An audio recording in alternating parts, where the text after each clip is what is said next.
Prologue. The intergalactic nation called the autocracy, or more officially, the Dwar autocracy, was, in simple terms, a military dictatorship. Its military power was incredible for its size. All neighboring nations feared it, and even the massive Algorand Empire avoided conflict with it. A nation that valued military strength above all else, that was the autocracy. Their national policy was very simple: survival of the fittest. The weak submitted to the strong.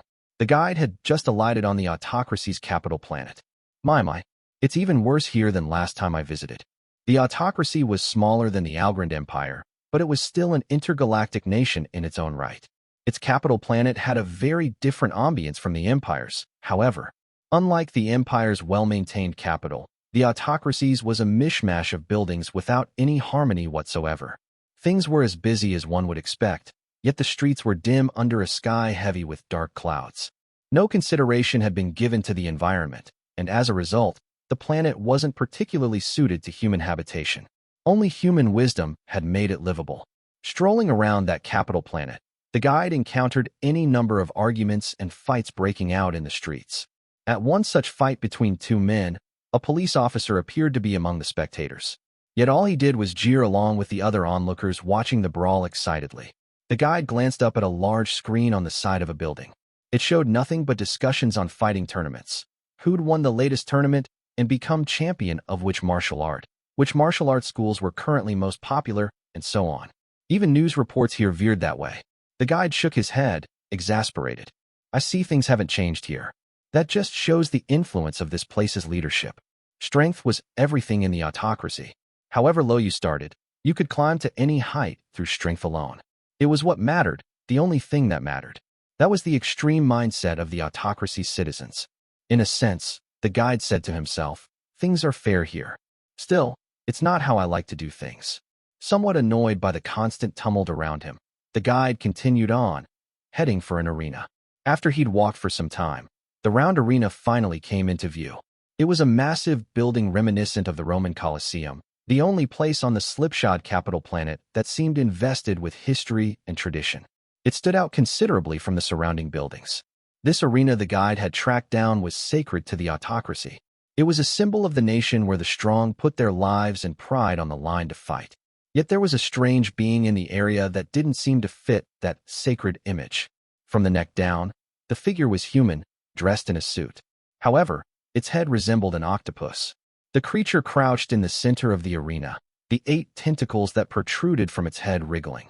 Its sharp, thin, pointed beak was stuck into the ground, and it appeared to be sucking something up. The area around it was covered with the blood, sweat, tears, flesh, bones, and more of the strong. Once it had completely sucked up something no one else could perceive, the entity pulled its narrow beak from the ground and stood, thoroughly satisfied. However many times I taste it, the blood of the strong is delicious, it exclaimed. It's the finest wine to get me drunk. The victor's joy, and the loser's pain and humiliation, fill me. Seeing the monster intoxicated by the blood that had seeped into the ground, the guide sighed quietly. I see you prefer a fight to unhappiness, as always. This monster was a similar entity to the guide. What differentiated them was their preferences. Both beings were harmful to humans, yet, unlike the guide, this monster enjoyed battle more than anything else. People fighting and dying was his favorite thing in the universe. Long time no see, Dwar, the guide called out. Dwar turned around, looking displeased that he'd been interrupted while savoring his meal. When he realized who was visiting, his mood improved somewhat. Now here's a rare visitor. But what could you want with me when you can travel freely between worlds in your search for misfortune? The monster's name was Dwar. The reason his name was the same as that of the autocracy was because he'd been involved in the nation's very founding. Dwar controlled the autocracy behind the scenes. It was he who built the nation into one that so enjoyed conflict. The two individuals were meeting for the first time in a long while, but neither had any inclination to reminisce. The guide got right to business. You'll be attacking the Algorand Empire, won't you? Keeping the fighting contained here gets boring, Dwar answered cagily. So I've got some people looking outward instead of inward. What of it? You're not going to tell me to stay out of your turf, are you? His 8 tentacles squirmed as he readied himself for combat. The guide apologized for giving him the wrong idea.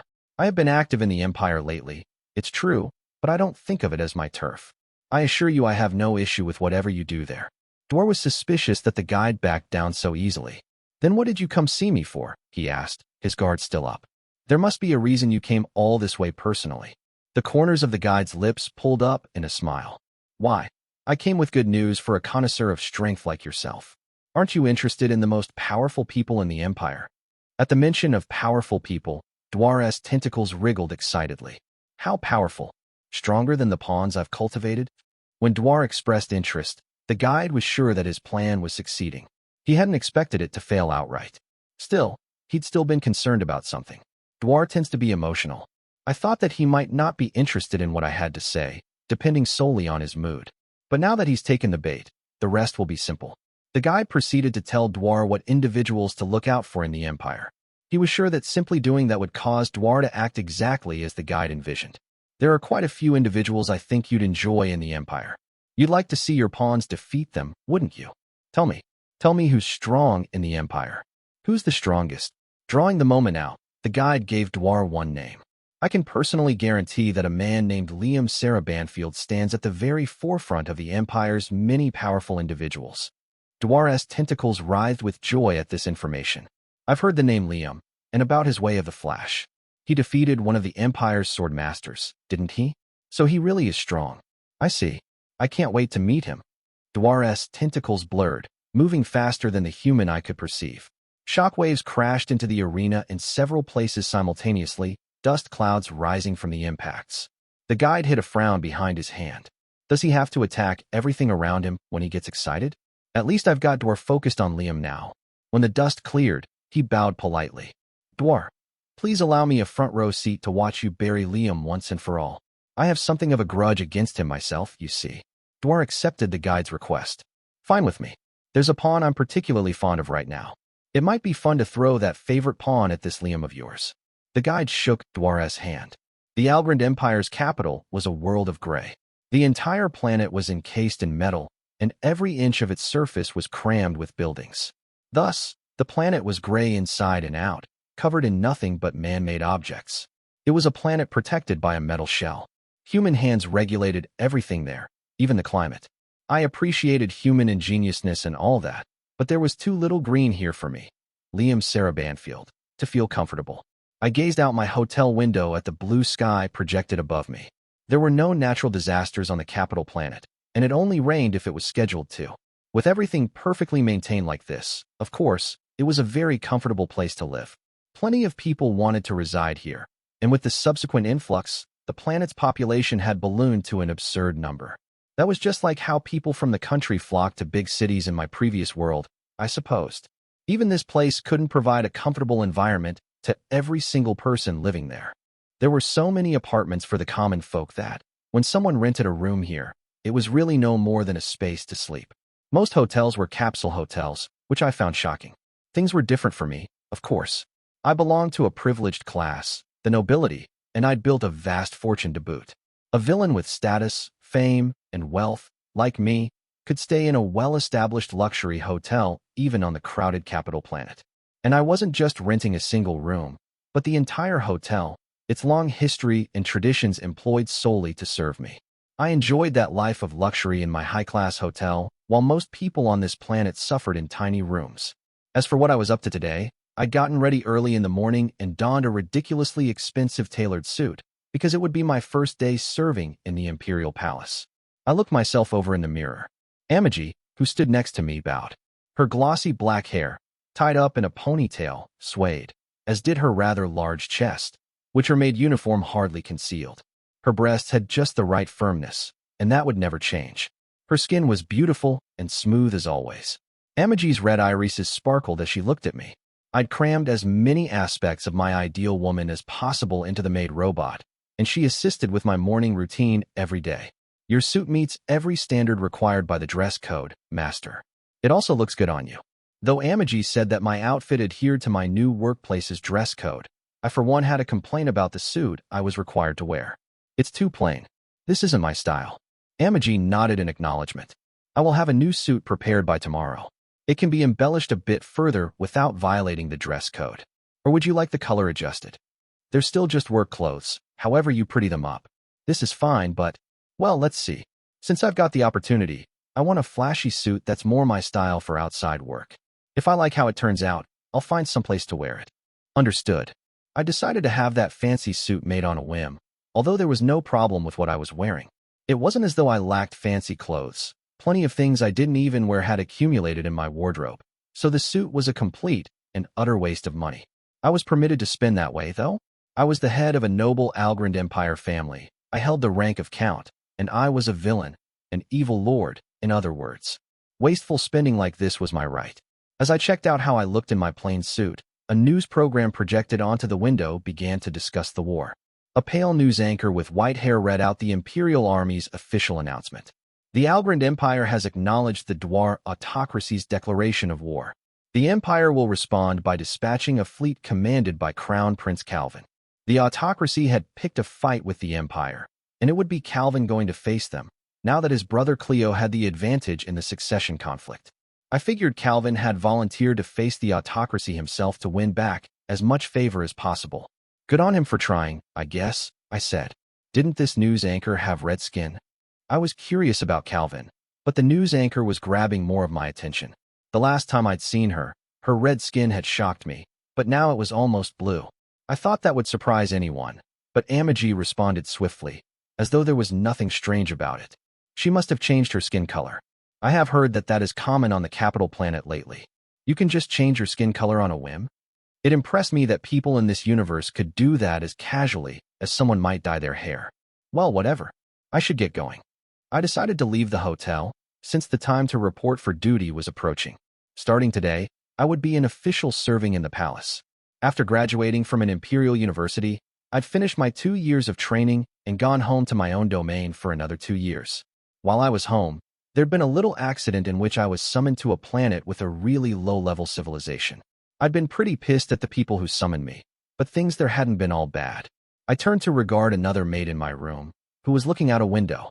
This silver-furred girl had dog ears and a tail, and her yellow eyes were fixed on the scenery outside.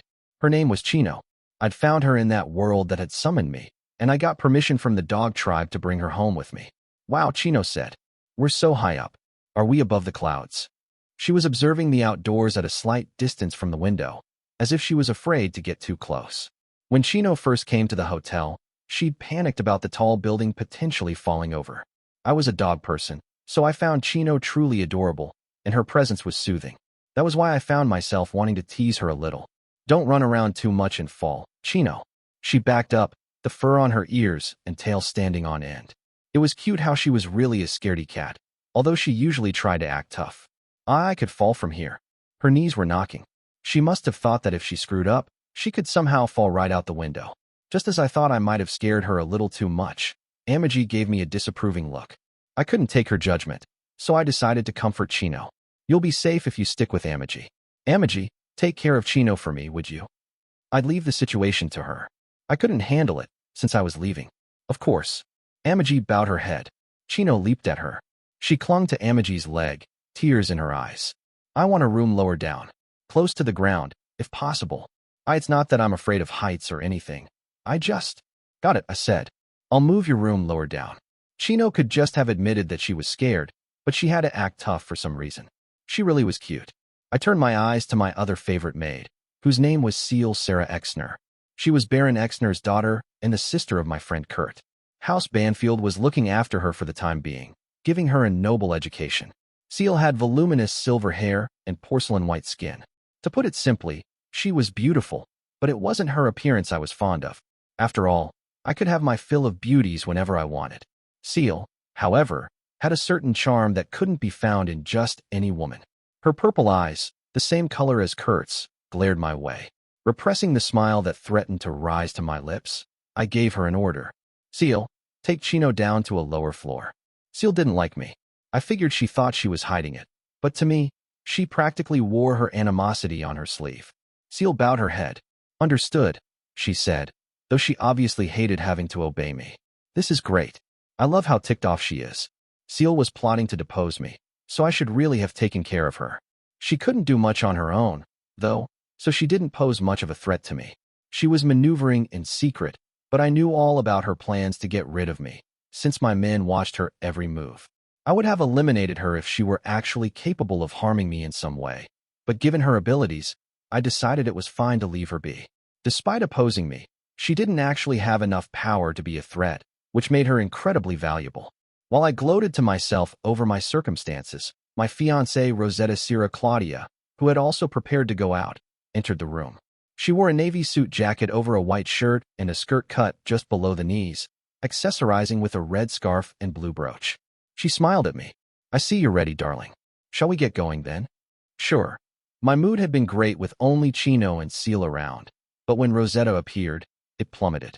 I'd been curt, but Rosetta was as happy with me as ever. "It's kind of exciting to think we'll work together starting today, darling." "Together? We'll be close, but we're working in different places, aren't we?" As part of our training as nobles, Rosetta and I both had to serve as government officials, but we had different posts. It was maybe a 15-minute walk from my workplace to hers. She should have known that. So why had she said we'd work together? "If the buildings are close, we'll practically work in the same place," she answered. Uh-huh. What a shallow way of looking at things. Rosetta had originally hated me even more than Seal did. She'd been a strong-willed, defiant woman at first, but now she was nothing more than a domesticated cat. No, a dog. Either way, she'd been thoroughly defanged. There was no trace of the willful girl she'd once been. "Let's get going. Amaji, get the car. It is already waiting." We'd be driven to and from work by personal vehicle, of course. After all, we were nobles, and rich nobles at that. Working as bureaucrats was part of our noble training, but I had no intention whatsoever of taking my work seriously. I was only doing this job because I had to. Well, I said to myself, I'll do somewhere around half my best, I guess. It wasn't like I'd need a good evaluation from this job, or anything. I was a high-ranking noble, after all. I was important enough that I could just sit there, and I'd still get ahead in life. There was no need for me to sweat on the job. As I left the room along with Rosetta, I immediately bumped into House Banfield's problem children. Christiana Lita Rosebrea, who'd once been called the Princess Knight, and Marie Sarah Marion, who'd been feared as the mad dog of the Empire 2,000 years ago. Now the two, who were wearing maid uniforms, glared at one another. They looked like dudes trying to intimidate each other in a manga about delinquents I might have read in my previous life. Both were gorgeous as long as they just stood there quietly, but their behavior completely wasted their good looks. It went beyond canceling out their positive points and landed them squarely in negative territory for me. "Get out of here. I'll clean the floor. Lord Liam lives on," Tia declared. "No, I will clean every inch of that floor. You'll get lost. Can you get that through your thick skull?" These two were full of energy first thing in the morning, but, well, they were exhausting me. How come so many idiots served under me? Because I'd hired them chiefly for their looks? If so, I regretted it now, realizing that knights should be chosen based solely on ability and loyalty. Tia and Marie did have both those qualities, of course. They were extremely competent and very loyal to me, I thought. But the two lacked one crucial thing, common sense. "Do you have to make a scene first thing in the morning?" I asked. "If you want to clean so badly, you can clean every floor before I get back." When I spoke to them, the two women gave me a knightly greeting, dropping to their knees. It was a bit weird to see them kneel that way in maid uniforms. "Good morning, Lord Liam." I ignored Tia's greeting and criticized her behavior instead. "Who told you to kneel like that? I've told you two how to greet me, haven't I? Do it over." Whenever I gave them an order, these two had no choice but to obey. They stood hesitantly and sheepishly performed the greeting I'd instructed them to give me. Tia balled her hands into fists above her head in an imitation of cat ears and shook her rear. "Good meowing, master." Marie stuck her hands up as if they were bunny ears. "Happy morning, Lord Liam." Two adults who'd once climbed to the very heights of knighthood now strove to give me morning greetings in their maid uniforms. It satisfied me greatly to see them trembling and red-faced with embarrassment. Rosetta looked away awkwardly. She probably couldn't bear to see the pair disgrace themselves like this. Yet I still wasn't done with them. I needed them to experience more shame. In fact, I thought I was downright generous just to shame them after what they'd done. After all, while I was missing after being summoned to another world, these two had organized selfish little revolts within my domain. They'd gone so far as to procure my genetic material, intending to impregnate themselves with it. The reason they were getting off with only embarrassment as punishment was their loyal service to me up until that point. If not for that, I would have sent their heads flying with my flash. "I'll let you go with that today, but you better polish those up by tomorrow," I ordered them. Don't think I'll be satisfied with that level of performance. Their shoulders slumped. If that's your order, Lord Liam. If that's what you wish, Lord Liam. I headed past the two humiliated idiots to the elevator. It was spacious, with a couch inside just for me. I sat down on that while everyone else stepped in as well. Amagi didn't sit next to me. The only one permitted to sit at my side was my fiancée, Rosetta. I wanted Amagi next to me, but the last time I'd asked her, she'd told me the suggestion was ridiculous and given me a lecture on top of that. When Amagi lectured me, even I had no choice but to back down. Rosetta sat down next to me now, starting a conversation as the elevator descended. Darling, may I ask you a question? What is it? I heard the autocracy will be attacking. Is it really all right for you not to fight in the conflict? Wallace seemed to think you would. The autocracy, That was a bloody nation that consistently put might makes right into practice. I couldn't believe anyone fought that much without getting sick of it. The empire itself waged enough wars. It stunned me to think of fighting more. The autocracy was comparable to the Sengoku period Shimizu clan, I guess. Or maybe to Kamakura warriors. Either way, I had no desire to fight people like that. I wasn't one of those guys who wanted to go up against strong foes.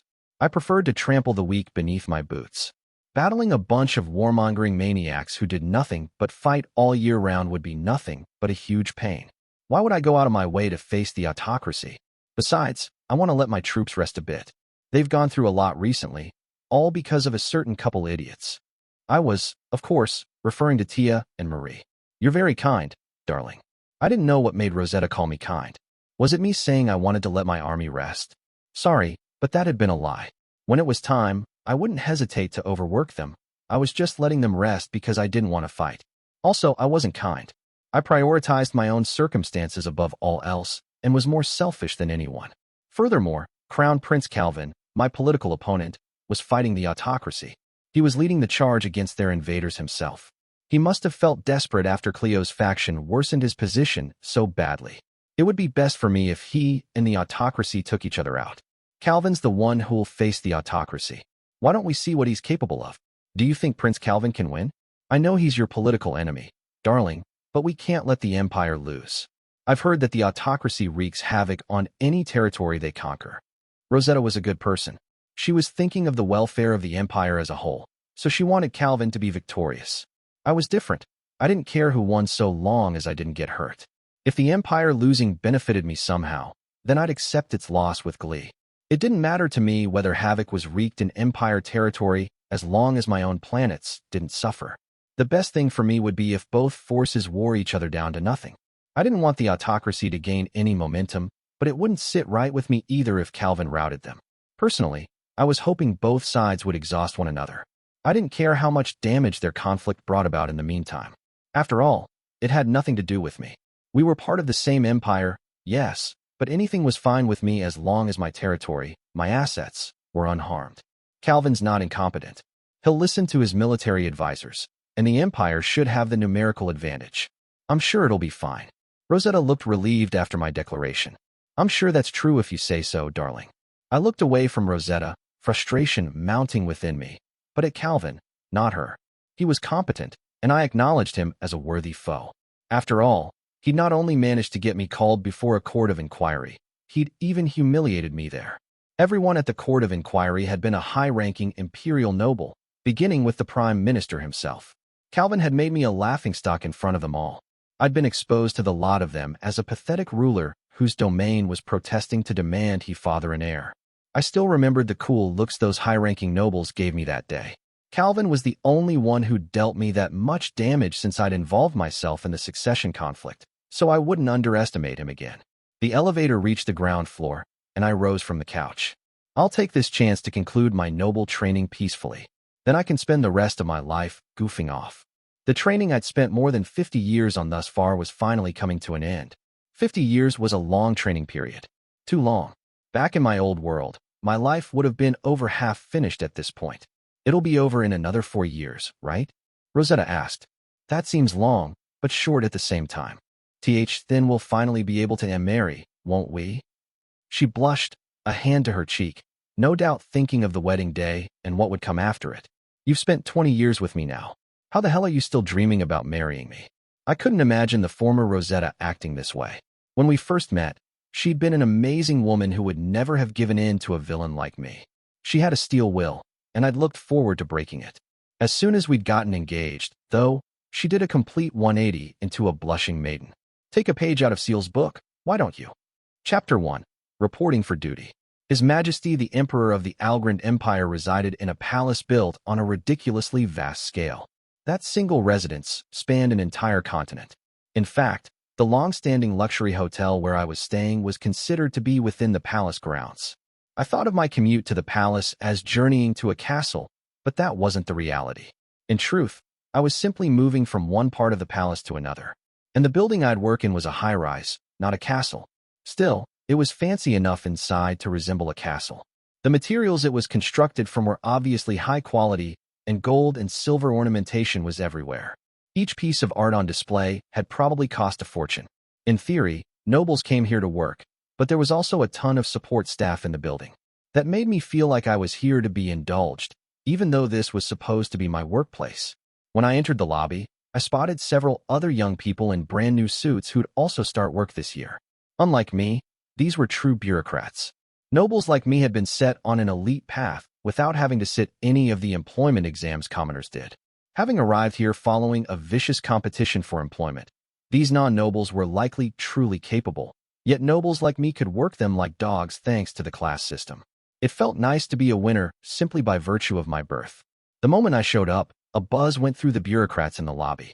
I thought they were surprised to see a high-ranking noble like me here, but apparently I misunderstood. Turning around, I spotted a man in a flashy red suit with a bunch of black-clad bodyguards around him. Was that a white scarf flung over his shoulder?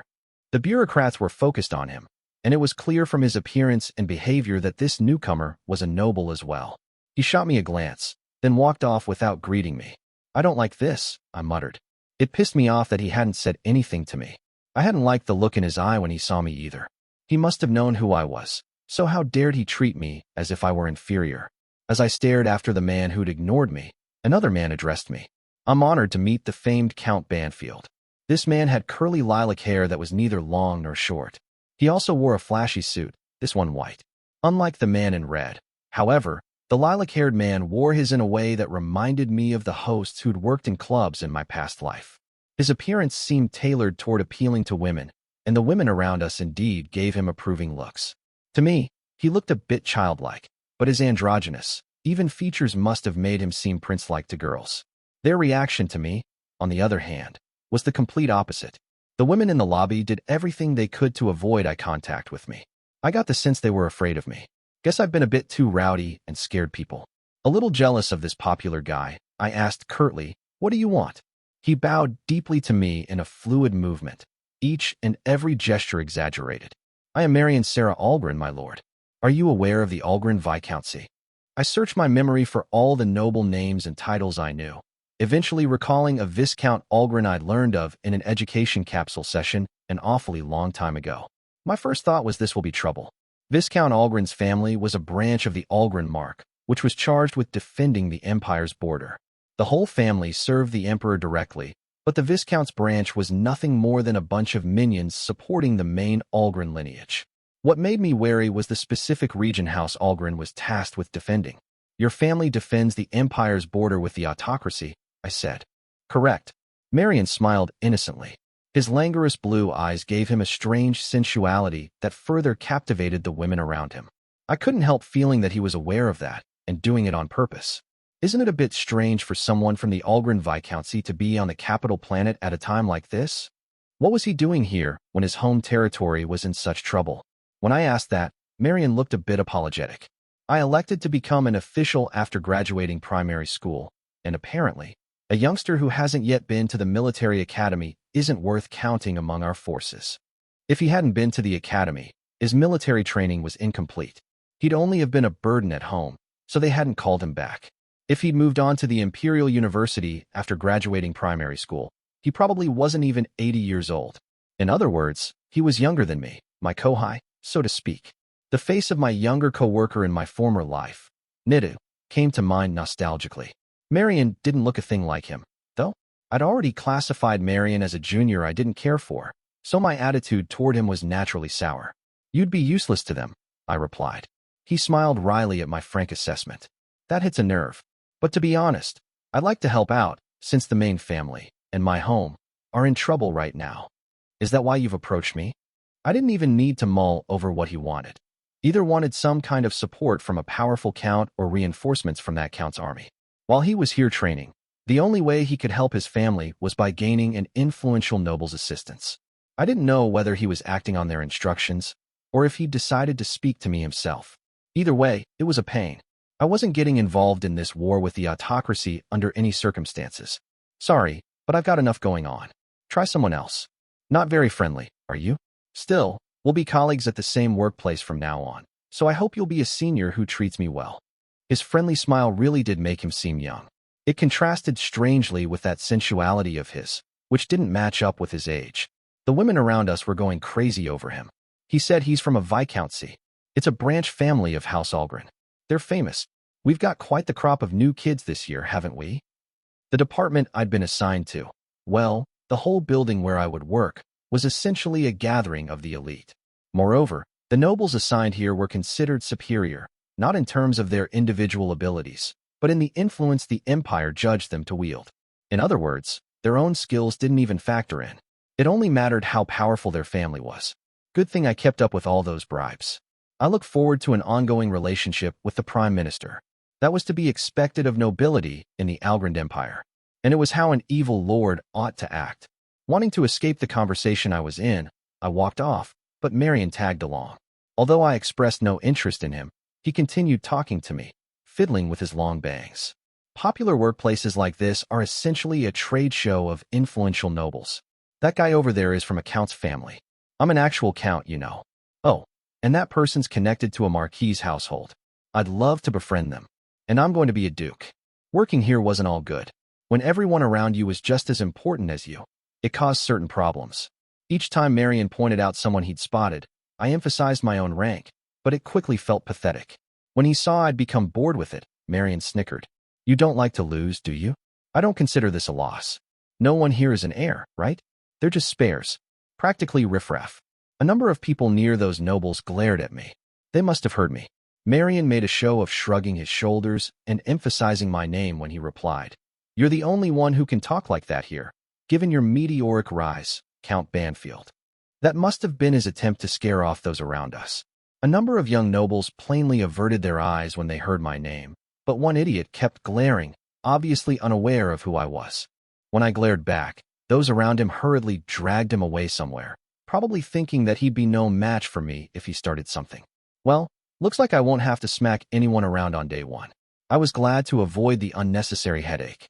That was pretty clever of you, I told Marion. He must have been happy about the compliment. He looked a little bashful. I'm honored. I didn't think you'd come to work without any lackeys, though, your lordship. You didn't even bring a few. By lackeys, Marion meant a retinue from my domain. A noble of my caliber would normally have brought some of their vassals' children as support, and I'd planned to do so. The reason none were with me was that their numbers had been drastically reduced recently. During the time I was gone after being summoned, some idiots in my domain had revolted, and many of my vassals, even those receiving significant support from me, sided with the rebels. I was so pissed that I tossed every single one of my vassal sons into military training for re-education as punishment. Maybe I shouldn't have declared them jointly responsible, but anyway, all those kids were now suffering through boot camp. That was why none were here with me instead. I'd let their daughters off the hook, incidentally, so Rosetta had lackeys. They were doubtless supporting her at her own new workplace right now.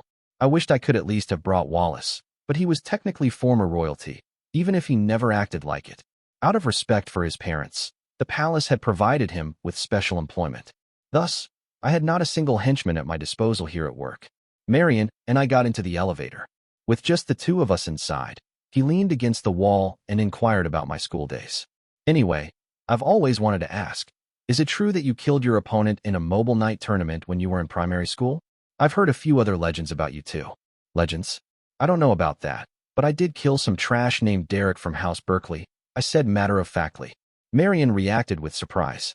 Really? I would have thought there'd be records of that event. The instructors must have covered it up.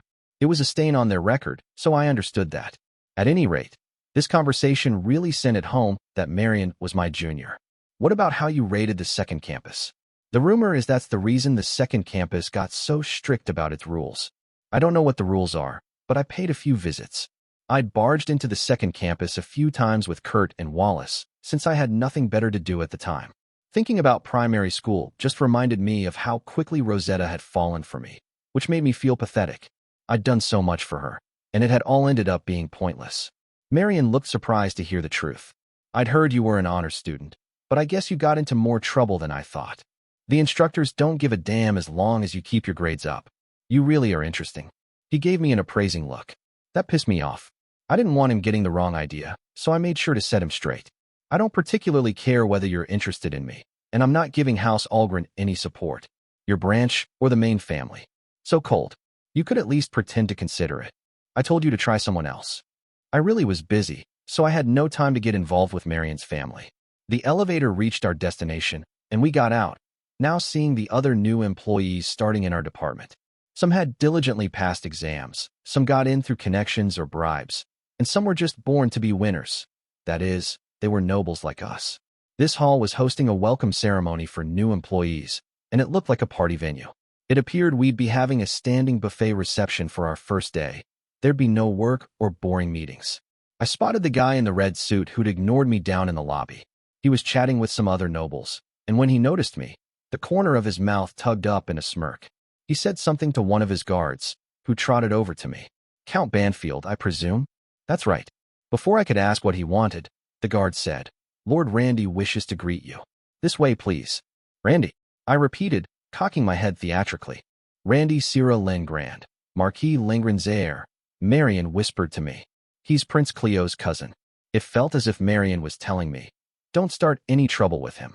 Prince Cleo's mother had come from House Lengrand, so the Marquis should have supported the prince, but Cleo's only supporter at the moment was me. That pretty much told the whole story. Cleo had once been the third prince in line for the crown, but in name only. He was someone House Lengrand hadn't deemed worthy of support. Now that I supported him, however, he was on the verge of obtaining more influence than Crown Prince Calvin himself, and House Lengrand surely found that frustrating. He thinks he can send one of his men to fetch a future duke? I responded, bring your master here. The guard turned away, obviously flustered. Everyone around us watched with bated breath. When Randy saw that I wasn't moving, he eventually gave in and came over himself. Sorry about that, Count Banfield. Since I heard you're helping my cousin, Prince Cleo, I was curious about you. I'm happy to get a chance to talk to you. He dared speak this way despite not having supported Cleo previously on the assumption that he'd never be emperor. Of course, in his position, I'd have done likewise. Rest assured I intend to continue giving him my support, I said, showing him a smile. Randy forced a smile in return, but his hostility was on full display. He was feigning calm, but it was plain that he was irritated. He took a glass from one of his men and handed it to me. House Lengrand will give Cleo our full support from now on as well, he told me. I'm sorry for the burden you've shouldered for us prior to this, Count Banfield. There was a little misunderstanding between us before, you see, so we weren't able to give him the aid we would have liked to. Yeah, right. You just want to be in Cleo's corner now that he's got a decent shot at the throne. I'm not giving him to you, though. When he's emperor, I'm the one who'll reap the benefits. I don't think of it as a burden, I replied. Prince Cleo's faction is very strong at the moment. I don't see the need to trouble House Lengrand at this point. Having told Randy there was no place for his house in my faction, I held out my glass for a toast. We both drank, giving each other pointed smiles. I'd suspected that House Lengrand would make a move at some point, but I hadn't thought it would be now. Maybe this was the moment that made the most sense, though. After all, Calvin's faction had mostly left the capital planet to fight off the autocracy. Any remaining members weren't all that powerful. House Lengrand probably wanted to take this opportunity to take over Cleo's faction. I'd planned to relax while I finished my training here, but with House Lengrand on the move, things were sure to get busy again soon. Chapter 2. House Ballandin. The architecture of the autocracy's palace was reminiscent of ancient Greece. A great number of civil and military officials had gathered there first thing in the morning. A huge, muscular man sat on a throne positioned high in the chamber, enabling him to look down on the officials. He was Dwar's ruler, autocrat Dros Ballandin, feared by all their neighboring nations. He wore the traditional garb of the ruler of the autocracy, a suit of ancient armor and a cape with a helmet that rested beside him. To other intergalactic nations, The autocracy placed abnormal importance on military strength, and its representative, the autocrat, had to look the part of a fierce warrior. Dross's children knelt before him, their heads bowed. The Algrind Empire has sent Crown Prince Calvin as their supreme commander, Dross said. Do you have a chance against him, Isel? A blue-haired man raised his head to answer Dross, his voice low but full of confidence. Father, I, Isel Balandin, swear to you that I will destroy the Algrind Empire's army. His arms crossed, the autocrat sneered his confident son. Isel was the crown prince, but he was only one of the autocrat's many children, and he wasn't even legitimate. His martial prowess had won him the seat of heir after many victories over tough opponents. In the autocracy, the crown prince wasn't just the ruler's child, but the next most powerful warrior after him. The nation's hot-headed leaders had acknowledged Isel as the country's next autocrat, and some even wondered if Dross himself could win a fight against him. Dross had heard that gossip. It made him proud. Will you challenge me after defeating the Empire, Isel? For a child to become strong and rise to challenge him was the ultimate act of filial devotion in the autocrat's family. Isel smiled wryly. You jest. I cannot hope to challenge you yet, father. The autocrat frowned, unsatisfied by the humble response. You will not challenge me? Succession would only occur when the crown prince challenged the autocrat and won. If such a challenge never occurred, the position was never passed on. Isel gave his dissatisfied father a bold smile. I will surely challenge you one day. But right now, I am more interested in the excitement I'll find on the battlefield, struggling against the Empire's fierce warriors. My battle with you will have to wait, father. Isel was no longer acting humble, and the assembled officials all smiled at his belligerent grin. It seems the crown prince is more interested in the Empire's knights than the autocrat. A vast nation like the Algrind Empire is sure to have some powerful warriors. Will any satisfy our crown prince, I wonder? The autocrat raised his hand, silencing the officials, and rose from his throne. I can't wait to see you send the Imperial army running, but you have to win the battle first. I'll be praying for your victory, and for all of you to return alive. He wasn't referring to only Isel. Included in the words, all of you, were his other children, and the fierce warriors of the autocracy with no blood connection to him as well. Bloodlines weren't especially important in their nation. Anyone who defeated Isel could become crown prince, regardless of ancestry, and thereafter challenge the autocrat for his throne. That was just how things worked in Dwar. Isel answered on the group's behalf. Yes, sir. We'll return with good news. Among the group leaving the palace with Isel was a woman. Strands of her long red hair curled messily, and from the neck down, she wore something similar to full-body tights. It didn't expose much skin, but it left nothing of her figure to the imagination. She was muscular, but she also had a feminine beauty more than charming enough to attract the eyes of any men around her. Her name was Arjuna Balandin, and she was Isel's younger sister by the same mother. Descending the palace steps, Arjuna complained to Isel about their audience with their father. You're too cowardly, brother. I'd have defeated the autocrat with my own hands before going to war, then taken command of the entire army. Isel smiled wryly at his sister's overenthusiasm. Other siblings and vassals were all around them, and in any other intergalactic nation, Arjuna might immediately have been arrested for treason. This was the autocracy, however, so their other siblings held back smiles at Arjuna's words. You really don't know anything, do you, Arjuna? Another older brother asked, causing her to scowl. One of her younger brothers explained just how dangerous challenging the autocrat was. Our father is the hero who saved the autocracy when it was on the brink of ruin due to internal strife. People think Isel has a fighting chance today, but not long ago, no one was considered anywhere near father's strength. Perhaps Isel will beat him at some point, but you wouldn't stand a chance, Arjuna. The autocracy's unique structure made it highly prone to internal conflict. According to historians, it was miraculous that the nation had survived to this point. It had been on the brink of ruin until Dross became autocrat. Siblings and strong fighters had vied constantly for the throne, and nothing had tied the country together. Other intergalactic nations were always invading, and after only a few weeks with a new autocrat, yet another individual would steal the throne out from under them. The current autocrat, Dross, had appeared just when the nation verged on collapse. Arjuna knew all that already and didn't like her brother's tone. You think you're the only one who knows your history? I was just saying Isel should have challenged father despite all that. When Arjuna turned around and glared at her younger brother, he broke out in a cold sweat. Intimidated, he couldn't help averting his gaze, which caused the others to give him disgusted looks. Their expressions said that he was a coward who'd backed down before even fighting. Isel smiled at his quarreling siblings. With the Empire's strongest to consider, I have enough to think about already. You're right, though, Arjuna. I should learn from your outlook. Once I'm back, I'll decide on the day I challenge Father for the throne. Arjuna still didn't like Isel's attitude, since his face said he regretted letting his younger sister chastise him. There's no need to set a date, she told him. After our war with the Empire, I'll drag you down from the position of crown prince myself. Isel's eyes initially widened at his sister's challenge, but he quickly adopted a broad smile. There was something ferocious about his grin. I accept your challenge. Our fight with the Imperial Army comes first, though. They're strengthening their defenses under the supreme command of Crown Prince Calvin, so this promises to be a fun war. At the word war, the siblings and vassals all smiled. Arjuna smiled too, though her expression was considerably more lustful than those around her. She licked her painted lips. I just hope the Empire has someone who can satisfy me. Near one of the planets the Empire controlled, the Imperial Army was poised to fight a defensive battle against the invading autocracy. Their fleet included a ship the size of an asteroid, known as a fortress class.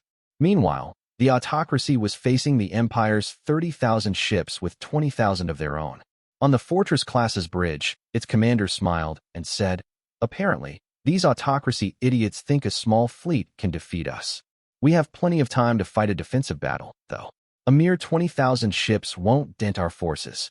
The commander's confident attitude relieved the bridge crew. They outnumbered the enemy, and if the commander was at ease, they didn't have to worry about losing.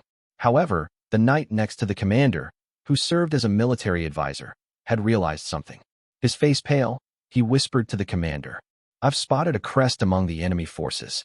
It's the symbol of House Balandin, I'm sure of it.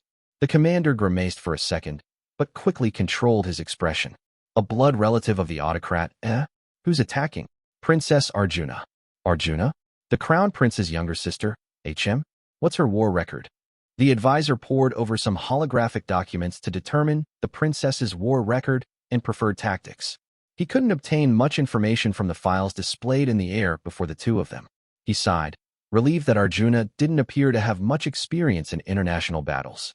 Well, I don't know about within the autocracy, but it looks like this is her first battle in foreign territory, he said. I think we'll do fine here. The commander was a bit relieved as well to hear that they were up against a young commander without much experience. She's still related to the autocrat. Let's crush her thoroughly, young though she may be. Understood. Thus, the defensive battle against the invading autocracy began. However, before too much time had passed, something strange began to occur on the front lines. The commander rose from his seat. At the same time, his operators began shouting. The enemy fleet's ignoring our attacks and charging forward. Concentrate fire on them. But, although his operators were panicking, the commander didn't particularly wish to admonish them. After all, the enemy fleet was charging them using asteroids collected prior to the battle as shields. Concentrate fire on the asteroids, the commander's advisor shouted. Are they planning to destroy the planet we're defending? The enemy ships were headed straight for the planet the Imperial Army was protecting.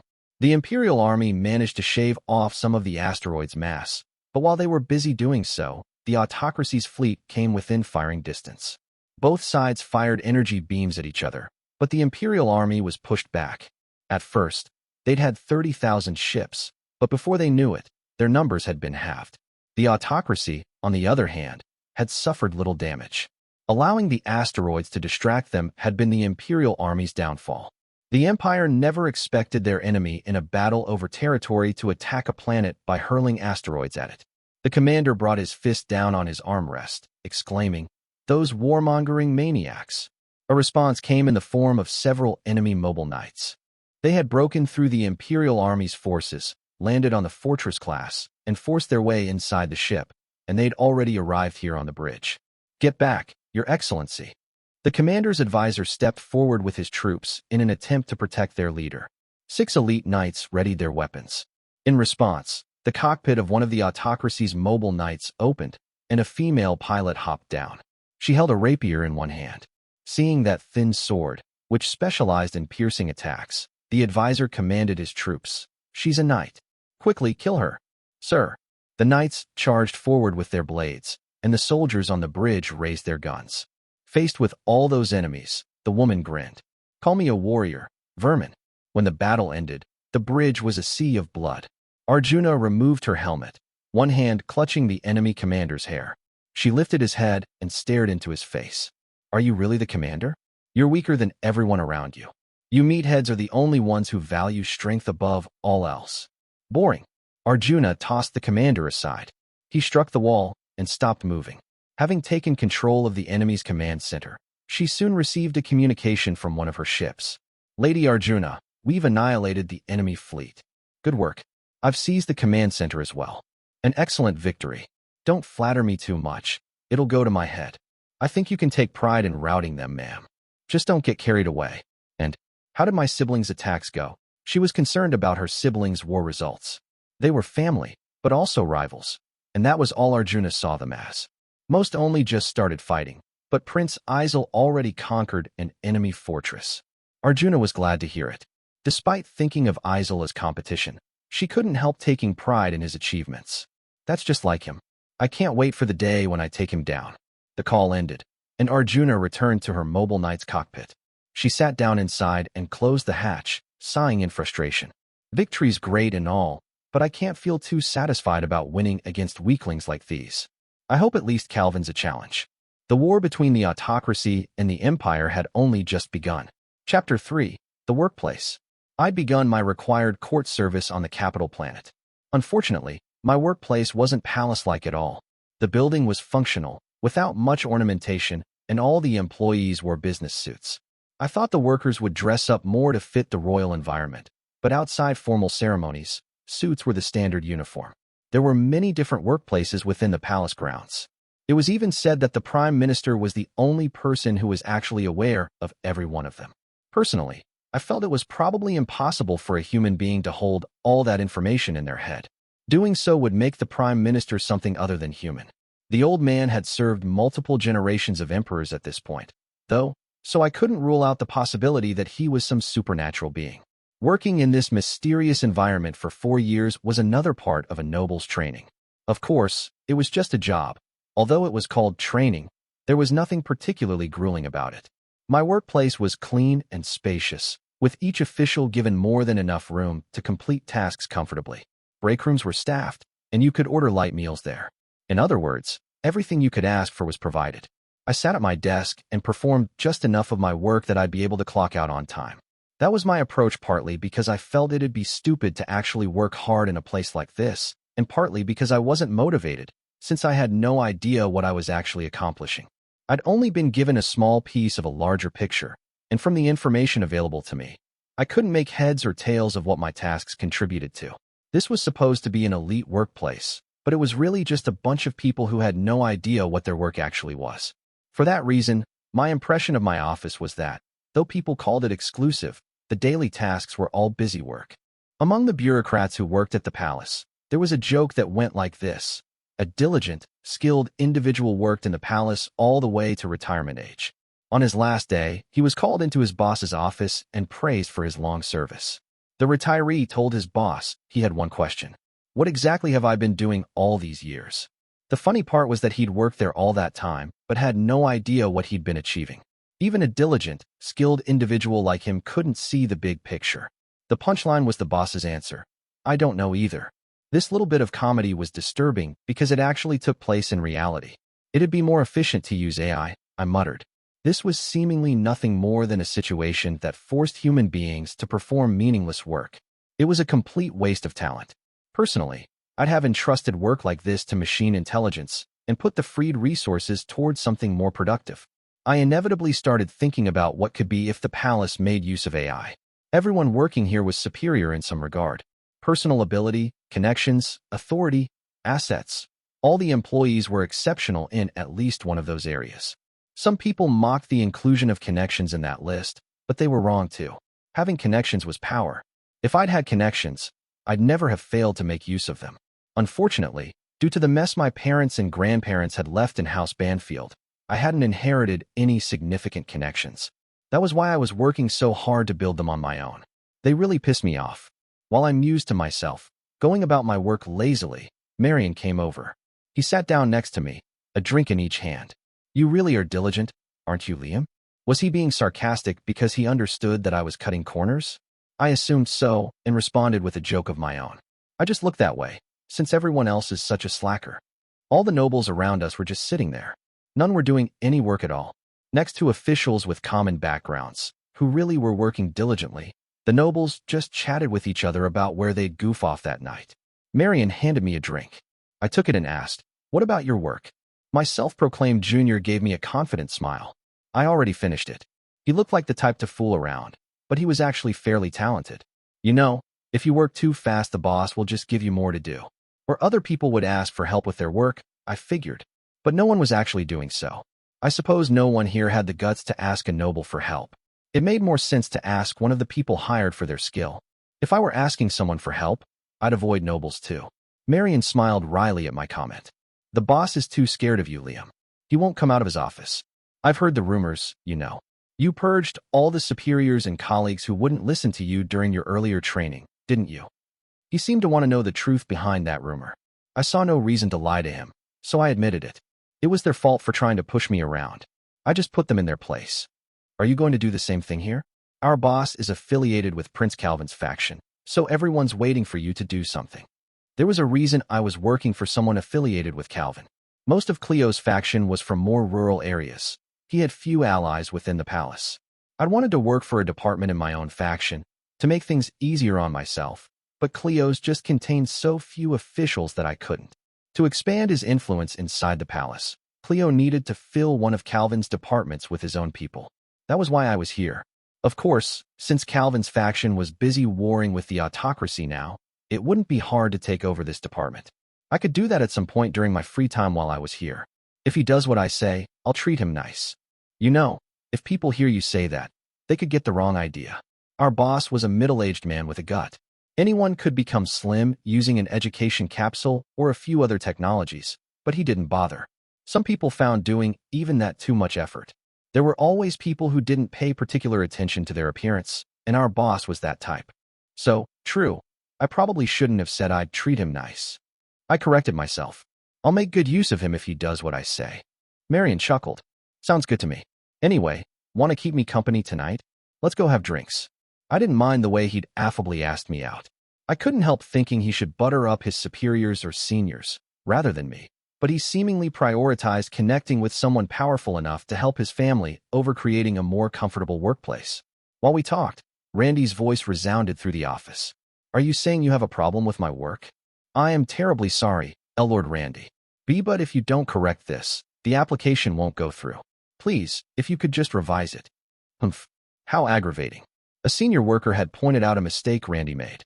The guy should have been in charge of Randy's training, but instead he was apologizing and begging Randy to correct it. He'd worked in this department for decades, but his luck ran out when he was put in charge of Randy. Randy, the new guy, acted as if he was more important than his seniors, and they just had to put up with that. The only reason the talented people here didn't leave was that a certain status came with being a capital planet bureaucrat. Everyone looked up to them for being government officials. They didn't want to lose that, so they clung to jobs like these ones, whatever they had to put up with. Marion shrugged. Looks like Randy's in a rotten mood again today. Should nobles be separated from common people? No, maybe this was where they were isolated from commoners. Looking at Randy, I couldn't help thinking that. He's almost 200 years old, right? I asked. Marion nodded. Yep. Seems like he's doing his last bit of training too, just like you. He wants to take care of it before he turns 200. Nobles were only acknowledged as real adults if they completed their training before turning 200.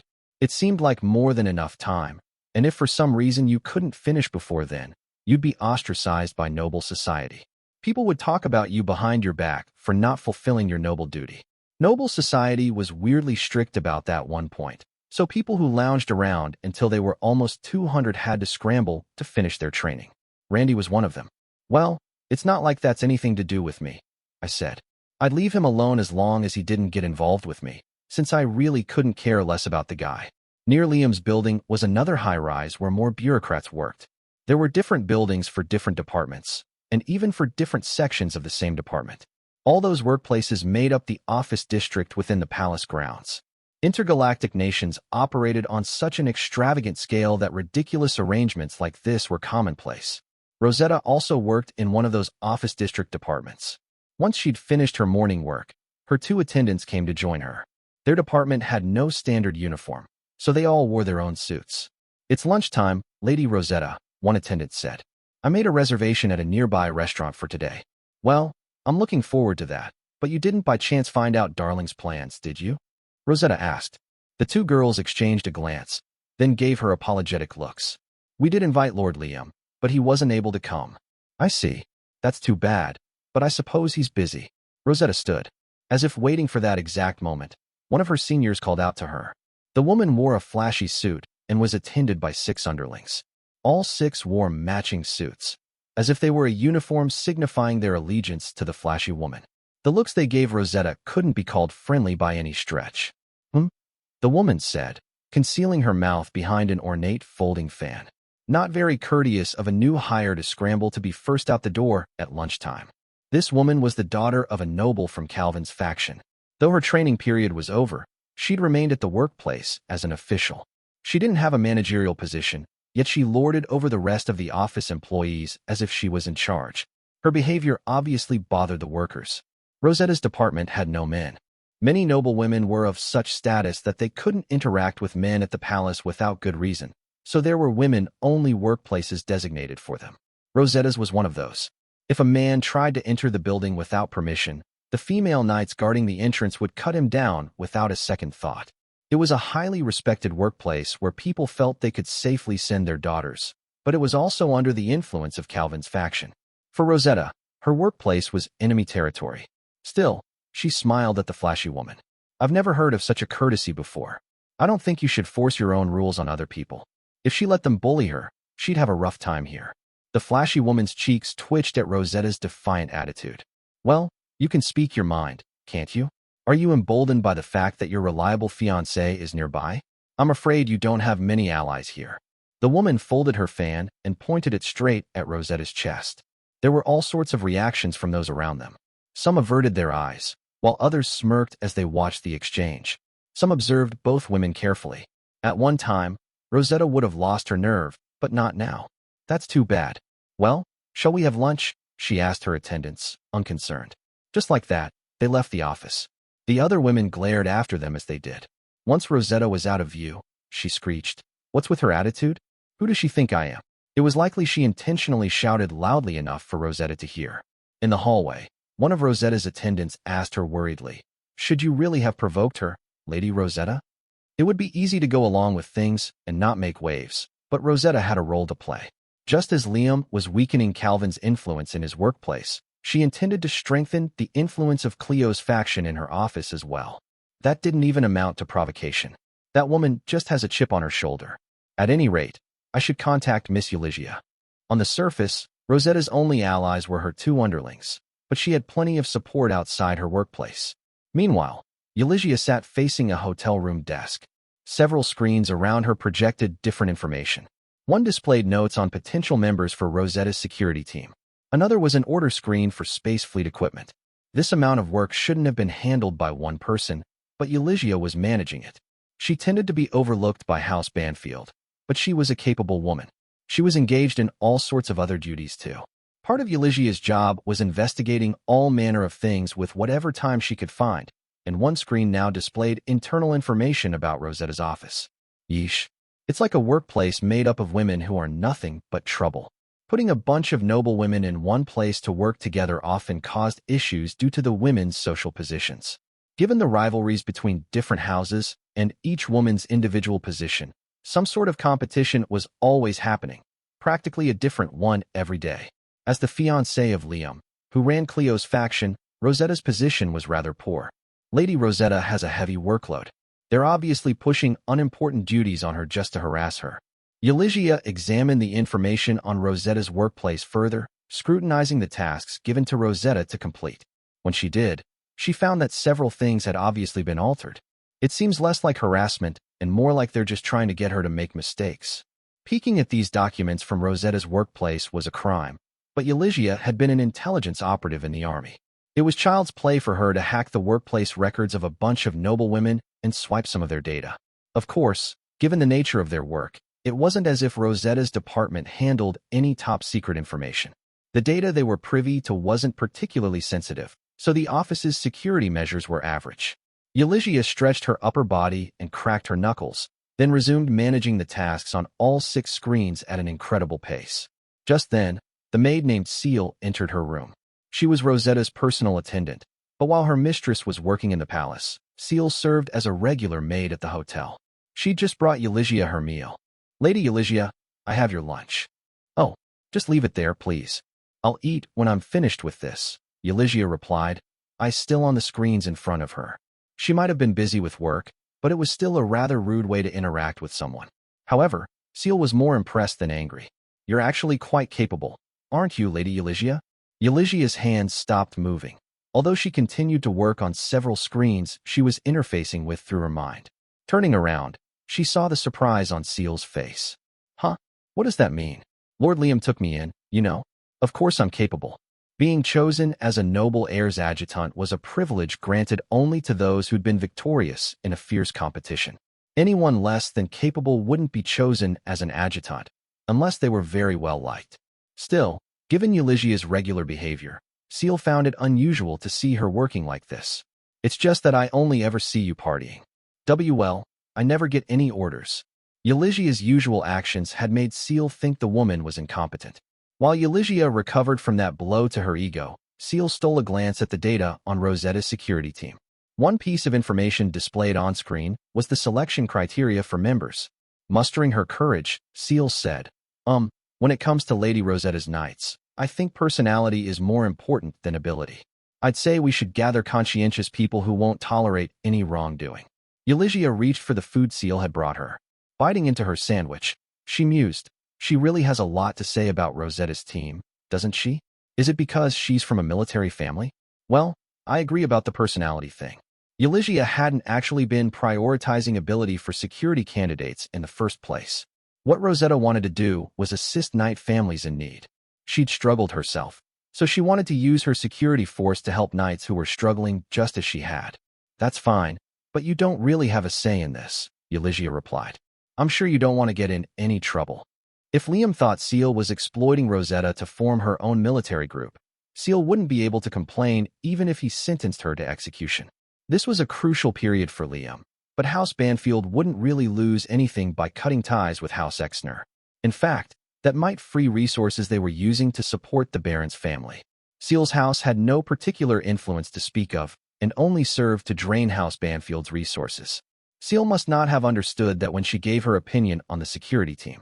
"Still, I do think House Banfield's knights have a bit too much individuality," Seal insisted. "Lady Rosetta's team should consist of more normal knights who take their work seriously." Eulygia didn't disagree. House Banfield had a lot of extremely skilled knights like Tia and Marie, but many were a bit too unique, as Seal said. Nothing had been done about that before now, but following Tia and Marie's recent rampage, the issue should probably be dealt with soon. Liam had designated Claus Saramont his head knight precisely out of concern about the behavior of those two. Now that he was in charge of the knights, Claus would likely improve them, but Tia and Marie still had supporters. And House Banfield was only gaining more unique knights as time went on. Eulygia also felt that House Banfield should take on more normal knights who didn't present a risk of running wild. Most people affiliated with them agreed. Still, Seal wasn't entitled to draw attention to that issue. This wasn't idle chatter between colleagues. Eulygia was deeply involved in establishing of this elite force of knights. It wasn't something Seal should voice her opinion on just because she was interested in the process. "I already planned to prioritize personality over ability," Eulygia told her.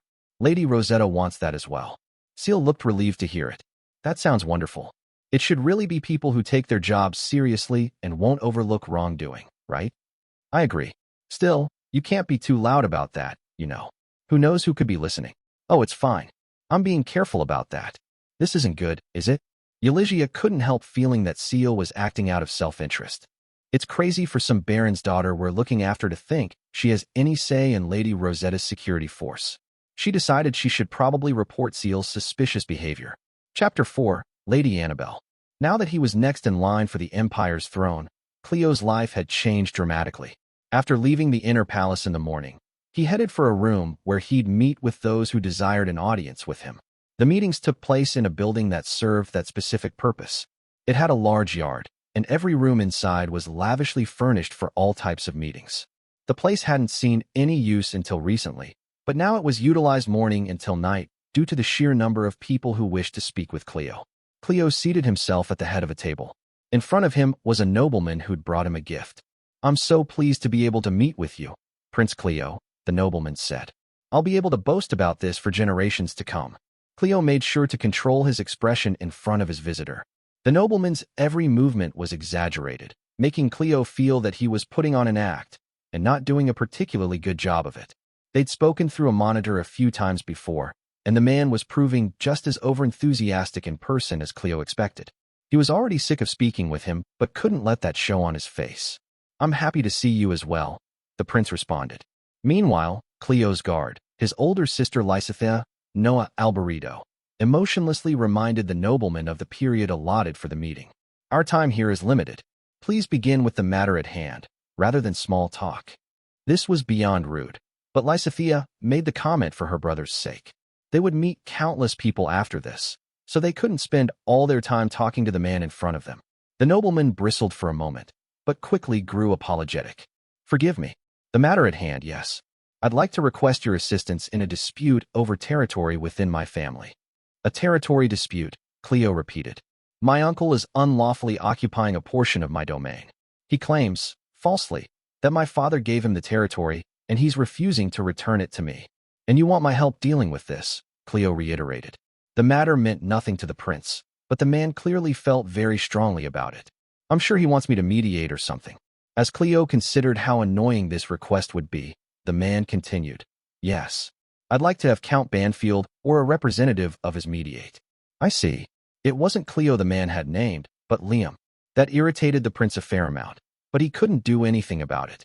"Count Banfield's influence within the empire is quite significant," Cleo remarked. The nobleman before him smiled widely. "Indeed, word of his exploits has spread to the very ends of the empire's territory. If someone like him mediates on my behalf, I won't have anything to worry about." Cleo swallowed his complaints. "Very well. I'll pass on your request to him. Thank you so much. Everyone who meets with me only brings up Liam's name." Cleo grumbled to himself, taking a break after the nobleman departed. Lysithea remained at his side. As his older sister, she too was royalty, but she'd willingly become a knight to protect her younger brother, who had shockingly few allies within the palace. Since she guarded a prince, her uniform was more ornamented than a typical knight's, closer to a dress uniform. Before, she'd worn her hair in a tight bun, but now it flowed long and straight behind her. "You won't last if you get upset about it every single time," she said. "These meetings are scheduled down to the second for years down the line, you know." As Cleo's position within the royal family improved, more and more people wished to meet with him. Not just nobles, but merchants and all sorts of other visitors too. Cleo didn't particularly enjoy any of their visits. "As soon as I had the advantage over my brothers, people changed their tune completely." Lysithea remembered well when Cleo had had no allies whatsoever to speak of. "Still, it proves how highly everyone thinks of you now," she said, trying to pacify her brother. "Sure, there are more than a few suspicious types, but plenty of these people are trustworthy. Don't take that for granted." Cleo gazed at the ceiling. "I don't. I get it, really. I'm only here right now thanks to Count Banfield. The power of House Banfield, Liam, specifically, was the only reason he hadn't perished in the struggle for the throne." Lysithea was relieved that Cleo understood that. "Many nobles want to meet with you, and Calvin isn't here right now. More and more people wish to abandon his faction and join yours instead. Day by day, an increasing number of people suspected Prince Cleo might just be the next emperor. Still, it wasn't as if Calvin wielded no influence whatsoever anymore. Even if Cleo's position in the struggle for the throne was better now, the gap between the two candidates was by no means large. His current advantageous position didn't change the fact that he was one misstep away from losing it all. I'm sure it's Count Banfield that everyone really wants to see." That was probably the case. Still, if the visitors didn't want anything to do with Cleo himself, they wouldn't have met with him. He could assume that anyone who bothered arranging a meeting at least wanted to make themselves known to him. Lysithea sighed. "There's nothing we can do about that. Count Banfield is your greatest supporter. If not for the Count's money and military support, who knows where we'd be. I know this can't be fun for you, Cleo, but don't forget to be grateful to him." Cleo was complaining so much that Lysithea was getting nervous about it. She was worried he was unhappy with House Banfield. With Liam, somehow. Cleo grinned wryly at her. I'm just tired from all these meetings, so I'm grumbling a bit. Well, if that's all it is. That's about all the time we have for our break. Let's get our next meeting finished with, sister. Got it. Their conversation over, Lysithea turned her back to Cleo and sent a tablet message to one of her subordinates to admit the next visitor. Watching her, Cleo whispered to himself. In the end, I'm nothing but the Count's puppet. He couldn't help voicing his complaints. He only had his current position because of Liam. Every day, he was forced to confront the fact that he hadn't changed at all from how he used to be. His position on his own was as tenuous as ever. I'm just the same as I've always been. I'm still weak. Their next visitor should be arriving at any moment. But for some reason, Lysithea looked flustered. She shot a look at Cleo, clearly out of sorts. Turn her away at all costs, she was saying into her tablet.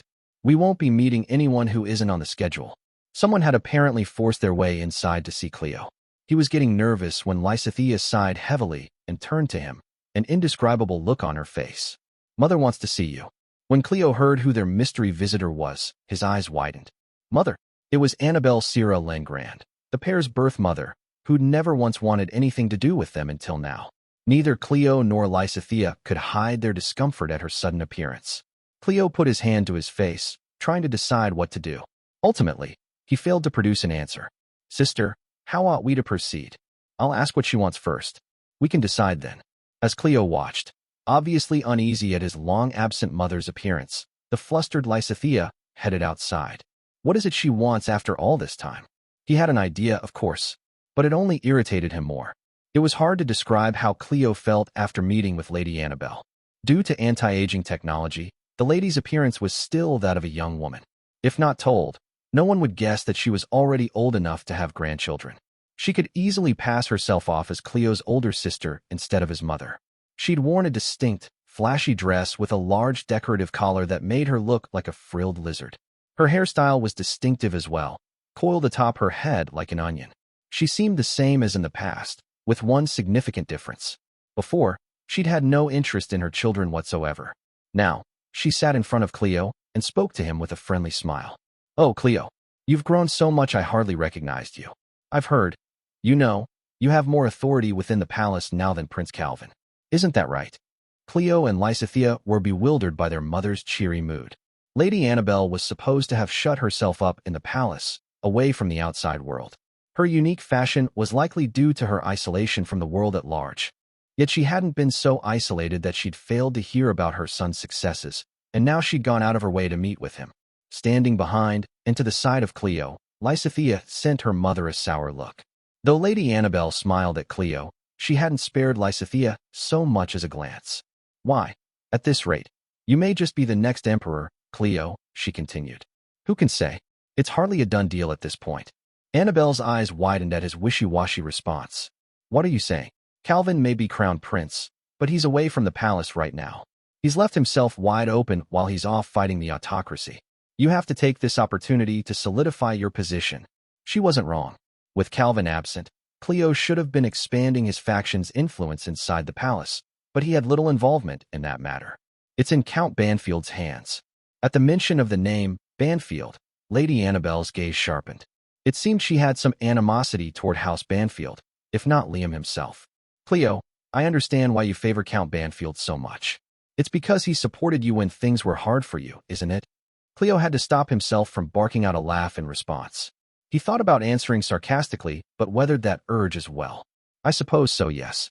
Unlike someone who abandoned us, he spat inwardly. Still, he said nothing further aloud, so as not to start a fight with his birth mother. Lady Annabelle seemed to pick up on his feelings anyway. I truly regret what I did. It must have been so hard on you. I know I should have left you in my family's care all those years ago. Seeming truly apologetic, she squeezed Cleo's hand in hers. Behind Cleo, Lysithea scowled at her audacity, muttering, You think you can just... Annabelle didn't appear to hear her. Still, it's not good to rely on someone so completely. If you continue to depend on House Banfield, it will cause problems for your reign. I'm sure it will, but if Cleo succeeded to the throne under these circumstances, House Banfield would become a problem. There could be no greater achievement for them than raising Cleo to the throne. He would owe them tremendously, which would force him to give them preferential treatment, affording them ludicrous influence within the empire. House Banfield would rule within the palace, and Cleo wouldn't be able to govern without their approval. But if Cleo treated them coldly after they helped him become emperor, his own reputation would suffer. His rule would prove unstable if no one trusted him to reward faithful service. Either way, betraying House Banfield at this stage would only weaken the standing of Cleo's faction, reducing his influence within the palace. Then he'd have very few moves left to make. Cleo was entirely reliant on just one entity, House Banfield. But that was something he'd had to accept from the very beginning.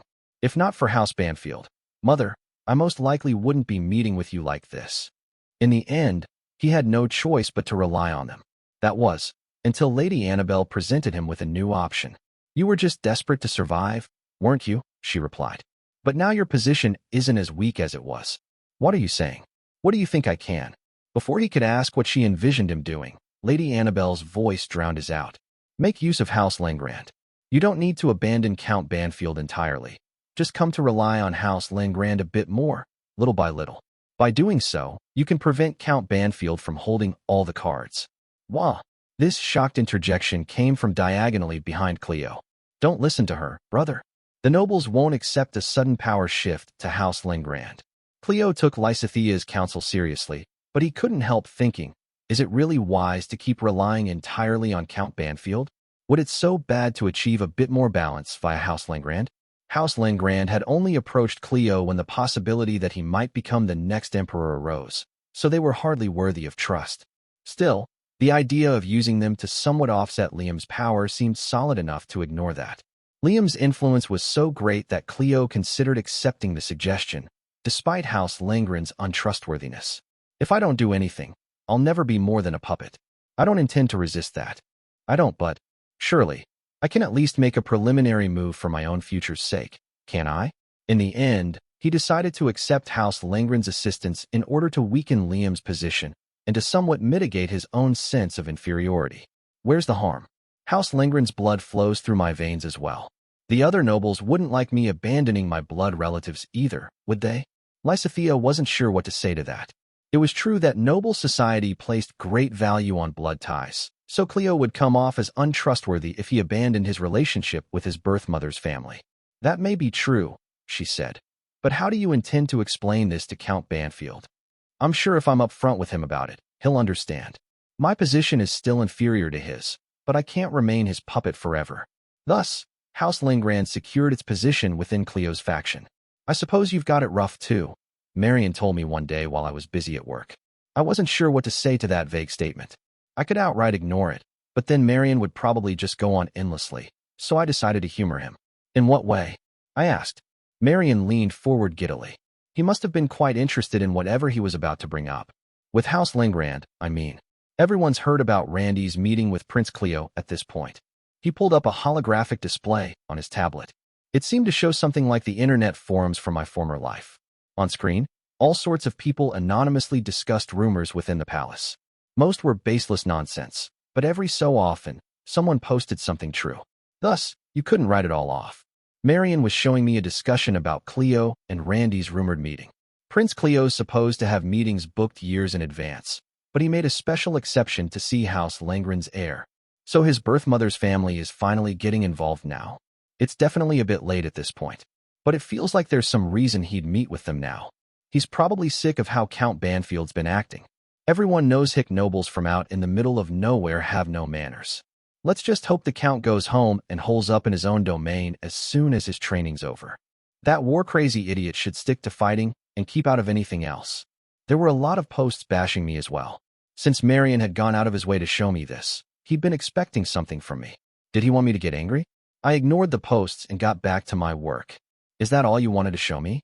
I'm busy at the moment, so could you leave me alone? Marion's shoulders slumped. He must have been disappointed that he couldn't get a rise out of me. If you want to look for the people who wrote those comments, I'll help you, he said. Not that you need my help, I'm sure, with the intelligence operatives at your disposal. If I'd wanted to, I could have tracked down and disposed of every single one of the idiots disparaging me in that thread. Kakuri and his men would no doubt have handled it cleanly. I had no time for anything like that, though. They can write what they like. I have no interest in gossip. I closed my mouth and got back to work. Marion gave me an exasperated look. Diligent as always, aren't you? It doesn't matter what you say, you can't hide that natural diligence. This guy doesn't understand me either. Me, diligent? He must be blind. Did you want to make me angry by showing me those scribblings? That's right. I thought you'd go find the culprits and eviscerate them. Who exactly do you think I am? So many people badmouth me in this universe. If that was all it took to get my goat, I wouldn't last a second. I could only imagine what the residents of my home planet said about me behind my back. It was natural for citizens to badmouth politicians. Sorry, but I don't have time to humor you. If I were free, I wouldn't have minded hunting down the people who'd written those posts, but I really was busy at the moment. Too bad. I was looking forward to watching you fly into a rage. While we talked, Randy approached, wearing a flashy suit as always. For some reason, he looked triumphant as he spoke to me. Do these as well, would you, Liam? A considerable amount of holographic data displayed before me as he tossed the work assigned to him and his lackeys to me. What's this supposed to be? I asked, my eyes flashing at him. Randy gave me a nasty grin, apparently playing a childlike prank on me despite his age of almost 200. Since we're in the same faction and all, we should help each other out, shouldn't we? And we're rather busy over here. So would you handle our share of this work? You specialize in busy work like this, don't you? He thinks I'm just a grunt, does he? With that, Randy took his underlings and left. Even those lackeys of his sneered at me as they walked off. Best of luck, Mr. Diligent. Sure helps to have talented friends, doesn't it? You better finish all that. My eyes widened at the attitude Randy's flunkies were showing me. I couldn't believe there were still people who'd act that way toward me. I found myself wondering whether I should reassess them. After all, it took serious guts for them to hassle me when they all knew their positions were far inferior to mine. Of course, I couldn't discard the possibility that they were just that stupid. Looking at them really sent home that people didn't fundamentally change, however impressive an education nobility afforded them. Now that they'd forced all that work onto me, Marion seemed to pity me. Want help? I sighed and looked over the data Randy had given me. It's no problem. Just do your own work. I decided to play nice for now. For now, Lady Annabelle had summoned her nephew Randy. They met at a facility just outside the palace where the Emperor's concubines could see their families. Randy nervously informed Annabelle of Liam's movements. He hasn't taken the bait, despite how arrogant I've been toward him. It's hard to believe he did all the things they say during his training assignment. Randy couldn't be called talented, even as flattery. Not having finished his training at almost 200 displayed his lack of foresight. In addition, there was nothing in particular he excelled at. His abilities in any area compared unfavorably to those of bureaucrats in his workplace hired for their talent. All this was after he'd used education capsules too. Following that process, he'd slacked off with rehabilitation and practice, so he hadn't improved as much as he was meant to. Overall, he'd received the best education his noble rank could grant him, yet he had nothing to show for it. Of course, even Randy was superhuman compared to a commoner, but there was a huge divide between what he and Liam were capable of. Lady Annabelle sighed at the waste of space nephew before her. Be careful as you continue to observe him. Of course. So when will House Lengrand be in charge of Cleo's faction? All Randy was concerned with was rising to the top of Cleo's group. Lady Annabelle shook her head, disgusted by her nephew's lack of comprehension of the facts. What's wrong, Aunt Annabelle? Use your head a little, will you, Randy? When exactly did I say we'd support Cleo? We'll dismantle his faction from the inside. It's what he would have us do, after all. Lady Annabelle had never intended to help Cleo from the get-go. Randy blustered at this news. But if we do that, there's nothing in it for House Lengrand. Calm down. I'll make sure we get something out of it. Randy did his best to figure out what that meant. Are you saying you have a connection to Prince Calvin? He'd benefit most from Cleo's failure. Calvin obviously stood to gain if Cleo dropped out of the succession conflict, so Randy assumed his Aunt Annabelle had some association with the Crown Prince. However, Lady Annabelle didn't answer his question. After all, she couldn't trust Randy enough to give him that information. If he thought Calvin was behind this, letting his misconception stand was fine with her. Just keep observing Liam. If he gives you an opportunity, take him out. But I want you to be very careful. I assume you're aware of how many other nobles he's crushed before now. You can't allow him to get the better of you. Randy nodded, sweating slightly at Lady Annabelle's warning. Oh, of course. Good. I know I'm repeating myself, but don't take your eyes off Liam. That brat's seriously dangerous. Since Liam had made short work of any number of aristocrats, Lady Annabelle was incredibly wary of him and extremely anxious about having to leave this matter to her nephew. Randy held his head high, oblivious to her concern. Never fear. I've found the perfect person for the job. With them on our side, we won't have to worry. Perfect person? This person works for you, correct? Annabelle asked sternly. Randy didn't even notice her expression change. No, but there's no need for concern. I was the one who found them, after all. Lady Annabelle put a hand to her face. Could she really just trust this to her incompetent nephew? Her anxiety was only growing. Sighing, she decided she'd just have to look into things herself. Tell me who this person is. I'll do some digging of my own. Chapter 5, Calvin and Isel. A fierce fight was unfolding on the border between the autocracy and the empire. Aboard Calvin's super dreadnought, the crown prince was meeting with nobles and advisors. The large table they sat around was actually a device for war councils that displayed a simplified depiction of the battlefield for them all. Calvin furrowed his brow at the state of the battle. I didn't think I was taking them lightly, but I never expected to have this much trouble. He'd prepared for this war as soon as he heard he'd be facing the autocracy. He liked to think he knew what he was getting into, but the autocracy was surpassing his expectations. We're still neck and neck, but our losses are immense, one noble reported with a bitter expression. We just received word that Isel's main fleet wiped out Count Harper's. Calvin pinched the bridge of his nose. Count Harper's household had supported him for a long time. I believe the Count's son was commanding that fleet, he asked. Another noble nodded. Count Harper always spoke so highly of his son.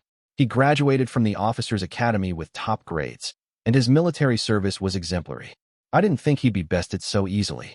Calvin couldn't believe they'd lost such a promising young member of his faction to the fighting. No, he didn't want to believe it. He turned to the representation of the autocracy's fleet on the display in front of him. So the crown prince of the autocracy himself is fighting on the front lines. I'd heard the rumors. Common sense really doesn't apply to the autocracy, does it?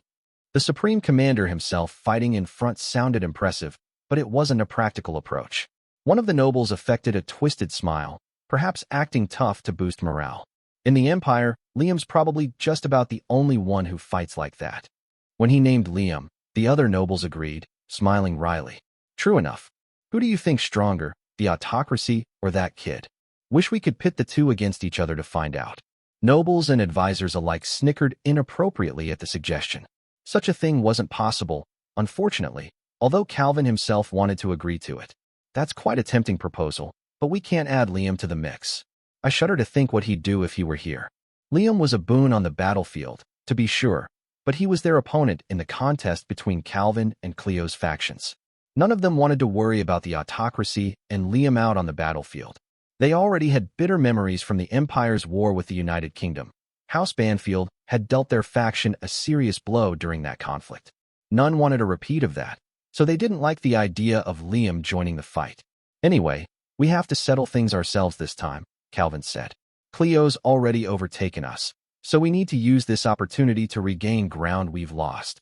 Calvin wanted to be victorious over the autocracy to solidify his position as crown prince.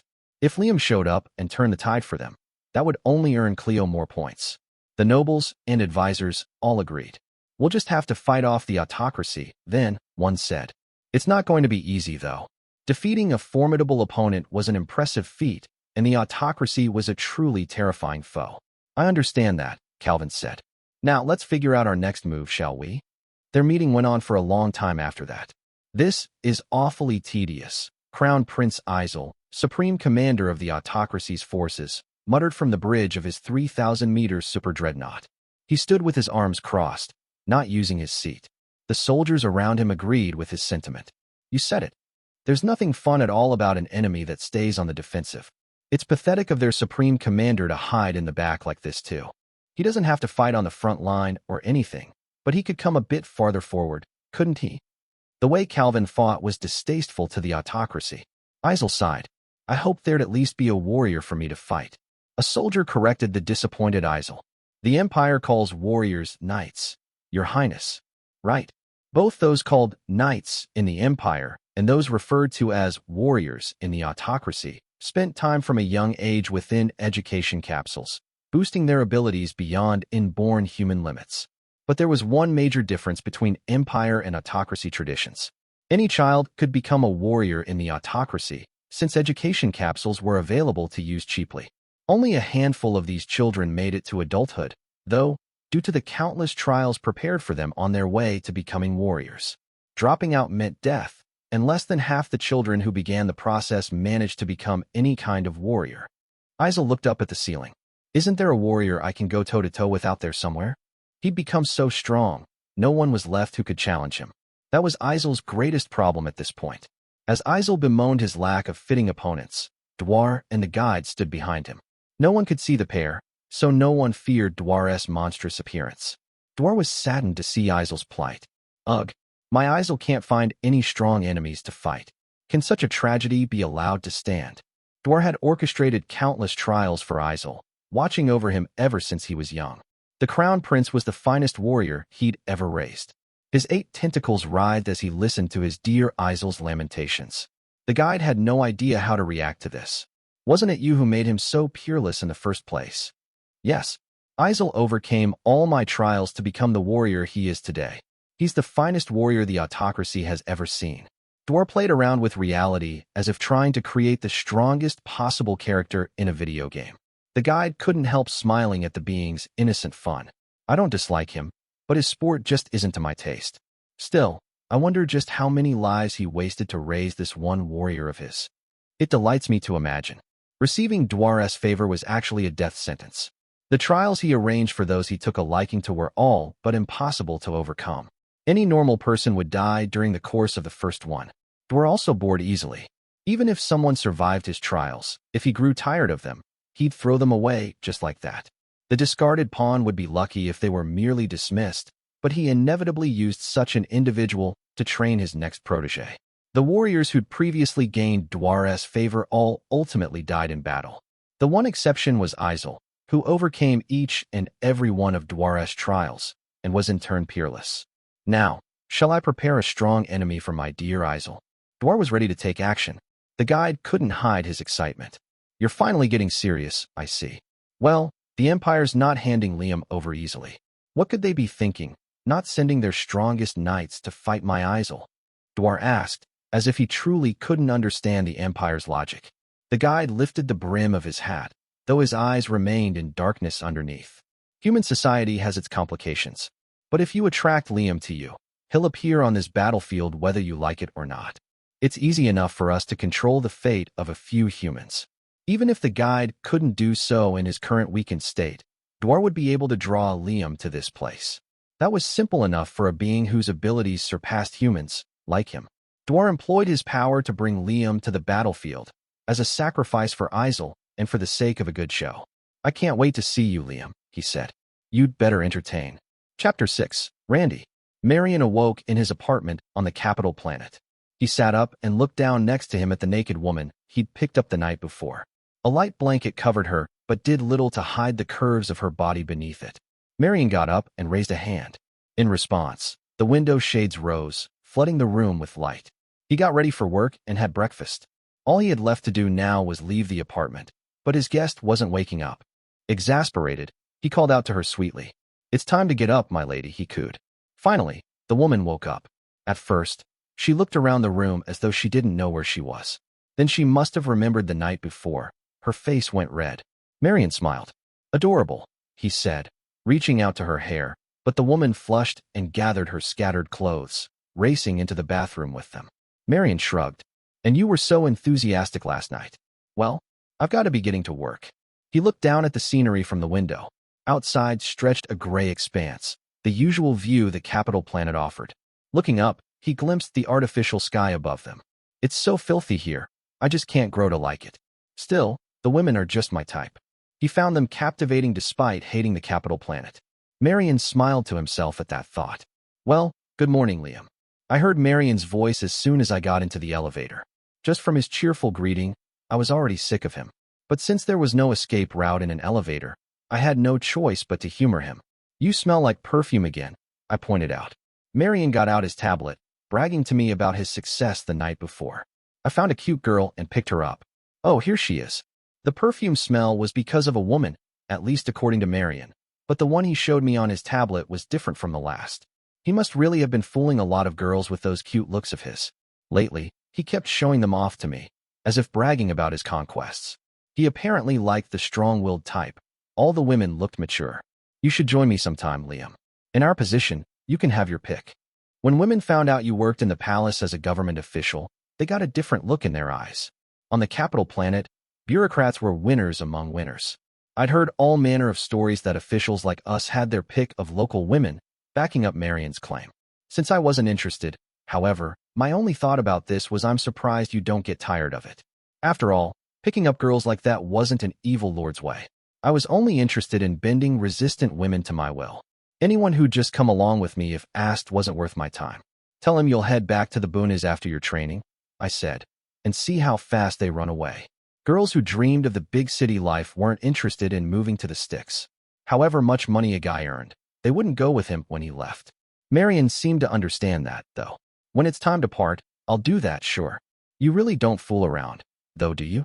Worried about your fiancé? He thought I didn't want to be unfaithful to Rosetta? Was this guy an idiot? Why should I care a bit about her? She might have belonged to me, but I didn't belong to her.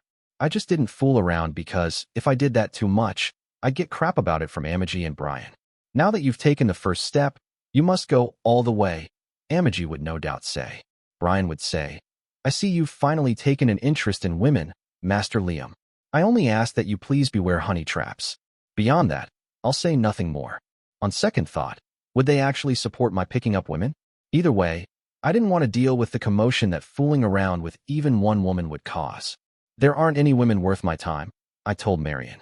You've never found a single one? Nope. Well, I guess that's not strictly true. After my statement, a single girl with pretty blue hair had flashed through my mind. Her name was Lily. She was innocent, untainted by the capital, but I had no idea what she was doing now. Her clear skin and pure white dress had made her stand out among the other capital planet women, and not in a bad way. Just as I was worrying about whether she'd already embraced the capital's terrible, flashy styles, Marion peered into my face. What? I asked. Well, you went silent, so I wondered if someone did catch your eye. It's none of your business. I tried to bring the conversation to a close. Marion must have really wanted me to come on one of his hunts. He was being awfully persistent today. Come on, let's have some fun together. I just know you being with me will bring up my success rate. It's fun to go out and get your fill, you know. Looking at his sunny face, I could easily picture him getting stabbed one day. Still, Marion was another noble just like me, if a rotten one. We had the abilities of knights, so we couldn't really call ourselves nobles if we let some common girl stab us. The elevator reached our floor, so we got out and headed for our work area. It was first thing in the morning, but Randy and his goons were already crowding around my desk. When they spotted me, they started talking in voices just loud enough for me to hear. Congratulations, Lord Randy.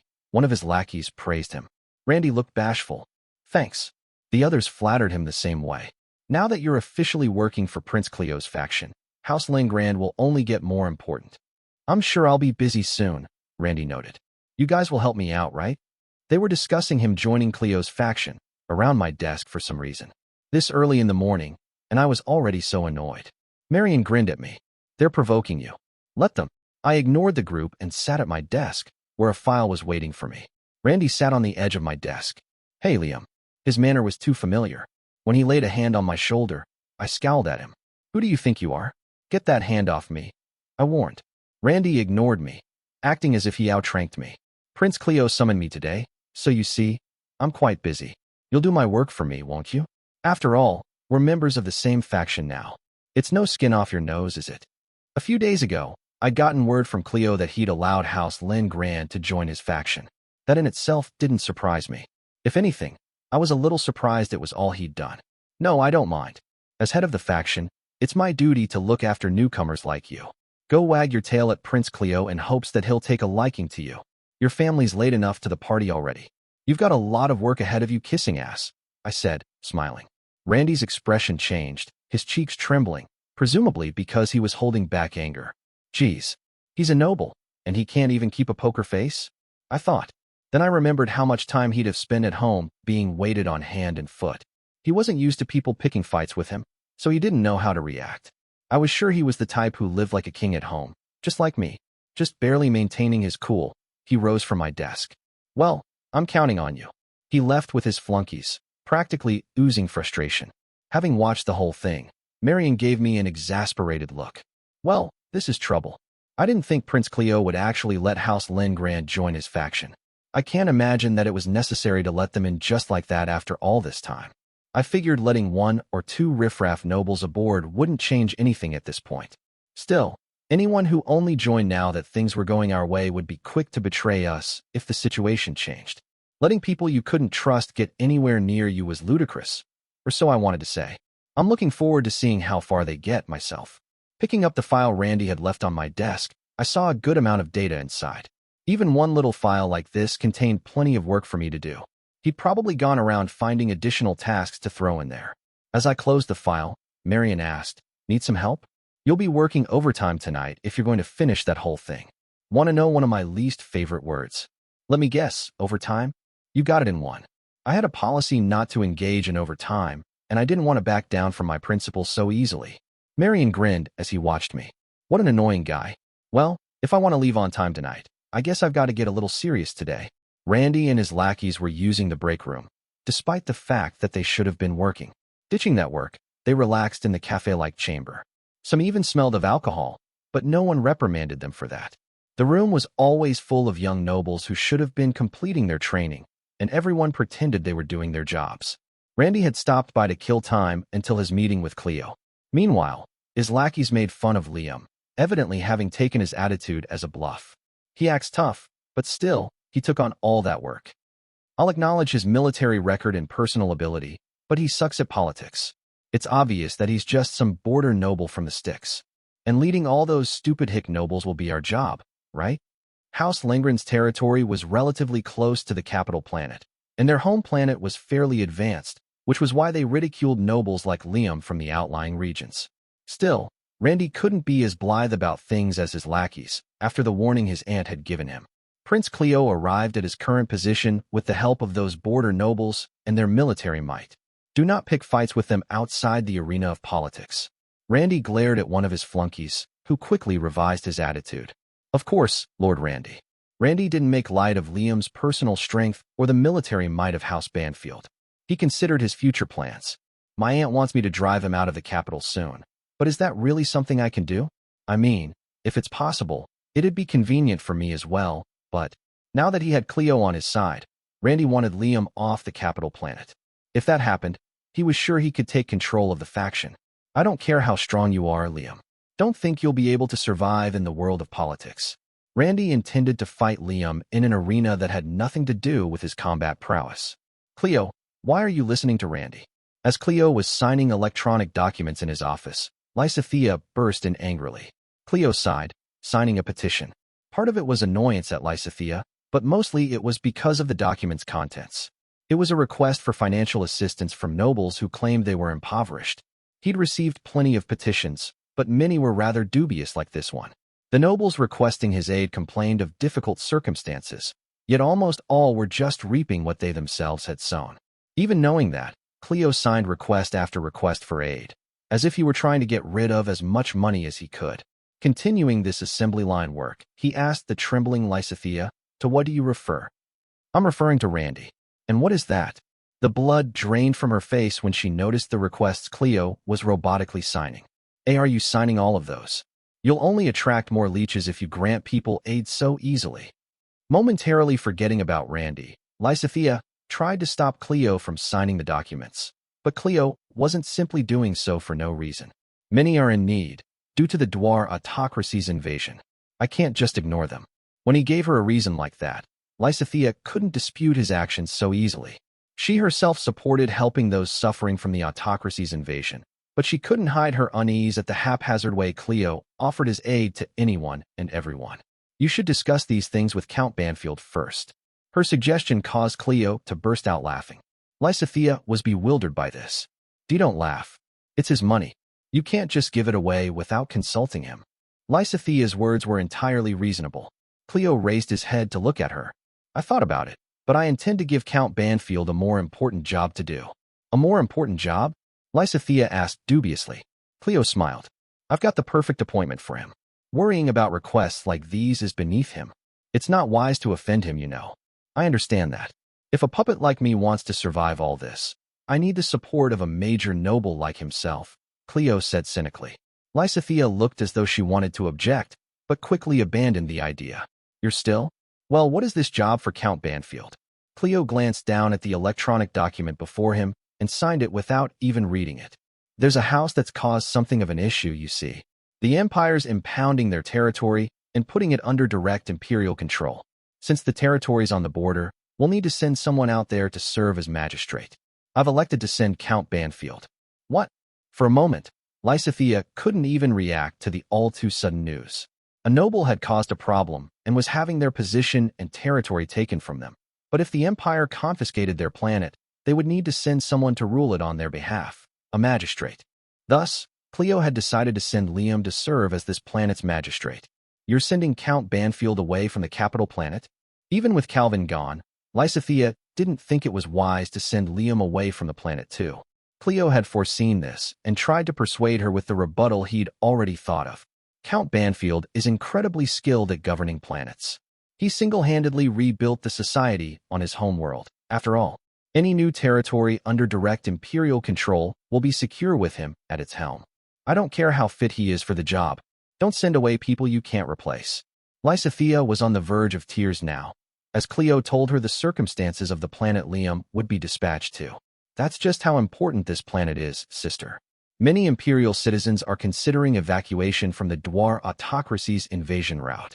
The Empire needs to prepare a planet for these refugees, as well as one that can provide support to the army from the rear. This is a very complicated problem. Upon hearing that this was a necessary plan for the Empire, Lysithea found it hard to argue. The Prime Minister has approved of it, as well, Cleo added. He said it may be tough for a young person who still hasn't completed his training, but he's certain that Count Banfield can handle it. Plus, if we can pull this off, winning the war won't be Calvin's victory alone. He'll have to admit that we had a hand in it. Lysithea's shoulders slumped. She was ashamed of her inability to think that far ahead. I didn't know you'd put so much thought into this. I'm relieved to know you've considered all that.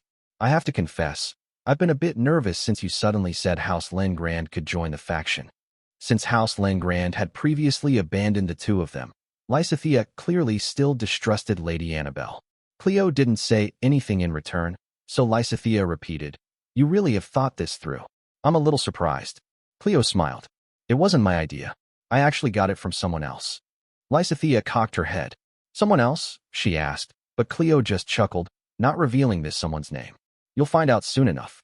Chapter 7. Ambition. The large black automobile had a high-class quality. The rear seats were spacious, and the interior was luxurious. The driver was separated by a partition, so those in front and those in back didn't have to interact with each other. The automobile drove not on the ground but in the air, flying through the sky with its wheels retracted. Of course, its tires were just an auxiliary feature anyway, since it was primarily meant for sky travel. They simply allowed for the option of ground travel if one wished. Marion sat in the back of this luxury vehicle. I never thought Lady Annabelle would wish to meet with me. Across from Marion sat Randy. The two seemed utterly relaxed with each other. She would very much like to speak with you. I just wasn't expecting it. I didn't think I was anything more than a pawn to spy on Liam. Please, you're nothing of the sort. Once our plan succeeds, House Algren will receive nothing less than our full support. That goes for you individually as well, of course. Randy smiled knowingly. Marion grinned as well. Well, I'm praying for the success of this plan, whatever it may be. Marion was working for Randy.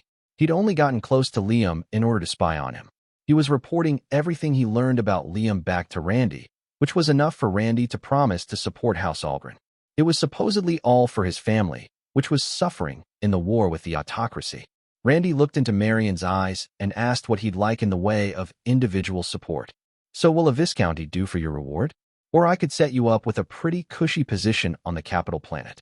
Offered the choice between a cushy job on the capital planet or ruling a rural planet as a viscount, Marion seemed to struggle a bit to keep the smile on his face. I've always been in a weak position in my family, and because of that, my brothers were all treated better than me. But I'll steal leadership of the family from all of them. That would be the perfect revenge, don't you think?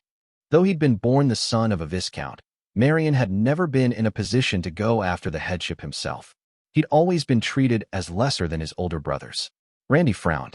You're going to waste your life on revenge? To Randy, proximity to the capital correlated directly with one's happiness. Marion almost burst out laughing at the thought.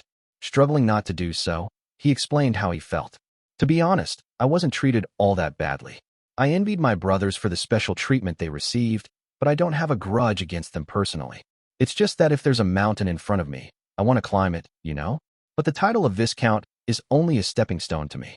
What I'm really after is the seat of the Margrave, Randy finished. Viscount Algren served the main family under Margrave Algren, and Marion's ultimate goal was leadership of the main family. Correct. And you're going to help me get there. It's not advisable to be too greedy, you know? I'm spying on Liam. I deserve that much as a reward. I'll be satisfied as long as you promise to put me in charge of my own family. That I can do. Well, it looks like we're here. The luxury vehicle set down and the door opened, so the two of them got out. In a meeting room, Marion laid eyes on Lady Annabelle. Randy introduced him. I've brought him, Aunt Annabelle. Lady Annabelle looked up at Marion from where she remained seated. That was probably a message. You're not important enough for me to stand to greet you. She was a concubine of the Emperor, one of his wives. So Marion understood and wasn't bothered in the slightest. In fact, he was delighted that he'd even been invited here. I am Marion Sarah Algren. It's a pleasure to make your acquaintance. Lady Annabelle took more interest in Marion as he bowed deeply and gracefully. You seem cleverer than I expected. Could we speak alone? Randy wasn't sure what to say to that. He didn't think it was right to leave her alone with a man who wasn't family. There was nothing to record what went on in this room, so that secret discussions could be held here. Not even guards or servants were allowed inside, so he didn't feel comfortable leaving the two of them alone. Aunt Annabelle, I don't think I can leave you alone with Randy. Annabelle glared at him, and Randy reluctantly backed down. Before he left the room, however, he warned Marion, don't do anything stupid. My aunt is one of the Emperor's wives, you know. I'm aware. Randy departed, and Marion sat down in the chair Lady Annabelle offered him. They faced each other, and as Annabelle eyed the door Randy had left through, she said, it's cute that he's so obedient, but I wish he was a little more capable. He doesn't even look into the people he associates with. Lady Annabelle gave Marion a knowing look, but Marion remained cool under her gaze. You'd be surprised how few people realize. Well, you must be capable enough to spy on Liam. Now, I've heard a few things from Randy already. Taking over your family is a rather paltry wish, wouldn't you say? Apparently, Lady Annabelle didn't see the point in becoming a mere viscount.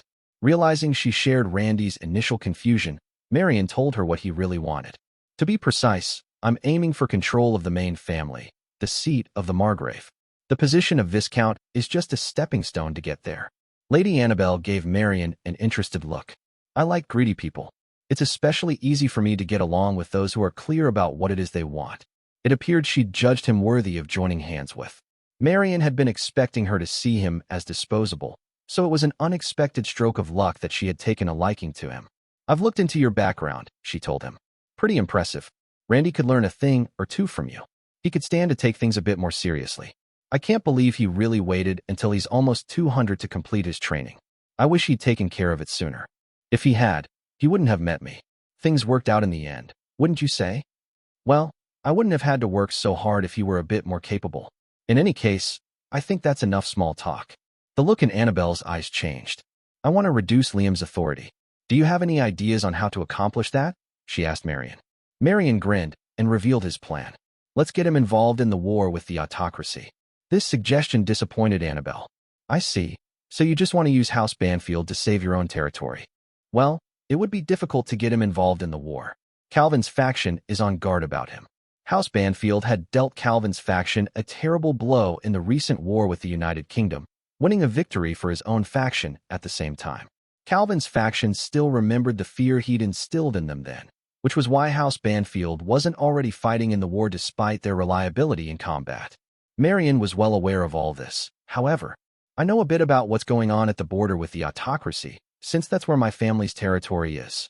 Annabelle closed her mouth and gestured for him to continue, though her expression said she wasn't expecting much. Marion explained what was happening in that region. There's a Baron's planet a little way from the border that's in the perfect location to provide logistical support to the army, but this planet has a small issue, you see. Marion showed her a document on his tablet, and Annabelle frowned. I can see why they can't rely on this planet for aid, she said sourly. The planet in question was in the perfect location to provide support to the Imperial Army, and they had actually applied for aid from them, but the Baron had rejected their request. Marion pictured the man's face and felt disgust well up inside him. The Baron has a bad reputation in that area for his rather vulgar tastes. What do you say to getting rid of him for failing to do his part for the Empire? And after we get rid of him? Annabelle was finally taking interest. The Empire will seize his planet, so they'll need to send a magistrate to rule over it while it's ungoverned, Marion went on. At any other time, it could be left alone for a while, but we're at war with the autocracy right now. This is the perfect time to transform the planet into a base to support the army. Though it would only be providing support, the planet was still close to the border with the autocracy, so there was no guarantee it would remain untouched by the war. Depending on how things went, it could be invaded just as easily as any of the other territories nearby. No one would volunteer to serve as magistrate of such a place. If the Empire simply appointed someone, it was unlikely they would be able to fulfill the assignment. Lady Annabelle had caught on to Marion's idea. That's where Liam comes in. Yes, this is a problem only Liam Sarah Banfield can take care of for us. The only question is whether or not we can send him there while he's still finishing up his training. Their idea was dead in the water if Liam declined the appointment because he was still in training. Annabelle smirked. Marion, was it? I want you to meet with Cleo. Is there an opening? I thought he was booked for the next few years. I think you two will get along. Persuade Cleo to send Liam as magistrate. Succeed, and I can promise you the seat of Viscount to use as your stepping stone. Marion hardened his expression. You can leave it to me. I'll win Prince Cleo over. Marion got his opportunity to meet with Cleo that very night. It was at the building that served as Cleo's residence within the palace. Since it was late, Cleo was wearing a night robe, looking a lot more vulnerable than he probably should have with a guest. The first thing he did was apologize for his appearance. I'm sorry, but this was the only moment I could find in my schedule. Don't be disappointed that you had to meet me like this. Marion, who was wearing a suit, actually felt an odd excitement at the way Cleo looked. I should be the one to apologize for insisting that we meet so suddenly. I'm glad you feel that way. Now, what's this about sending Count Banfield to serve as magistrate? You realize he's my greatest supporter at the moment. Cleo's stance was that it wouldn't be possible to send Liam away from the capital planet, but Marion explained to him the overt reason for doing so. By providing support from the backlines, Liam will help Prince Calvin win victory against the autocracy. That will prevent Prince Calvin from taking all the credit for achieving victory. I see, but is this really worth the risk? Cleo wasn't convinced, so Marion shifted to an appeal for House Algren's sake. To tell the truth, this is all to save Viscount Algren and my family's territory. I know my family will come out of this all right if Liam takes part in the war. Since it will be your appointment of him that protects us, all the nobles on the border will swear their loyalty to you, Prince Cleo. Along with his appeal to the prince's emotions, Marion could surely provide him a potential benefit, but Cleo still didn't seem interested. Do you really think I'd trust someone sent here by my mother? Marion was aware of the antagonism between Cleo and Lady Annabelle, of course. While he was debating whether or not to use the excuse that he had only gone through Annabelle in order to meet with Cleo, the prince put both his hands on Marion's cheeks. Cleo pulled Marion close enough to kiss. Marion, why don't you tell me what you really want? I feel as though I'll be able to get along with you better than I do with him. But your highness, Marion's eyes darted. We're a lot alike, the two of us, said Cleo. Why don't we open up to each other? Tell me about yourself. What is it that you really want? What do you stand to gain from sending Liam to serve as magistrate? Marion couldn't pull his eyes away from Cleo, who seemed to possess strange charm. When their lips were almost about to touch, Cleo smiled impishly. It seems I've put you on the spot, but it's true that I'd like to get closer to you. Marion blushed and looked down, his true feelings spilling out before he could help it. What I really want is... Cleo was as busy as ever with his meetings, but he seemed to be in a good mood this day. Lysithea frowned as she observed him. Seems you enjoyed yet another secret meeting last night, she said somewhat testily, but Cleo wasn't bothered by her attitude. With Marion? I did enjoy it, he admitted, and Lysithea's brow furrowed even more. People are starting to spread rumors about you bringing men into your room. The more talkative types are embellishing things even further. Well, it's not like it's strictly untrue. Let them say whatever they like. Lysithea didn't know how to respond to Cleo's complete lack of concern. She was starting to worry herself that Marion had Cleo wrapped around his finger somehow. I won't tell you not to have any fun, but you should be a bit more careful about who you have fun with. Our mother was the one who introduced you to him, wasn't she? They're obviously planning something. Lysithea, who didn't trust their mother, was suspicious of Marion. Cleo smiled. Marion and I have a lot in common. It's no wonder we get along. Lysithea couldn't argue with that. I understand, she said after a short pause. I'm just telling you to be a bit more prudent. The people meeting with you bring attractive men along with them now for no reason because of those rumors, you know. People had started visiting with attractive men in tow in order to win as many points with Cleo as they could. Cleo smiled, only just now realizing the meaning behind this odd recent occurrence. It's frightening how easy it is for people to get the wrong idea about things, isn't it? You're telling me. Chapter 8, Lily. Beneath IT's surface, the Algorand Empire's capital planet contained a secondary society. Above ground lived regular citizens and those of relatively higher standing. But the underground was where anyone who had no place above ground ended up. Once, this had been a lawless place, but these days it was fairly well managed. Due to the appointment of a highly talented individual, the underground had been cleaned up to an impressive degree. The name of that individual was Isla Sarah Berman.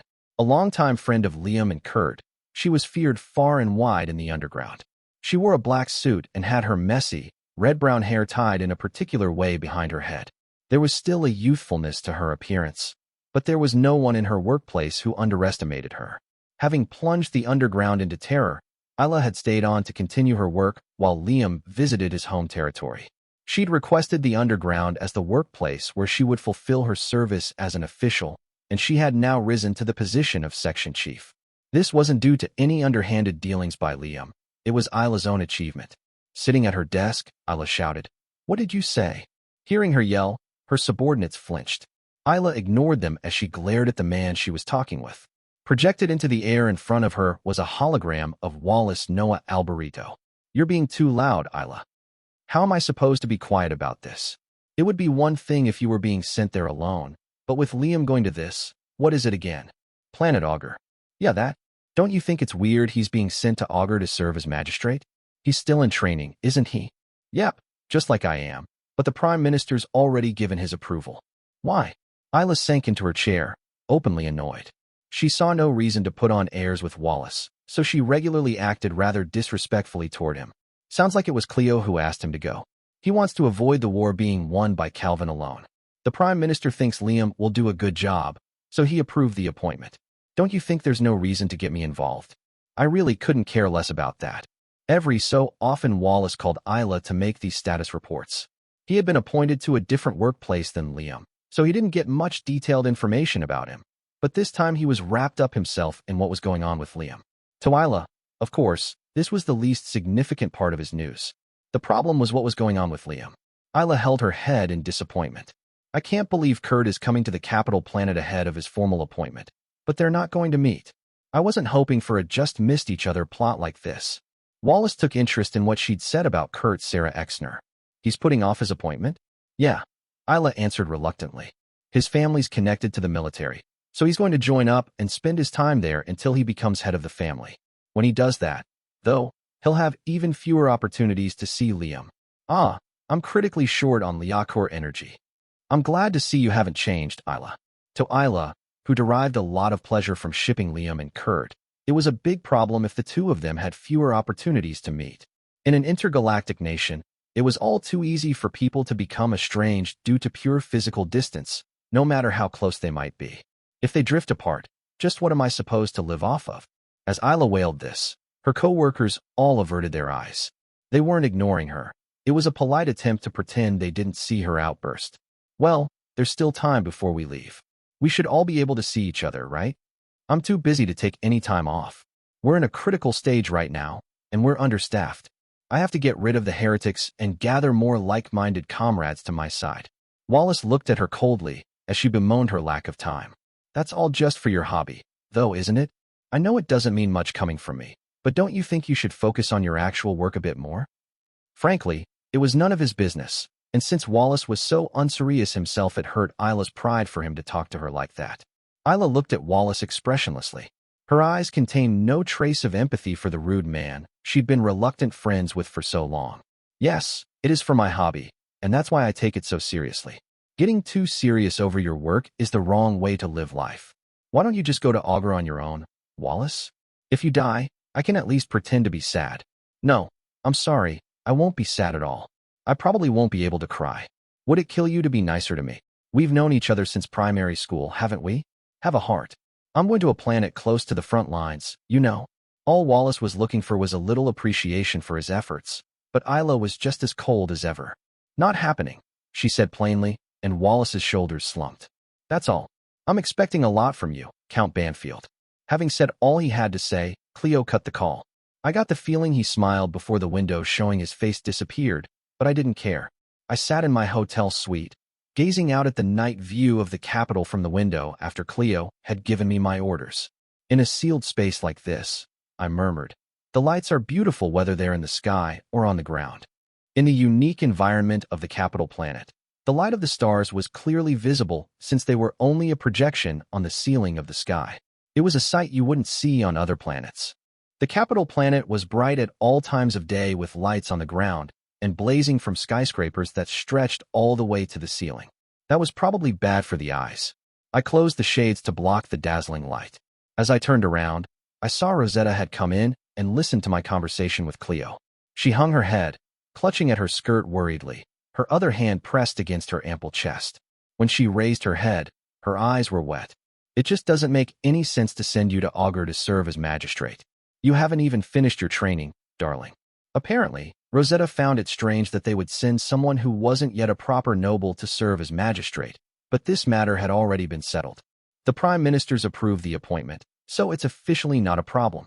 This planet was supposed to be close to the fighting with the autocracy, at least, close, in terms of intergalactic nations, anyway.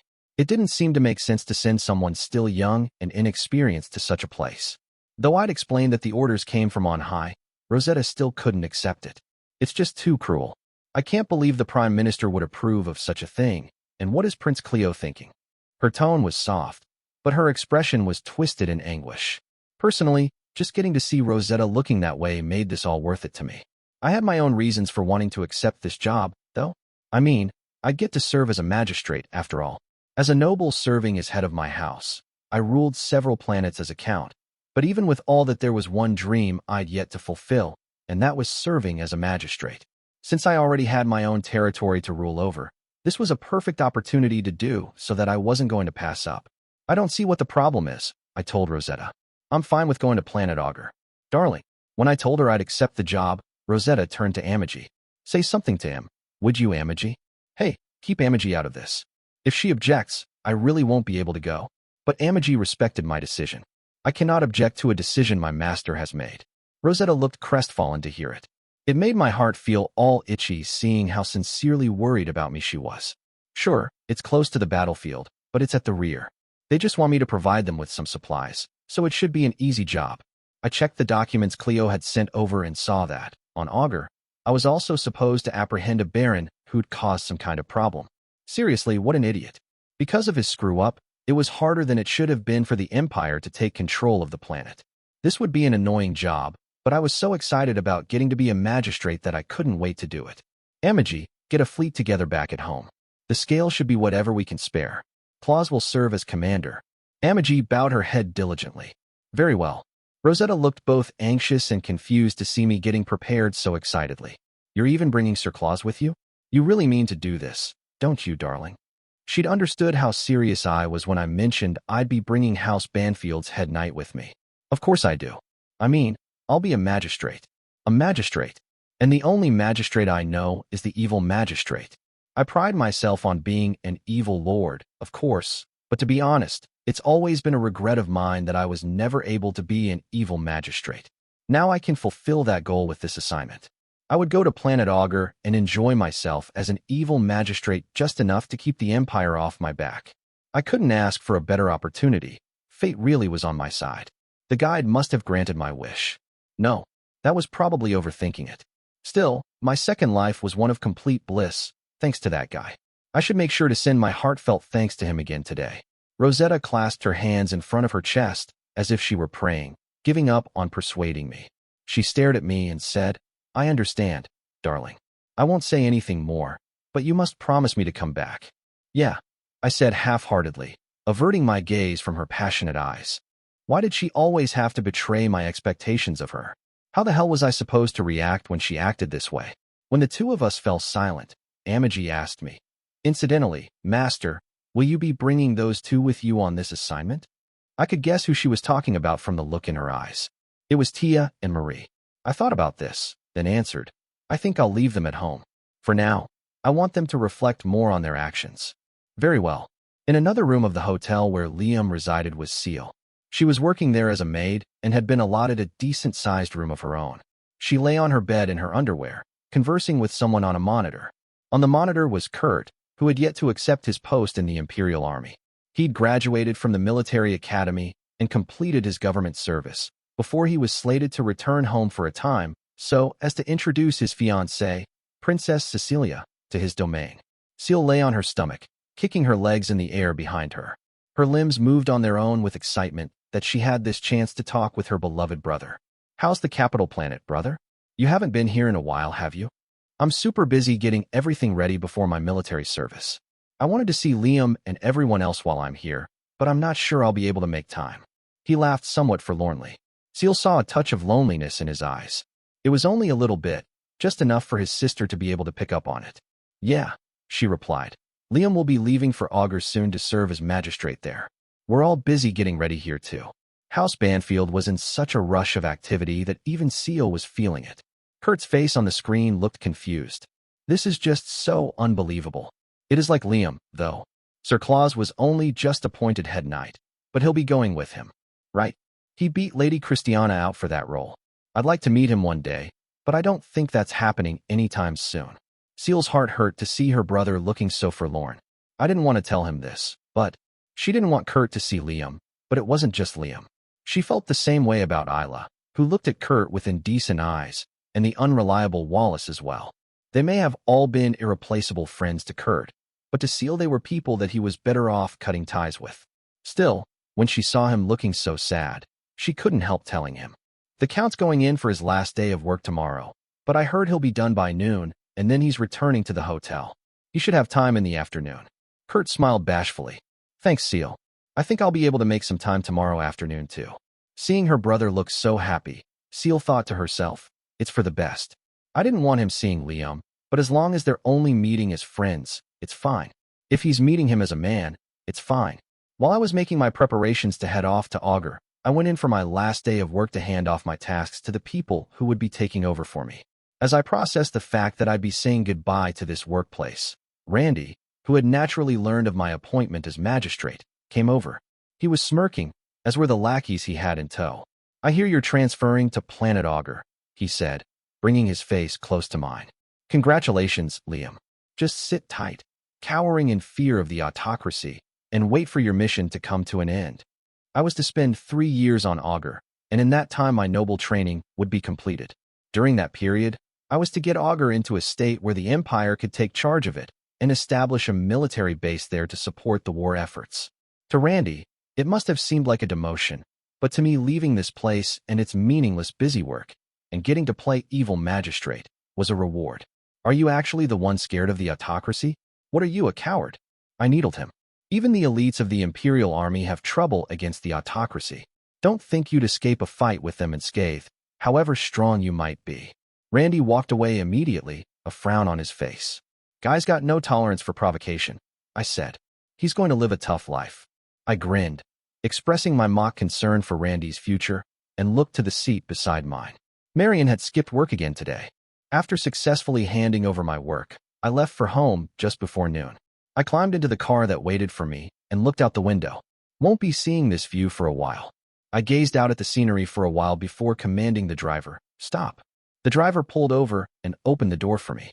As I got out, I told him to go back without me, and then I approached the individual I'd spotted from the window. All the people in suits were turning to look at the woman who stood out from the crowd. She must have heard my footsteps as I drew closer, because the woman turned around and gave me a shy smile. Long time no see, Lily, I said. Yeah, the woman said bashfully, averting her gaze from me. I was pleased to see she hadn't changed at all from when we'd first met. I'd been worried that I might reunite with her to find her stained by the big city's sophistication. What are you doing in a place like this? I asked. It was all office workers in suits around here. Everyone was either a bureaucrat or someone who worked in support of those bureaucrats. Lily stood out among them, just walking around in a white dress. This didn't bother me, of course. Lily scratched her cheek, looking awkward. Nothing really. It wasn't an answer, but I was just happy to reunite with her. Things were a little hectic the last time I saw you. If you've got time, do you want to get something to eat? You don't mind? I'd be thrilled to spend time with you. I smiled instinctively, and Lily seemed happy as well. I'd picked Lily up when we'd first met, and her innocent reactions never failed to comfort me. All the other women around me were constantly betraying my expectations, so spending time with Lily was a balm on my heart. We'd begun walking together when someone I knew called my name. Huh? That you, Liam? Huh? I turned around and saw Marion in a suit with the jacket unbuttoned. He was waving at me in an awfully familiar way. Did he think we were equals or something? Treat your betters with a little respect, will you? I said nastily. Marion just smiled fearlessly and looked from me to Lily. You're cute. I think you and I could have a lot more fun than you would with him. Now I was getting pissed. Marion reached out for Lily's arm, and just when I was thinking it was awfully gutsy of him to be doing this right in front of me, there was a whap, and Lily slapped his hand away. For a moment Marion looked surprised, before swiftly cracking a joke. Turned down, eh? She must really love you, Lord Liam. He turned to leave, but I stopped him. Now you show respect? Marion turned back around, looking awfully smug. I was just teasing. Don't be mad, Lord Liam. As Marion left, I turned back to Lily, surprised to witness an expression I'd never seen on her before. She was glaring hatefully at Marion. Stunned to learn Lily's face could express such anger, I simultaneously wondered just what she had against Marion. Had they met before? For his part, Marion had acted as if he didn't know her. I thought maybe Lily was aware of him, but not the other way around, though it seemed neither was the case. There's something suspicious about him, she said. I sighed. I agree. Now, let's get something to eat. As I responded, Lily seemed to realize the hostile look on her face and gasped, hiding her expression with her hands and flushing red up to her ears. Did you see that just now? I thought it was funny how embarrassed she got after glaring so hard at Marion. I didn't expect to see a look like that on your face. You don't like his type, do you? Lily peered at me through the gaps in her fingers, concern in her eyes. He just gave me a really bad feeling. How do you know him? We work together. He seems to think we're friends, though. Your co-workers? Lily said. Her tone sounded sulky to me, for some reason. He's hiding something, she warned me. I can tell. Something, yeah? I was curious what Lily had sensed about Marion. Well, let's just worry about lunch for now. Just what had that all been about? That night, Lord Liam went out with that blue-haired girl again. Don't you think we should investigate her? She should join our family if possible. We could get on it right away, if we only knew who in the world she is. When she entered the hotel's lobby, Seal heard this conversation taking place between some of House Banfield's vassals. The blue-haired girl who had spent time with Liam once in the past had appeared once more. Seal listened dumbfounded as the vassals discussed welcoming the mysterious girl into the family. After all, Seal knew exactly who the girl was, and she was also the last person who would have wanted to hear this news. The vassals walked off, still discussing the girl. But we're not supposed to investigate, right? I wonder who that order came from. Maybe somebody decided it's best for the truth to remain unknown. It was ironic that the last comment, said jokingly, was probably closest to the truth. Seal was the only person present who understood that. When the vassals were gone, Seal cradled her head, tears in her eyes. She couldn't help thinking that her own actions had steered her brother down the wrong path. Why did you go to see him as a girl, brother? Fortunately, by the time Seal exclaimed this aloud, no one remained nearby. It was good no one had overheard the incredible truth expressed in her outburst. It was good, right? Chapter 9, Betrayal. The planet Augur was close to the Empire's border with the autocracy. Of course, that was close in terms of intergalactic nations, so you'd still need to use a long-distance warp device to get there. With one of those devices, however, Augur wasn't far from the front lines. No one normally paid any attention to the planet, but its value had shot up now that the Empire was at war with the autocracy. From the start, it would have been the perfect place to establish a base to support the front lines in the war effort. The only reason one hadn't already been built, there was the Baron who ruled the planet. On the bridge of the Argos, a super dreadnought I'd brought with me from House Banfield's domain, I stared down at Augur, which was projected onto the screen that made up the floor. It wasn't at all unpleasant to look down at the beautiful, faintly purple planet from space. The Empire must be seriously short-staffed to send me as a magistrate, I said. This was a job for a serious, straight-laced type, but they'd chosen an evil lord like me instead. As I grinned down at Augur, Wallace stood beside me, arms folded as though he had complaints about the situation. I'd forced him to come along, since he seemed to think he could finish up his noble training without actually doing any meaningful work. From his point of view, of course, I dragged him from a safe job on the capital planet to the front lines of the war. To make a comparison, it was as though I'd transferred him from the main office to a remote branch in a place with a lot of problems. You should have just turned down the job, he spat. I don't care if it was Cleo and the Prime Minister asking. You should still have enough authority to be able to say no. It's just as you say. I did have the option of turning them down. Then, but why would I? I was bored on the capital planet. Let's see how Calvin handles things from up close. That's why you came. I shook my head. You're as thick-headed as always, aren't you? I was told to construct a base in the rear, not to fight in the war. Huh? Then, if something happens, we can just run away. I wasn't coming here to fight, just to build a base. Lord Magistrate, we have communication from the dispatched fleet, one of the bridge operators informed me. Put it through. When the Empire sent a noble to serve as a magistrate, they also dispatched a fleet from the Imperial Army to accompany that noble. The commander of this fleet was a major general who appeared to be in his mid-20s, though it was difficult to guess people's age in this universe. A hologram of the young major general was projected in front of us. It was so realistic, it seemed the man himself was really standing there before us. His voice even seemed to come from his mouth. Lord Magistrate, all 3,000 ships of the dispatched fleet have arrived in Planet Augur's vicinity. The Major General looked nervous as he made his report, but I replied to him in a perfectly relaxed tone. Keep your guard up until the transport fleet arrives. I ordered him without even meeting the Major General's eyes. He saluted sharply. Understood, sir. The call ended, and the Major General disappeared from the bridge. Having observed the exchange, Wallace spoke as though he pitied the man. Poor guy. He wouldn't have to worry if you weren't the magistrate. Normally, in a situation like this, the commander of the dispatch fleet would be higher ranked than the magistrate, since most magistrates were simple bureaucrats with no military experience. Even if they were a noble, unless the magistrate was from a powerful family, the dispatch fleet commander would just tell them, "Don't get in our way," and that would be that. This wasn't the case with me, however. I may have left the military, but I retired as a general in the Imperial Army. Plus, I'm a future duke. It's not like the guy can talk down to me. Wallace shook his head. Apparently, that wasn't what he'd meant. He looked down from the bridge at the vast fleet that surrounded House Banfield's flagship, the Argos. The Major General's just shaken up by the 30,000 ships you brought with you. You didn't even need his fleet to come.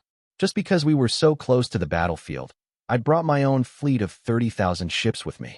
I thought it was better to have them on hand in case of an emergency. I'd brought the Avid too.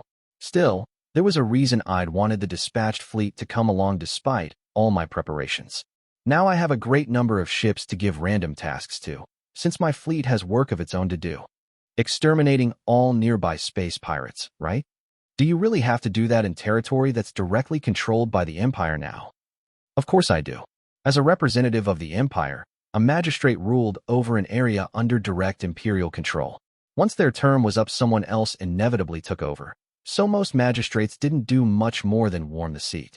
As long as nothing catastrophic happened while they were in office, they'd have done a fine job, so they didn't bother dealing with any local pirate problems. I'd also heard that dispatched fleets tended to resist orders to do so, protesting. Don't give us busy work like that. In other words, neither magistrates nor dispatched fleets typically accomplished much of anything at their posts. This fleet that had been sent along with me was of decent quality, but it couldn't compare to House Banfield's fleet in either skill or equipment. I couldn't let them handle any pirates. Space pirates are my wallet, I said. I feel like I've found a piggy bank every time I uncover one of their hidden fortresses. They also served as resources for me. The transport fleet was loaded up with resources with which to build the new base, but if I could procure more on site, there was no reason not to. Wallace looked at me and sighed. I see you're as hardworking as ever. You're probably just about the only person in the Empire who'd seriously fulfill his obligations as a magistrate. That was just how unimportant the role was. Still, it was a job I was happy to embrace, so it was only natural that I'd take it seriously. I was well on my way to playing the evil magistrate. I just had to take care of anything that would get in my way first. Anyway, that can come later. We've got something to deal with on Augur first. I transmitted my orders to the fleet before me.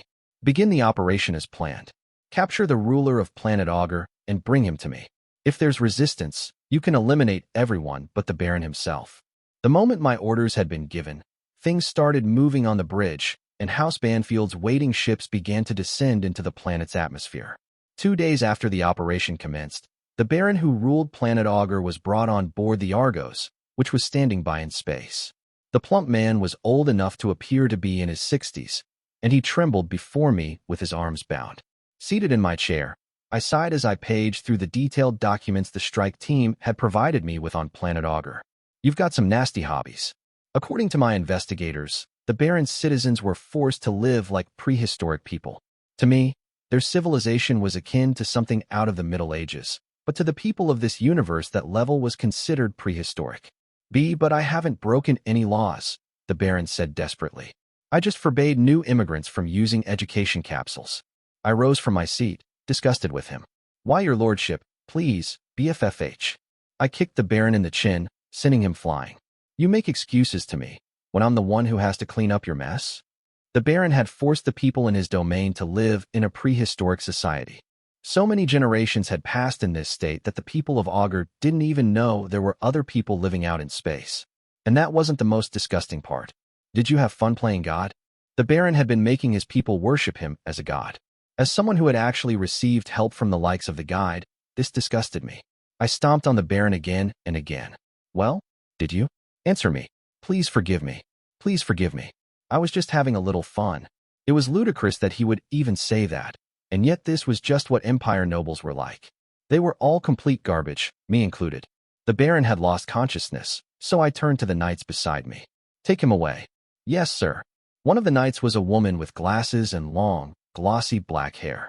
Her light blue eyes were a bit sharp, and she gave off the cold impression of a woman who cleanly and efficiently completed the task she received. She wore a black knight's uniform with a purple cape over one shoulder, which was the uniform of House Banfield's Royal Guard, a unit that had just been established that specialized in guarding and escort. This woman with glasses was the commander of the Royal Guard, Ethel Sarah Granger. She had one of her subordinates take the Baron away, then asked me, "Permission to speak, my lord?" "Go ahead. Thank you. I see no reason to leave such a nefarious man alive, sir." She was asking why I didn't just kill him, so I explained to her that I was only leaving him alive so I could make use of him. He'll be a tool for me, to help explain my position to the people of Augur. At that, Ethel smiled as though absolutely thrilled. Supposedly, she was highly loyal to me, so I hoped it was just my imagination that I was getting some Tia and Marie vibes from her. I apologized for the impertinent remark. Anyway, the situation on Augur's more important. He wasn't just keeping their level of civilization low, he was exploiting them too. We won't be able to procure any labor from them under these conditions. Not content with merely limiting their civilization level of advancement, the Baron had also ruled them tyrannically, causing them no end of undue suffering. I was all for tormenting the citizenry, but as the guy who had to clean up after him now, he'd given me a lot to complain about. I wanted to enjoy my stay here playing the evil magistrate, but I didn't even have time for that. Ethel displayed the data on planet Augur on holograms around us. The situation is rather dire. It'll be quite a bit of work bringing them up to the imperial standard. I looked over the data and said, "Don't worry. It's not my first or even second time improving a domain of this level. Get Wallace," I commanded her. "Why, yes, sir." Ethel seemed somewhat bewildered by my command to summon a good-for-nothing like Wallace, but since he was here, I was going to make use of him. The only thing Wallace was good at was planning parties, but I still wanted him to actually earn his allowance every once in a while. Wallace's cheeks twitched as he looked over the data on planet Augur. "We're really going to build a military base here? The population's less than 100 million, and the people are all destitute." Augur was in a terrible state due to the Baron's less-than-ideal governance, but the planet's strategic value had soared thanks to the war with the autocracy. Even with the hand we'd been dealt here, we had to fulfill the mission we'd been sent to do. It was a big responsibility, but there was no need for me to go down to the surface and bust my ass personally. That's what I'd brought Wallace for. "Don't worry, you'll have all the help you need." "That means you're going to give me an impossible job, right?" "I don't care how much help I get. It's not happening." Wallace was making a fuss, so I gave him some hope to shut him up. "You just have to hold out until some additional personnel get here. You can do that, right?" Wallace cocked his head. "Is someone else being sent here?" "Yep, and they'll be here soon." Liam had been sent abruptly to a planet on the Empire's border, and since he had left in a hurry before even completing his noble training, Rosetta, who had been left behind on the capital planet, was rather suspicious of the circumstances surrounding his appointment. Since Liam had accepted the job and left in high spirits, however, she didn't make a fuss about it. Now, however, Cleo was without the leader of his faction. Now that Liam was gone, people who had been behaving themselves during Calvin's absence were starting to make moves. Rosetta's senior co-worker was one of them. This co-worker sat down on the edge of Rosetta's desk while Rosetta was working and said, "I heard about your fiancé. Sent off to the sticks, wasn't he? I wonder just how badly he must have screwed up." Being sent to the remote reaches of the Empire was like a cruel punishment to the officials who worked on the capital planet. No noble would accept such a job without being guaranteed a certain level of authority where they were being sent, and a promise that they would be able to return to the capital planet afterward. Being sent to the border was viewed the same as a demotion. He was given an important mission to support Prince Calvin, Rosetta replied. Are you suggesting such a thing is a demotion? He's being sent to clean up after your leader, she left unsaid. Her co-worker's face turned scarlet before Rosetta's eyes. Is that all you have to say? You're very bold, considering you have no fiancé around to protect you right now. Will you not understand your place until you get hurt? Rosetta frowned. She couldn't believe her co-worker would be so bold just because Liam was no longer on the capital planet. Are you threatening me? Are you prepared to follow through with that threat? You brat. Just when her co-worker lost her patience with Rosetta and raised her hand to strike her, one of the knights who served as the building's security called out to Rosetta. Lady Rosetta, you have a visitor. I do. She found it strange that someone would come to her workplace to see her, but rose from her seat to meet her visitor regardless. Ignoring her co-worker, she left her work area. Waiting outside for her was Marion, who lifted a hand and gave her a friendly smile. Hey there. You're Mr. Marion? You worked with Darling, right? That's right. I visited because I wanted to talk to you about Lord Liam. Really? Let's use a reception room, then. Rosetta took Marion to a reception room that wasn't usually used. They sat down across from each other with a low table between them. What did you want to talk about, exactly? Rosetta asked. Marion gave her a bold smile and rose from the couch, leaning down over her. While she was bewildered by this sudden move, Marion touched her chin, lifting it up with his fingertips. He's got such a beautiful fiancée, but Liam was still fooling around with another woman. I just can't understand it. He was. Marion couldn't miss the sad expression that flitted across Rosetta's face. I wouldn't make you sad like he does. What do you say? Liam's not on the capital planet right now, so why not have some fun with me? Rosetta had been caught off guard by Marion making a pass at her, but she quickly altered her attitude. Glaring, she told him, I have no reason to do anything with you. Even though Liam has fun with other women, that's no reason for me to betray him. I would never associate with someone like you who tries to take advantage of other people. Anyway, if that's all you wanted to say, please leave. Marion sighed and pulled back, understanding that he wasn't going to be able to seduce Rosetta. It's tragic for a woman like you to be wasted on Liam. As for what I wanted to say, I'll be returning to the domain of House Algren soon. I plan to stop by Augur on the way. Would you like me to give your fiancée a message when I do? If she wanted to talk to Liam, she could simply call him herself, and she could have anything she wanted delivered to him using House Banfield's vassals. Marion couldn't have come all the way here to see her just to say something like that. Why don't you tell me what you really came here for? You wouldn't visit my workplace just to tell me that. You're a bit slow, aren't you? I came here to make a pass at you. Rosetta's first reaction to Marion's provocative smile was to blink in surprise. Then she turned her head away. Quit joking. Fine, we'll say I'm joking. But this isn't a joke. At this rate, Liam will lose his life. If he had something to say about Liam, then Rosetta couldn't help but listen. What do you mean by that? Marion toyed with his bangs, playing dumb. It's just a possibility. I'll tell you the rest if you agree to go on a date with me. With Marion having made yet another pass at her, Rosetta reached the end of her patience. No, thank you. Goodbye. She stood and left the room. Marion shrugged, but there was a triumphant smile on his face, as though he believed Rosetta would be swayed sooner or later. Out in the hallway, Rosetta hid in the shadows with her back to a wall. She knocked on the wall a few times, and a masked woman who worked for Kakuri appeared from her shadow. What can I do for you? The woman asked politely. Can you investigate that person? Rosetta requested. But, because of Liam, the woman could not follow that order. No, unfortunately. I beg your forgiveness, but Master Liam has commanded us to ignore Lord Marion. He did. Why would Liam command them not to investigate his co-worker? Rosetta found this very strange. Yes, I would have subdued him just now for getting that close to you, if not for Master Liam's orders. After all, This woman served as Rosetta's protection from the shadows, it being her job to keep Liam's fiancé safe from any scoundrels who might cause her harm. If he bothers you, I could at least give him a warning, Kakuri's subordinate suggested.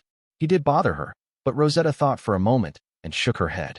No, I don't want to get in Darling's way. Very well. The woman vanished back into the shadows. Alone in the reception room after Rosetta had left, Marion loosened his shirt around his neck. I don't mind that I couldn't seduce her, but it's been a long time since I've been rejected quite so flatly. Being rejected by Rosetta had hurt his pride a bit. Even if he couldn't succeed, he would at least have liked to see her entertain the offer a bit. Yet Rosetta hadn't even thought about it. It's cuter when they have second thoughts. With his androgynous good looks, Marion could pass as a popular idol. He was confident in his appearance and had a job that granted him a lofty social position besides. Rosetta's rejection hurt all the more because he'd been successful with every other girl he'd pursued up until now. How frustrating. I guess I'll just have to take it out on Liam. Marion grinned to himself, then schooled his expression as he left the room. Chapter 10. Miss Ethel of the Royal Guard. That Baron was a piece of crap, worse than third-rate as a ruler, and a complete scumbag who didn't have any potential as a villain. I was looking back through the data on the Baron's policies as a ruler. There was a proper way of going about even tyranny. Rulers who only taxed heavily without doing anything else were just tacky, and a true villain, for instance, me, didn't even let their subjects know they were oppressed. I'd recently raised taxes in my domain to punish my foolish citizens for their protests demanding I father a child, but they'd accepted the tax hike with glee, seriously thinking it would make their lives better. Why don't you guys get mad? Resist a little, would you? I want you to suffer, so why are you happy about taxes increasing? That incident had made me all the more aware of the importance of education. It could be a problem if your citizens were too smart, but they shouldn't be too ignorant either. It was no fun to do evil if your subjects didn't even realize they were being wronged. Anyway, even my own subjects were only on that level, while the people of Augur were living as if in the Middle Ages. It was rough that the use of education capsules had been made illegal for them. As he perused the data beside me, Wallace looked unmotivated. Even he could tell how awful things were here at a single glance. There's no way we're going to be able to get these people up to speed, Liam. There's not enough time to educate the entire populace. I'd been planning on using the local people as workers to construct the military base, but we simply didn't have the time for that. Not to mention, at this stage in the war, the autocracy appeared to be causing the Empire a fair amount of trouble. We couldn't afford to move slowly here. If I were Calvin, I could easily see myself leading the autocracy's forces to this planet. I'd let my enemies dispose of my political opponent and act as if it were all an unfortunate result of the war. Wallace could picture the same thing and looked nervous about it. What are you going to do if the autocracy shows up? Crush him. Thanks for the reassuring words. You're always full of confidence, aren't you, Liam? He didn't seem to believe me. It was to be expected that people would think I'd drawn the short straw here. No one else would want to do a job like this, but I could see a path to victory. My target wasn't Calvin, who was fighting on the front lines. It was all the people who were getting cocky back on the capital planet. I'd come to Augur in order to enjoy being an evil magistrate, but it was also to set the stage for some very important work to come later. I was preparing for my future. If nothing were to come of it, that would be fine, but there was nothing wrong with being prepared. I've recruited some immigrants from House Banfield, I told Wallace. Once they're all settled in, they'll handle the work. Wallace was surprised to hear it, and it was no wonder. Augur wasn't my territory, as it now belonged directly to the Empire. Someone would be assigned to rule it eventually. I was just serving as an interim ruler in the meantime. But this planet's under direct imperial rule, Liam. You're not going to gain anything by sending your own citizens here. No matter how you build it up, it's just going to get assigned to another magistrate or noble. Once it had successfully fought off the autocracy, Augur would be too much of a pain for the Empire to want to manage itself.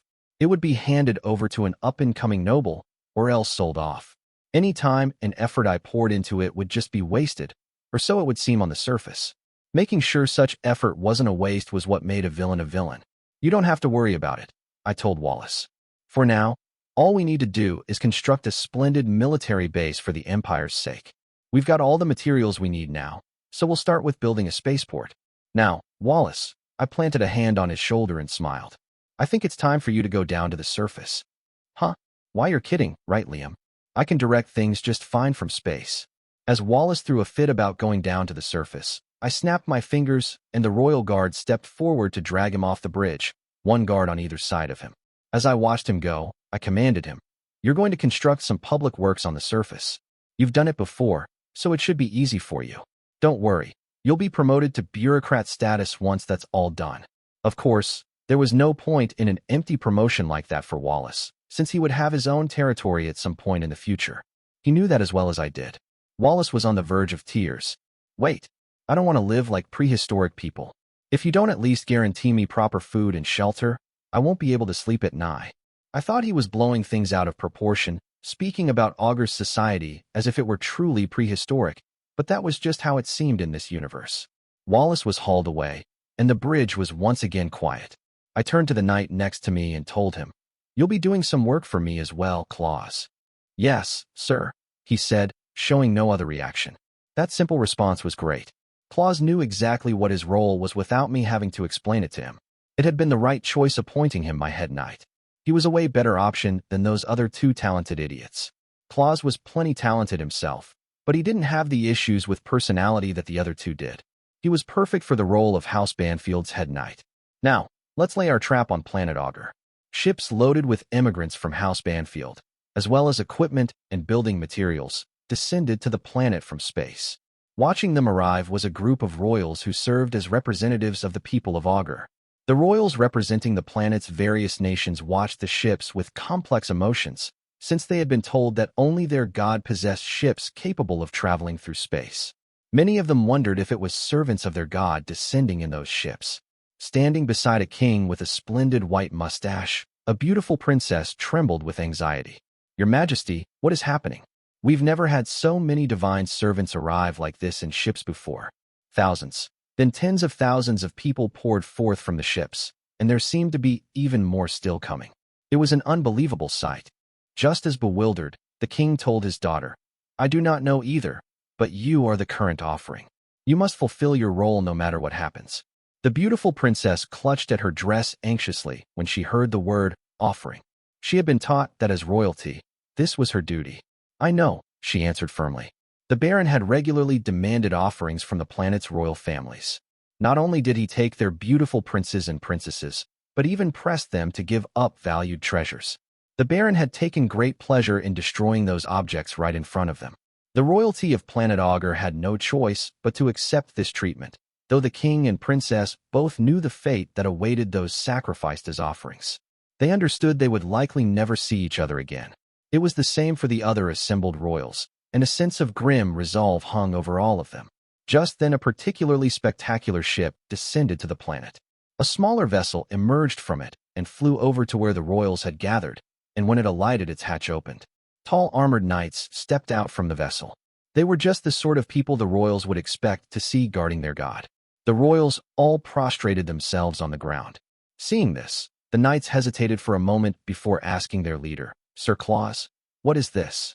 These are the representatives of the planet, are they not? But why are they bowing to us?"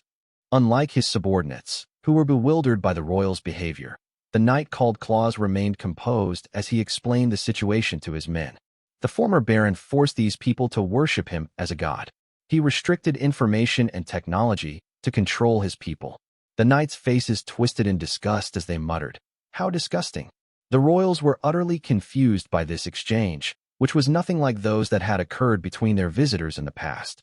"Please pardon my rudeness, but would you allow me to speak?" The mustachioed king spoke up on behalf of his group. "You may," Claus allowed. "Before that, however, I ask that you all stand. You do not need to behave in such a way toward us." A stir went through the royals at this. They had never been told such a thing before. They remained kneeling, unable to rise, so Claus spoke up again. "Then let me make the most important announcement first. The Baron you worshipped as a god has been relieved of his position. Starting today, this planet will be governed by Count Liam Sarah Banfield, who will serve as magistrate." The royals only grew more nervous at being told their god had been relieved of his position. What would become of them? The Baron had always told the royalty that they were only allowed to continuing living through his grace. Would their world now be destroyed? A ripple of anxiety went through them. The mustached king raised his head and asked Claus, "What do you mean? Are you saying we've been abandoned by God?" Claus calmly replied, "To put it simply, Someone of a higher rank than your god will be ruling over you now, until a more permanent ruler is installed. Once again, a murmur went through the royals. There was someone of higher rank than their god. Claus cleared his throat, and the royals hastily fell silent. Once they were quiet again, he told them what Liam had sent him to say. Lord Liam has a proposal. He wishes to speak with the planet's representatives, so please accompany me to his mothership. So they were to be brought up into the heavens. Some royals accompanied Claus with great interest, while others went pale, fearing the worst. Don't you think calling yourself a god is going a little too far? Even though I knew such situations occurred, it had seemed ridiculous when I ran across it in real life. As I listened to Claus's report after he returned from the planet, I stopped working on the documents before me and considered how to proceed. They believe I'm higher ranked than their previous god, and the immigrants are my divine servants? I like being respected, but I don't want to be worshipped. Claus looked somewhat relieved at that. I've heard rumors of such nobles before, but I never thought I would see one with my own eyes, he said incredulously. People shouldn't play God, not even a villain like me. The former Baron really was scum. Calling myself a god would be an insult to the guide. Claus described to me the state the royals of the surface were in. The royals of Augur are having a hard time processing the situation. I think it will be difficult for some of them to understand. Well, of course it would be. What were you supposed to do when you were told the person you'd worshipped as a deity actually wasn't one? There were sure to be people who didn't believe us. The truth was cruel, but my plans didn't allow for the existence of false gods. Forbid our immigrants from interacting with the locals for now. I don't want any of them getting a taste for being treated as divine. I didn't want any trouble starting between the two groups either, and Claus seemed to agree. Understood. And our aid for the locals. I'd been planning on giving the people of Augur considerable assistance. You might think that was somewhat contradictory if I planned on playing the evil magistrate, but there was a reason for it. For my current goal to succeed, I had to win them over first with aid. Later I could play the evil magistrate all I liked, but I had to get the annoying stuff out of the way. We'll proceed as planned and gather up the royalty of Augur. I wanted to abolish the royalty here, but for now it seems better not to change things too drastically. People wouldn't be able to keep up if their whole way of life changed too dramatically. I'd have to take my time and change things slowly. The former Baron had really screwed things up for me. Restricting development on Augur had been pointless. If I was going to oppress people, I wanted their society to at least be civilized to a degree. I had to make sure I enjoyed my time here as Augur's evil magistrate. In the party hall that had been prepared for them aboard the Argos, Augur's royals were completely mystified. They were shocked to see that the world where they lived, the planet, was a sphere, and that it was always dark in the realm outside that planet. Most of all, they were shocked by the spaceship they were currently inside. At first, none of them believed this vessel could be 3,000 meters long. They couldn't imagine how something that immense could float. The king with the white mustache was dizzied by all he'd seen, and when Liam spoke to him in a friendly tone, he began to sweat with anxiety. It's probably pointless to tell you not to worry, Liam said. But I'll just make it clear to start that I have no intention of harming you. I'll be sure to see you back to the surface as well, too, so don't worry about that. We deeply appreciate your mercy, my lord. The king couldn't stop shaking. Part of it was fear, of course, but it was also because the man before him, Liam, seemed so much more divine than the former ruler who had called himself a god. The king recalled previous dealings he'd had with the Baron. That man seemed so much smaller than Lord Liam. And the servants at this lord's side are all so kind-hearted. The Baron's vassals had looked down upon the planet's royalty, even on occasion dressing them in ridiculous clothes to make them into laughingstocks. However, for the moment, no one here looked down on them at all. In fact, the people the royals were compelled to bow their heads to in the past now seemed to treat them with respect. Liam took a sip from the glass in his hand. The royals all followed suit. The alcohol they'd been served tasted better than anything they'd ever drunk before. As they enjoyed themselves, Liam spoke again. Now, to explain things in a way that'll be easy for you to understand, my position is 2 ranks higher than that of the guy who was here before. I'll be governing your planet for now instead of him. The royals could all accept that this man was higher ranked than their previous god. How do you plan to rule us? The king with the white mustache asked on the group's behalf. Liam chuckled. I'll only be here for a short while, but I won't take anything from you. I'll only give. Give? Heir, and what about taxes? And offerings? Liam smiled awkwardly at the royals, who had only ever been taken from before. I don't need any of that. Just take it easy for a while. But let's see. For now, Bring me someone young from your ranks, and I'll give them an education. The king was slightly disappointed at those words. So he's the same, but I'm inclined to trust him more than the last man. In that case, the king glanced at the princess. She came to his side, and he introduced her to Liam. This is my daughter. Though you may doubt me because I'm her father, she is the most beautiful woman in my country. You may do with her as you wish, Lord Liam. The princess curtsied. I am yours, Lord Liam. Do with me as you will. Liam grimaced at their words, and the king fretted that he'd made some mistake. Then Liam finished his drink and said, Don't get the wrong idea. I meant only what I said. I'll take her to give her an education, and then I'll send her back home in a year. I'm not wanting for women. When they heard, I'm not wanting for women, it wasn't the royalty who reacted with surprise, but Liam's own vassals. Their eyes went wide as they exclaimed in shock, but when Liam gave them a look, they all hastily averted their eyes. The royals cocked their heads in confusion, but Liam acted as if nothing had happened and continued. I just want to teach one of your young how vast the universe is. I won't lay a hand on her, so don't worry. If you have any questions, I'm happy to answer them for you. Thank you very much. I don't know if I should be happy to hear that he won't be laying a hand on my daughter. To the king with the white mustache, his daughter was the most precious girl in the world. He was of two minds about the fact that Liam hadn't so much as given her a second glance. You don't need to worship me as a god, Liam declared to the royals. I'm just the governor of this planet, a magistrate. Just go ahead and call me Lord Magistrate. The assembled royals, who had been tormented by a baron who called himself a god, all wept in happiness at the way in which Liam behaved. After the party with the local royals, Liam headed to a break room. Guarding him was Ethel, head of his royal guard, and waiting inside the room was one of his maid robots to serve him. Meanwhile, within Liam's shadow hid one of Kakuri's subordinates, with more concealed nearby. Liam on his own was strong enough to defeat a sword master, but the party seemed to have exhausted him. He sat down on a couch to relax, noting, this planet really is trouble. He seemed to truly despise the idea of the locals worshipping him as a god. What shall we do with the former baron, Lord Liam? Ethel asked him. He'd been planning to embarrass the man somehow to prove to the planet's citizens that he wasn't a god, but Liam had changed his mind after meeting the royalty today. Some of them really seemed to believe that piece of crap is a god. Instead of potentially antagonizing them by embarrassing him, it'd be better if he just quietly disappeared. Ethel was deeply moved by Liam's consideration of the local people. You're being very kind to them, considering they will only be your subjects for a short time. They are blessed.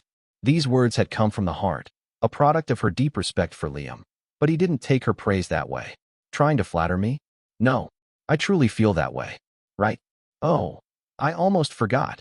Before the conversation could taper off, Liam ordered Ethel, since I have no more use for him anymore, dispose of the former baron.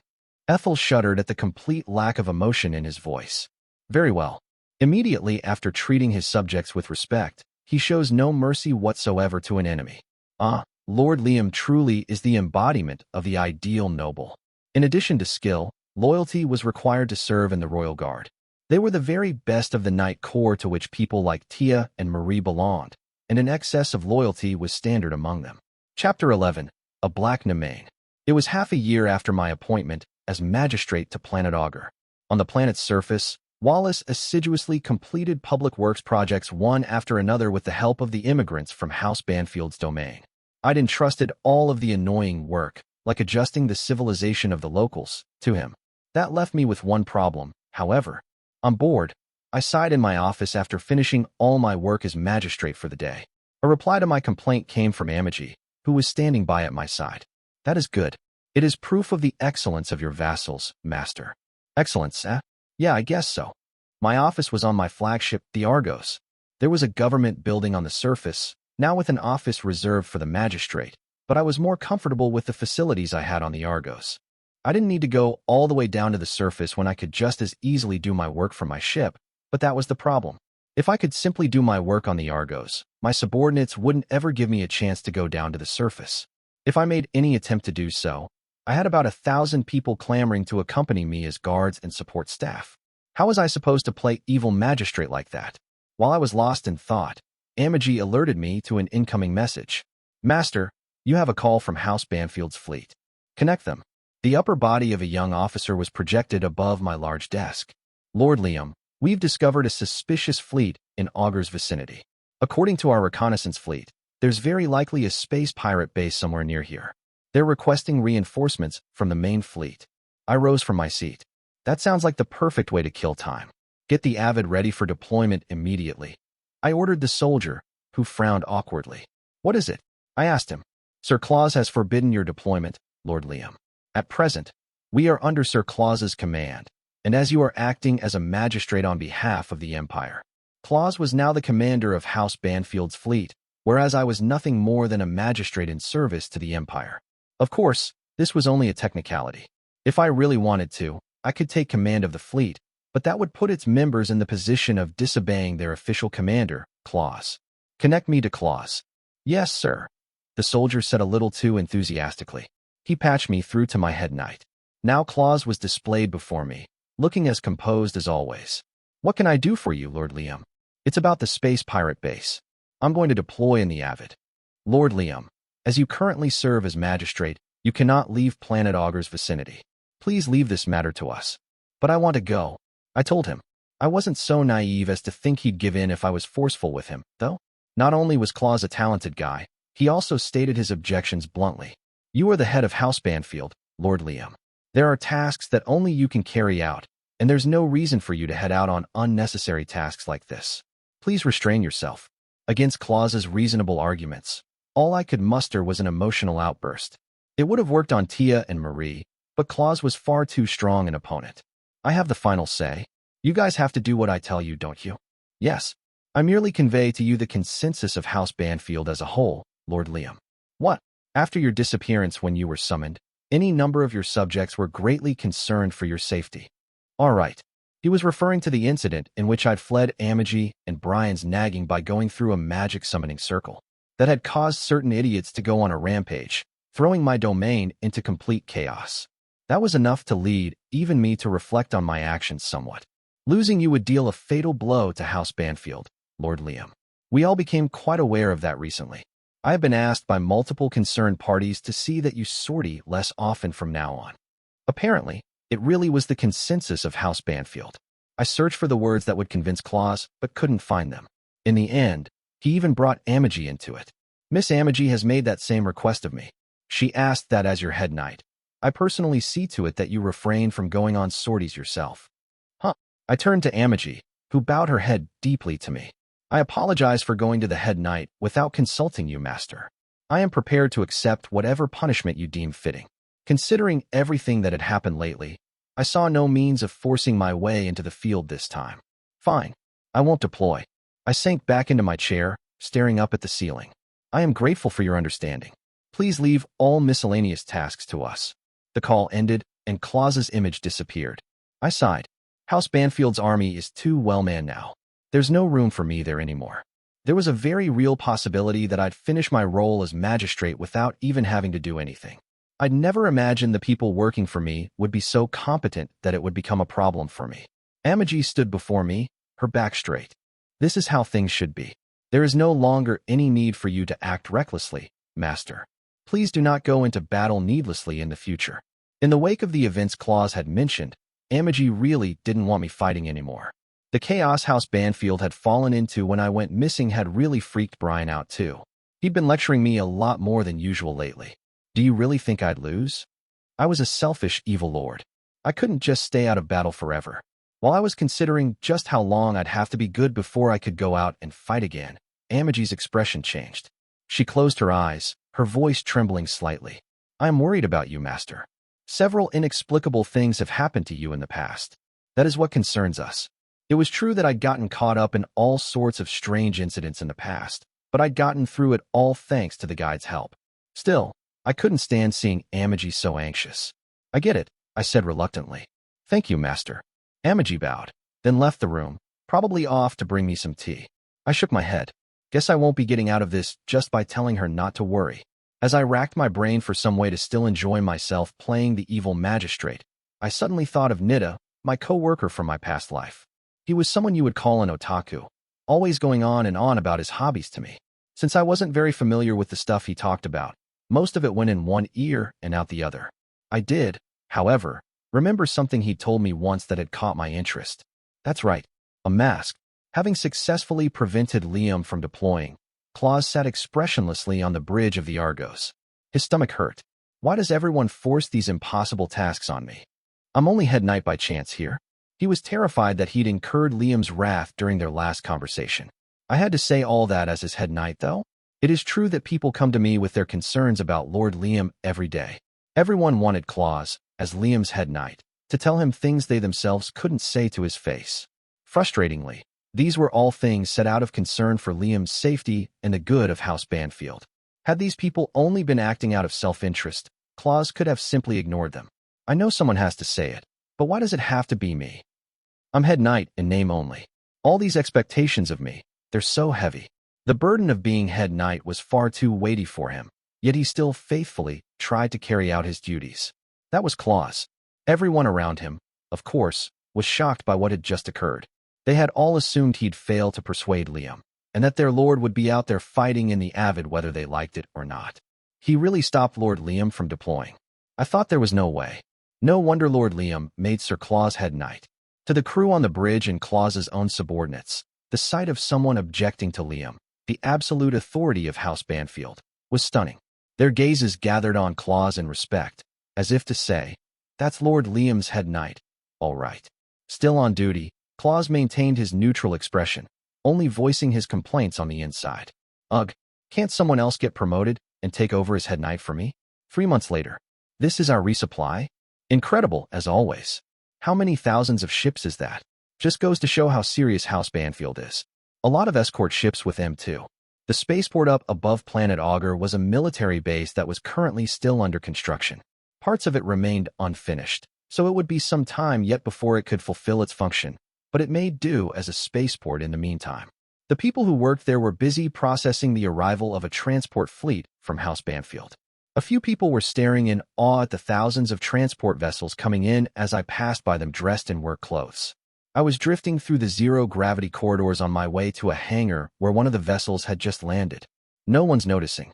I grinned as I continued heading for my destination. When I reached the hangar, I threw off the hat I'd been wearing. The work clothes disappeared, replaced by my usual clothes. Waiting for me, there was my adjutant Eulygia in her military uniform. She watched the work occurring nervously and frowned when she saw me. "You don't look happy," I teased, and Eulygia's cheeks twitched. Anyone would be upset if you told them to get a ship and mobile knight ready in secret.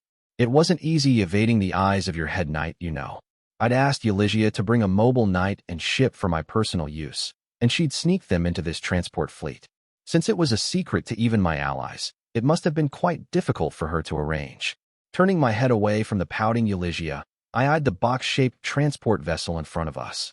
"Remove the camouflage," I ordered, and Eulygia huffily manipulated her tablet. "It's a small 600-meter class ship," she explained, but I stripped it of unnecessary embellishments and improved all the base specs. The illusion of the ship's box-like shape faded, revealing a differently shaped black vessel instead. It was a long, narrow craft with engine units on both sides and the back. A pair of wings spread out from those engine units. Wings deploy from the back for flight in atmosphere. Just as you asked, it will perform well in gravity, in water, wherever you want. The developers are calling it Schwarzvogel. What I was after was the perfect mothership. Rather than overwhelming specs, what I wanted was a single ship adaptable to any mission I gave it. My requests had been entirely performance-related, so it had only the minimum in terms of recreational facilities on board, making it a ship that was far removed from most nobles' tastes. It was exactly what I'd ordered, though. I like it. And the most important part, I brought a real firecracker, just like you asked. Eulygia had been sulking, but her mood seemed to improve a bit as she tapped at her tablet some more. She must really have been proud of the mobile knight she'd brought. Her voice grew louder and her gestures more animated as she described it. "It's a prototype we're developing for the improvement of the main series, but I also added all the upgrades you requested, Lord Liam." The hatch of the Schwarzvogel's special mobile knight compartment opened, and I spotted my domain stored on board.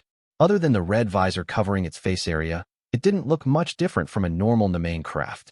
I could tell that some minor details were different, but anyone familiar with domains would notice one unique detail right away, and that was the pair of blades on either side of its head. 2 horns, eh? I like it. That wasn't the only unique thing either. There was also the backpack, which was equipped with 4 rocket boosters that could be operated individually, giving the clear impression that this mech focused on speed. The wings attached to the backpack would expand into 6 when fully opened. I was slightly disappointed, though, that from appearances alone the backpack was the only feature that looked radically different from a normal Nemain.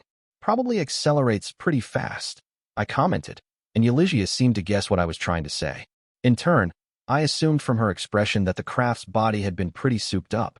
It may look the same as other Nemains, but the basic frame has been completely changed. With the upgrades I've made from the data we've collected from House Banfield and the right pilot, this unit could easily beat a special craft. Wait, if the frame is altered, then isn't it an entirely different model at this point? It wasn't really a Nemain anymore if the basic frame was different, was it? That made it less of a redesign and more of a new project, I figured. Only in outer appearance did it resemble a Nemain. Eulygia looked away, as though I'd made a good point. It was the fastest way to solve the problems our team encountered during development. The decision wasn't easy for them. I wasn't interested in her excuses, so I kicked off from the ground and floated toward the ship. I'll give it a test run personally. Eulygia followed. Men really like new mobile knights, don't they? Don't you already have that Avid custom craft, Lord Liam? The Avid was like my partner, it was true, but wanting to try out all sorts of different craft was just a guy thing. In my past life, rich guys usually owned a variety of cars. What was wrong with me having a variety of personal mobile knights? It's a man's dream, I acknowledged. As we approached the cockpit, the Nemain reacted to my biological data and opened its hatch. I grabbed the hatch and took Eulygia's hand, pulling her over. This thing have a name yet? I asked her excitedly. Eulygia blushed and looked away. What was she getting so embarrassed about? The dev team has been calling it the Graf Nemain. Shall I change it? I climbed into the cockpit and sat down in the seat, enjoying the comfortable cushioning and the new cockpit smell. Well, as much as I could considering Eulygia's perfume, at least. I frowned, feeling as if she was getting in the way of my enjoyment. But then Eulygia tossed me another thing I'd ordered. This was the final item. I also made you a creepy mask. I caught the device, a gray mask that covered my eyes. When I put it on, it tightened against my face so it wouldn't slip. In addition to hiding my face, it also fed me information directly from the Graf Nemain through a link with the mobile knight. It fulfilled the exact function I'd requested, but apparently Eulygia considered it creepy. You don't understand a man's heart at all. Speak for yourself. It's your heart, right? As I gripped the control sticks, getting a feel for them, Eulygia said, more importantly, you've received my reports about the young lady from House Exner, haven't you? Why haven't you done anything about that yet? I had heard about Seal voicing her opinions about Rosetta's security force to Eulygia, who was in charge of setting that up. Eulygia had reported as much to me herself. She probably wondered if I wasn't even reading them or something. I believe I told you not to make a big deal of it, and just leave her alone, didn't I? Eulygia wasn't convinced. She's going too far. She brought her face closer to mine. Are you listening? I wanted to start calibrating the Graf Nemain, but Eulygia was annoying me with an unrelated matter. More than anything right now, I just wanted to pilot this thing, feeling like a kid anxious to take a new toy out of its box and play with it. Because of that, I guess I turned a little cold with her. Just leave her alone. You can go now. Go back to babysitting Rosetta on the capital planet. I could almost see Eulygia's hair stand on end when I told her to leave. Tears filled her eyes, and she bit her lower lip. I fulfilled all your impossible requests, and when you're done with me, you just tell me to go home. I am supposed to be your concubine, you know? You could show me a little appreciation, don't you think? Eulygia wasn't diffident like Rosetta.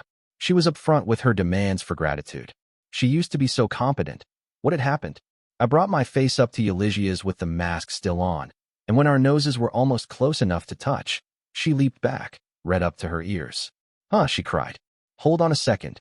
You did good. I'll give you a reward. When I mentioned a reward, Eulygia fidgeted, her thighs rubbing together. In a place like this? You're so bold, Lord Liam. Not that I'm against it, exactly.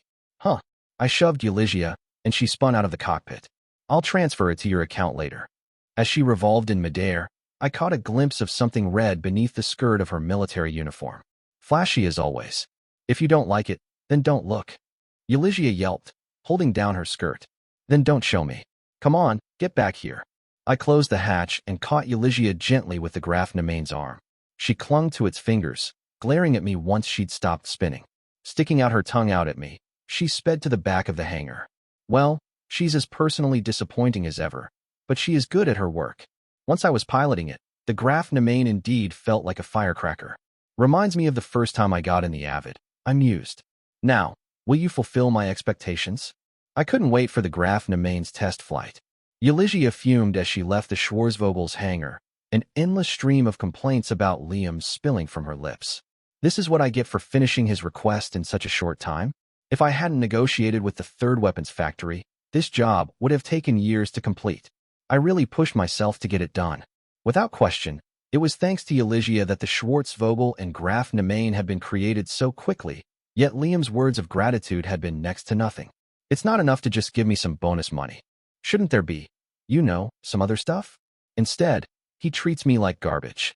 He may not believe it, but I used to have guys all over me, and they were all so sweet with me. All of the men in Euligia's past had been kind to her, whereas Liam was anything but. Euligia was out of breath from complaining about Liam's treatment, her eyes still moist. But it might not be all that bad to be treated this way. Euligia had gotten just a bit excited from Liam's roughness. Chapter 12, An Evil Magistrate. The space pirate gang that had approached Planet Augur's vicinity numbered 200 ships. Normally they operated elsewhere, but they were in the process of fleeing the conflict between the Empire and autocracy. A fleet of 30 House Banfield ships had encountered the pirates. There weren't many of them since they were only patrolling the area, and they had the misfortune of being discovered by the pirates, who had immediately launched an attack. They'd attacked the patrol fleet to loot them for some extra resources before heading to their new hunting ground. That's what you get for wandering around with 30 ships from a noble's private army. On the bridge of his ship, the colonel in command of the patrol fleet rallied his forces. The main force is on its way. Just hold out until reinforcements come. Even for the mighty House Banfield army, it wasn't easy to fight against such odds. Their forces were slowly being whittled away by the overwhelming number of enemy craft. The colonel's ship rocked, pierced by a number of shots that overwhelmed its defensive shields. The bridge crew cried out, and the colonel ground his teeth. We won't make it. He was experienced enough to know they'd be destroyed before their reinforcements arrived. Still, he couldn't show weakness to his men. He told himself that it was a commander's duty to stay strong until the end. Don't worry about our remaining ammo or energy. Give them everything we've got. He was determined to go down swinging under the pirates' unrelenting attacks. Then, the colonel heard. Not a bad situation. Perfect for my debut battle. It was a communication from someone, but it wasn't directed at anyone in particular. It was more as though it had slipped through their comms. The voice was out of place in this situation, too. It seemed excited for the fight despite the dire circumstances. Whose voice was that? The colonel asked an operator, irritated. And no idea.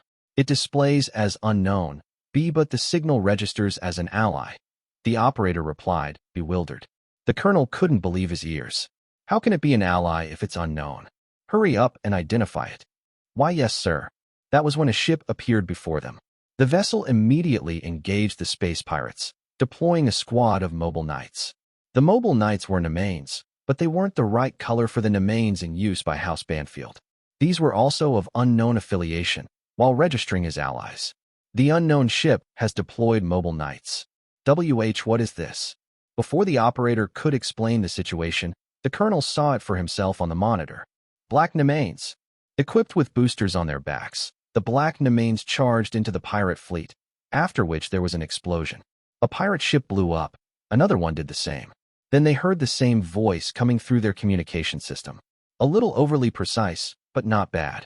On the screen was one of the Black Nemains, having just blown away a pirate ship's bridge.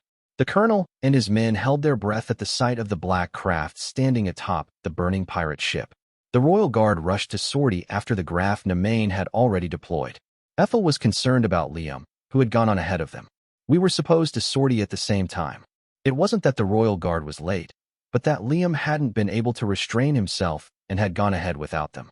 As the Royal Guard in the hangar prepared to sortie, Ethel looked down at the faces of her subordinates on her monitor. Commander, should the craft that are ready head out ahead of time? We can't just leave Lord Liam alone out there. Platoons 3 and 6 are prepared to deploy. Her subordinates wanted to send out those platoons ready to deploy early. These were highly loyal knights, gathered to protect House Banfield, specifically Liam, and Ethel agreed with their suggestion. Very well. Platoons 3 and 6, deploy. After they'd done so, she addressed the rest of her subordinates. Don't think of this operation as a mere whim of Lord Liam's. It had started with that, of course, But at this point it was an important operation for the royal guard as well. Her subordinates focused up. Relieved, she continued. Those idiot knights have betrayed Lord Liam's trust and besmirched our names over and over. Those idiot knights referred to Christiana and Marie, whose excessive devotion to Liam had caused him trouble many times in the past. They'd formerly led two main factions of House Banfield's knights, and no one had openly criticized their actions in the past. But not all House Banfield's knights had been happy about their behavior either. We need to win Lord Liam's trust and show him that he can rely on House Banfield's knights. Ethel had endured bitter frustration with each of their past offenses. She'd left her home domain in order to obtain the qualifications to become an imperial knight, and she'd spent ample time away from her new home on long-term missions. Once, she had trusted Christiana as her subordinate, but she'd become more and more frustrated with each of the knight's failures. At some point, her respect for the other knight had turned to hatred. Those incompetents are only still around because of Lord Liam's kindness.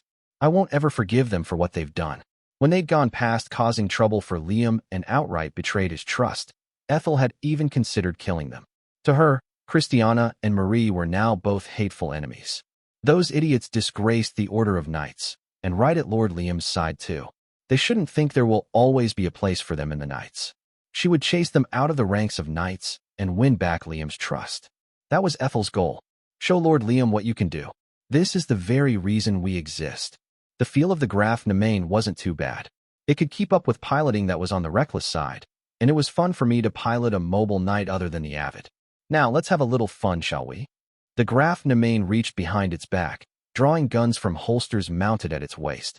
It held the guns in both hands, aiming them at the attacking space pirates. The heavy-looking black handguns were made to resemble revolvers, but the resemblance was purely aesthetic. The number of projectiles the guns could shoot, as well as their power, far surpassed the level of an ordinary handgun. I pulled the control sticks and blew the heads off two pirate mobile knights coming at me from both sides. Then I turned and pulled the triggers again, shooting through the cockpit of another attacking enemy craft. These guns aren't bad either. I wasn't familiar with the design process of the craft, but it had clearly been developed with a particular person in mind. That much was obvious from the unit's weaponry. Not many people dual-wielded guns, after all. I pointed the guns at my swarming enemies and kept pulling the triggers. Of course, I couldn't deal with all of them with just two handguns, so when one mobile knight came within range. If I just get in close, I heard over my comm. You thought you could win? I gave the other craft a roundhouse kick and bisected its torso. The Graf Nemain's knees and heels sported blades that looked like mere decorations, but similarly blade-like lasers could be deployed from those four spots. Not a bad gimmick. It was a very unique style to fight with two pistols and then switch to legwork at close range. Now, let's see what this baby can really do. I flew upward and accelerated. An enemy craft chased after me, but they couldn't keep up with the Graf Nemain's speed. I prefer doing the chasing when playing tag. Being chased isn't really my style. I shook off the enemy craft and sped right into the midst of the pirates. Lasers lit up to intercept me, and as I wove through them, I considered how best to use my craft next. I don't think it could hold up if I used my flash. In that case, I could try dual-wielding swords. I stored the guns back in their holsters and opened up the craft's side skirts, exposing the handles of two laser blades. I pulled them out, the grips having finger guards that went over the mobile knight's hands. I extended the blades, flying through the battlefield with a high-powered laser blade in each fist. I should have asked Fuka what the trick to dual-wielding is. Well, I'll just experiment for now. I hadn't tried dual-wielding much, since one blade tended to be all I needed. The only times I'd done so had more or less been for fun. I approached a pirate ship and swung the pair of blades. The momentum lengthened the blades, and they sliced through the entire vessel. These things were frighteningly powerful. Do they use surplus power from the nuclear reactor? It's impressive, but you couldn't put these things in a mass-produced craft. I had no complaints about the craft's capabilities, but it had ended up being a mobile knight that would choose its pilot. I'd heard something about this prototype being made into a mass-produced model, so were they going to have to downgrade it? Pirate mobile knights, whose mothership had been destroyed, crowded around me. Your speed won't get you anywhere now. You can't run away if you're surrounded. I couldn't help smiling at the pirate's simplistic way of thinking. Surrounded? You're just in range of me now. You came over to me to be cut down. As soon as I was finished speaking, the Graf Nemain swung both its arms and took out 5 nearby enemy craft. My extended blades rippled like whips and cut through craft after craft. One tried to run, but a new Nemain swooped in and stomped on it, simultaneously shooting it with its rifle. I apologize for our tardiness, Lord Liam. Hey, I told you that's not right, didn't I? Ethel was displayed on my cockpit monitor. I tapped on my mask a few times huffily, and she turned red, realizing her mistake. My apologies, Lord Schwarzgraf. Right. I looked around and saw more black Nemains piloted by my royal guard, slaughtering the pirates.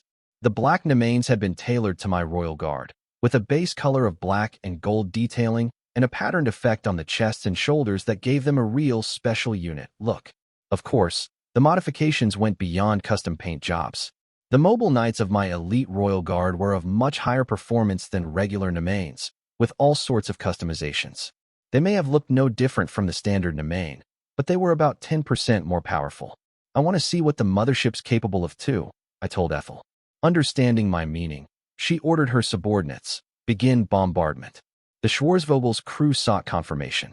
There are friendly units in our firing line, ma'am. Normally, you'd question an order that told you to fire on a battlefield where your companions were fighting, but Ethel just scoffed. We don't need anyone who's slow enough to get caught by our own bombardment. Commence the attack. It sounded callous, but I'd spared no expense on my royal guard. It would be a problem for me if they struggled against enemies like this. The crew member on the Schwarzvogel hadn't sounded as though they were actually worried. Anyway, they just wanted to confirm the order. Once they'd received it, they carried out their orders with ruthless efficiency. Roger that. The Schwarzvogel began its attack, and pirate ships exploded one after another. The enemy panicked when they saw their defense fields were easily pierced, but there was no longer anything they could do as our overwhelming firepower trampled all over them. Not bad for our debut battle. I would say that we've certainly made a splash. It's probably about time we took our leave, though. The main force is almost here. Already? Those guys are too good. If we stayed too long, House Banfield's main force would find us, and that would mean trouble. We decided to leave. Before we could make our exit, however, the colonel in charge of the patrol fleet opened a communication channel with me. We appreciate the assist, but could you identify? The colonel's mouth flapped open and closed when he saw my masked face, so I cleared my throat and gave him an introduction. The name's Schwarzgraf. Yeah, you can call us Black Lightning. I saw you guys getting attacked by pirates and couldn't let them get away with it. There's no need to thank us. My little rampage was satisfaction enough, and thanks from them wouldn't mean anything. After all, if they rewarded me, they'd be paying me with my own money. But lo. He was about to say my name, so I cut the call, ready to head for the hills. Okay, pull out. Yes, sir. My skilled royal guard beat an efficient retreat. We returned to the Schwarzvogel and sped away before the main force arrived. That was pretty fun. Claus maintained a neutral expression after the patrol fleet returned, and he heard the colonel's report. Mentally, however, he cradled his head. Black Lightning? He murmured. Schwarzgraf. The colonel wore an indescribable expression on his face, and no wonder. Claus would probably have reacted the same way in his position. The colonel looked as though he still couldn't believe it. That's definitely what he called himself, but I'm absolutely certain it was Lord Liam. No one else could have been so strong.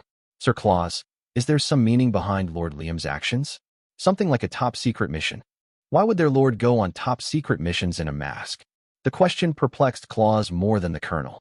You said you wouldn't fight, didn't you, Lord Liam? So why are you doing all this weird stuff just to go fight anyway? You're just causing confusion in the field.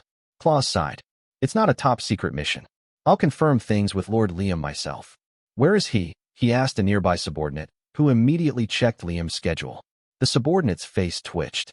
His schedule has him working in his office on the Argos right now, but we just checked, and he left a note saying he remembered something important he had to do, and he'd be gone for a few months. Anything else? No, sir. Claus leaned back and looked up at the ceiling. Great. More trouble. I'm confiscating those, Lord Liam. You can't do that. I've only gotten to use them a few times. The fact that you've used them at all is the problem. Claus had come to my office to grill me about my recent combat excursions. For the last few weeks, I'd been flying around Planet Augur in the Schwarzvogel, attacking every pirate I came across. I'd admit that I went against my word not to go out and fight, but confiscating the craft was going too far, wasn't it? I attempted to fob him off with my authority as his master, but the well-prepared bastard got Amagi on his side. Amagi had the same demeanor she always did with me, but her eyes were cold. I confirmed things with the Third Weapons Factory, she said. They manufactured a ship and mobile knights. ostensibly on Lady Eulygia's request. Several of third personnel were aware, however, that it was you behind her request, Master. I tried to use Eulygia to hide my actions, but Amagi had seen through the subterfuge. I actually couldn't believe those people at the third had gone and blabbed like that. I see they've betrayed a regular customer. Claus must have done a thorough investigation before coming to my office, because he presented me with further proof. I've conducted an investigation with several related parties. It's clear that you've been calling yourself Schwarzgraf, Lord Liam. We also confirmed your purchases with the home planet. Obviously, I'd had to spend a hefty sum to purchase a ship and group of mobile knights, and though I disguised it by going through Eulygia, Claus hadn't missed that in his investigation. Amagi was clearly exasperated. Buying more craft with your personal funds. I suppose your promise to never do so again meant nothing to you. When Claus questioned me, I could be defiant as his master, but I couldn't be so bold with Amagi. And now she had me feeling guilty for breaking a promise. At least don't take them away. I pleaded with her. I've only used them a few times. That's such a waste, don't you think? I'd gone and custom ordered. They couldn't take them away after I'd only used them a few times. But Claus shattered my earnest plea. As those craft were purchased with your personal funds, I have no right to confiscate them, Lord Liam. Then, however, Claus glanced over at Amagi, whose red eyes were giving off a fiercer gleam than usual. She was really mad. I gulped as Amagi criticized me dispassionately. You have the Argos, a super dreadnought, and the Avid, your personal mobile knight. You hardly have need of additional ships and mobile knights solely for your personal use. Hey Amagi, don't you think that's a little harsh? I mean, there are times when I want to do something different, you know. Not to mention, the cost of making use of the Argos and the Avid. Damn it, I thought after making that excuse. It had been a bad move. Amagi didn't miss my careless little comment. From the way you behave, I did not think you were even aware of that expense. In which case, there is no need to accumulate even more military strength, is there? Before I knew it, I'd risen from my chair, eyes wide. Well, but as a collector, I like to maintain a variety of. Amagi wasn't backing down. There is no need, is there? No. I collapsed back into my seat like a marionette with its strings cut. There was no benefit to arguing further with an angry Amagi. I felt like a kid who'd just had a new toy taken away. Claus sighed quietly. That should wrap things up for now. But I have to admit it's true that we caused you to be bored, Lord Liam. I cannot permit you to engage our enemies, but I will convince the various department heads that you should be allowed to visit the surface of the planet more easily. I looked up at Amagi when I heard this. Really, she must have determined that it would do more harm than good to keep me cooped up, because she said reluctantly, Yes, you may descend to planet Augur when you wish, Master. I ask only that you take the minimum security detail with you, and nothing more. They'd taken the Graf Nemain from me, but now I could go down to Augur and enjoy playing the evil magistrate. I was pissed at Claus for getting in my way, but I decided this more or less made up for it. I'm going to go down there right now, then. Amagi bowed to me. I will have a shuttle prepared. Down on Augur, I was performing an inspection, hidden behind my gray mask. As the ruling magistrate, I was more important than the royalty of this planet, so no one would expect me to be down here inspecting things in secret. Haha, this is what I was waiting for. People shot glances at me, but I ignored them as I observed the way the locals lived. A voice came from my shadow. I don't believe there's any reason for you to be inspecting things yourself, Master Liam. The voice belonged to Kanai, one of Kakuri's underlings. I'd chosen her to accompany me as my personal security. To everyone else, it appeared that I was walking around by myself, but I had brought with me a security detail. In addition to Kanai, a few guards followed me, remaining inconspicuous. I want to see things with my own eyes. Besides, something fun might be going on down here. I pictured someone picking a fight with me without knowing who I was, at which point I could reveal my identity and have them arrested for treason. That was just the sort of thing an evil magistrate would do. I tried doing that sort of thing back in my own domain, but it hadn't worked out. That wouldn't be a problem on Augur, I figured. Their society's sophistication had been restricted, so some idiots were sure to pick a fight with me. Or maybe I should just announce who I was and strut around arrogantly. I could say, hand over your women and your money. No, I couldn't do that. This planet couldn't even produce an amount of money that would satisfy me, and I didn't want to deal with the consequences of demanding their women. If Amagi or Brian heard about it, they would just hound me about taking responsibility. Brian would probably do a little jig and get ready to add them to the family register. I folded my arms, considering how best to act like an evil magistrate, and Kanai timidly said, "May I ask you a question, Master Liam?" "What is it?" "I understand the need for a disguise, but why the conspicuous mask? I should think it will only attract attention." It seemed Kanai wasn't a fan of my mask. I liked it a lot, but it was true that it made me stand out. I considered taking it off, but before I could make up my mind, I heard a commotion. It sounded like male and female voices arguing, but I saw it was only one woman against 3 men. When I spotted the group, I saw a girl with blonde hair and blue eyes surrounded by men I recognized as soldiers from the dispatch fleet. "You're cute," one said. "Want to play with us?" "It's an honor to play with the servants of a god, don't you think?" "That's right, we're a god's servants. We serve the Lord Magistrate." The leering men surrounding the woman were soldiers dispatched by the Empire. To be precise, they didn't work for the Magistrate, but I had no intention of correcting their claim. I didn't feel the need to get in their way, if they were just trying to get lucky. It did piss me off, though, that they were calling themselves servants of a god. The woman hung her head, voice thick with tears. "Please let me go. I have somewhere I need to be." The woman was a native, and the soldiers were displeased by someone they looked down on talking back to them. "You can't disobey us, you primitive." One of the soldiers grabbed the woman by her arm and lifted her off the ground. For a soldier whose body had been strengthened as his was, lifting one woman this way was an easy task. "Ow! Please stop. Please." Citizens around them started to speak up, but the soldiers glared at them, and they quickly averted their eyes. These people from the sky who called themselves a god's servants were stronger than they were, and they possessed more advanced technology. The locals had no way to fight back against them. Before I knew it, I'd walked over to the soldiers.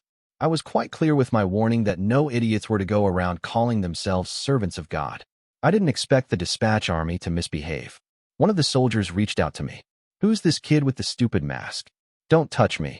I grabbed the soldier's arm and, using nothing but body strength, tossed him away.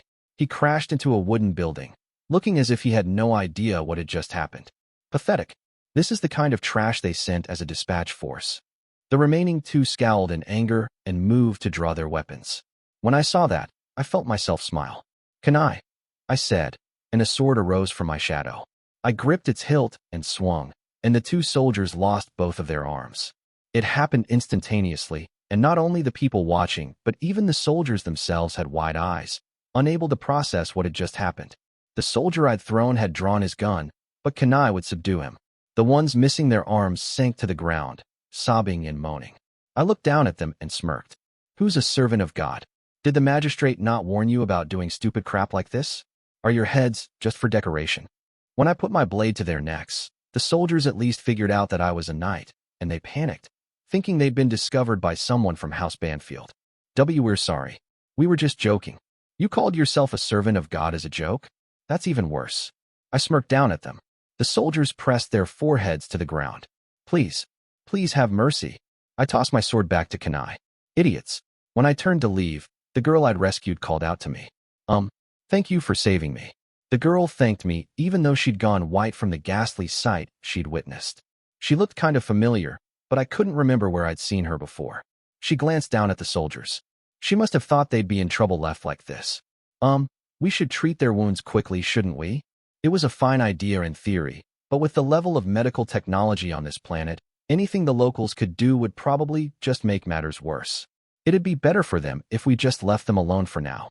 "Don't worry, their bosses will come running any minute now." "Air." The girl still seemed worried about them. I sighed. "You won't get in trouble. Those idiots are at fault." I poked one of the soldiers with my foot, and he shrieked in fear. "Oh, really?" The girl finally relaxed at that reassurance. It was really starting to bother me that I couldn't remember where I knew her from. Was it because I had so little interest in flesh and blood women? "Please let me thank you," the girl requested. "I have somewhere to be shortly, though, so it will have to be after that." "Thank me." Well, if she really wanted to, I supposed I could accept. I also wanted to learn who she was, and it would bug me if I simply left and never figured it out. I couldn't believe the sight before my eyes. I didn't want to believe it. "What is this?" The girl had brought me to a square on a main street, with a fountain. It looked like the middle of a castle town, and a lot of people were around. But the fountain was small, and the stone pavement was marred by lots of cracks and damage.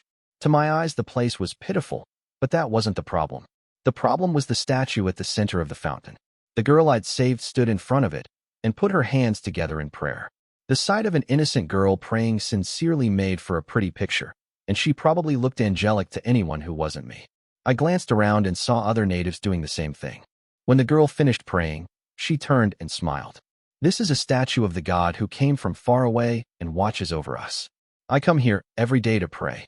If I didn't know any better, I might have been taken with the girl, the way she smiled with stars in her eyes, but that smile was terrifying to me. At that point, I remembered who the girl in front of me was.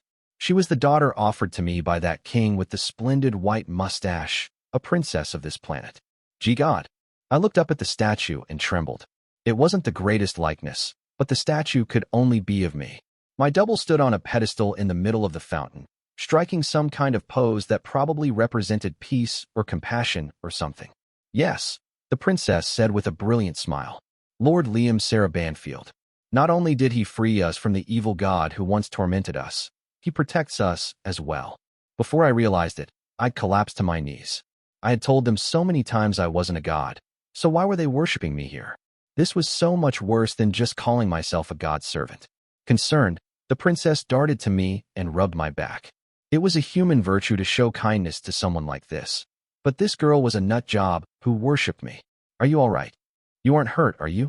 We have to treat your wound. As the commotion grew around me, a single tear fell under my mask. Wait a second. If these folks are worshipping me as a god, then what have the people who immigrated here from my domain been doing? The thought terrified me. I never knew what those weirdos would get up to. I rushed to find out right away. Since the immigrants from House Banfield were limited in their interactions with the locals, they lived in their own area, surrounded by walls.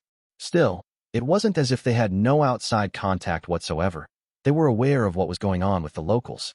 Unlike the quaint area I'd just been in, the immigrant zone was busy with development, heavy machinery, and mobile knights modified for construction milling about. I strode into the area and called out to the first group of workers I spotted. I have a question for you. The workers, who were likely on break, gave me surprised looks when I suddenly called out to them. Huh? Sure. But, they seemed nervous about me because of the mask. I'm Schwartz. Schwartzgraf. Can you answer my question? The men were silent for a few moments before nodding vigorously. It seemed they still weren't sure what to think of me, but they decided to err on the side of being helpful. Are you aware that the locals are worshipping the magistrate? The workers exchanged glances, then the oldest of them answered for the group. Yeah, we know, sir. One of my buddies told me they made a statue of Lord Liam that they pray to. I guess he's like a god to the locals. So the immigrants were aware.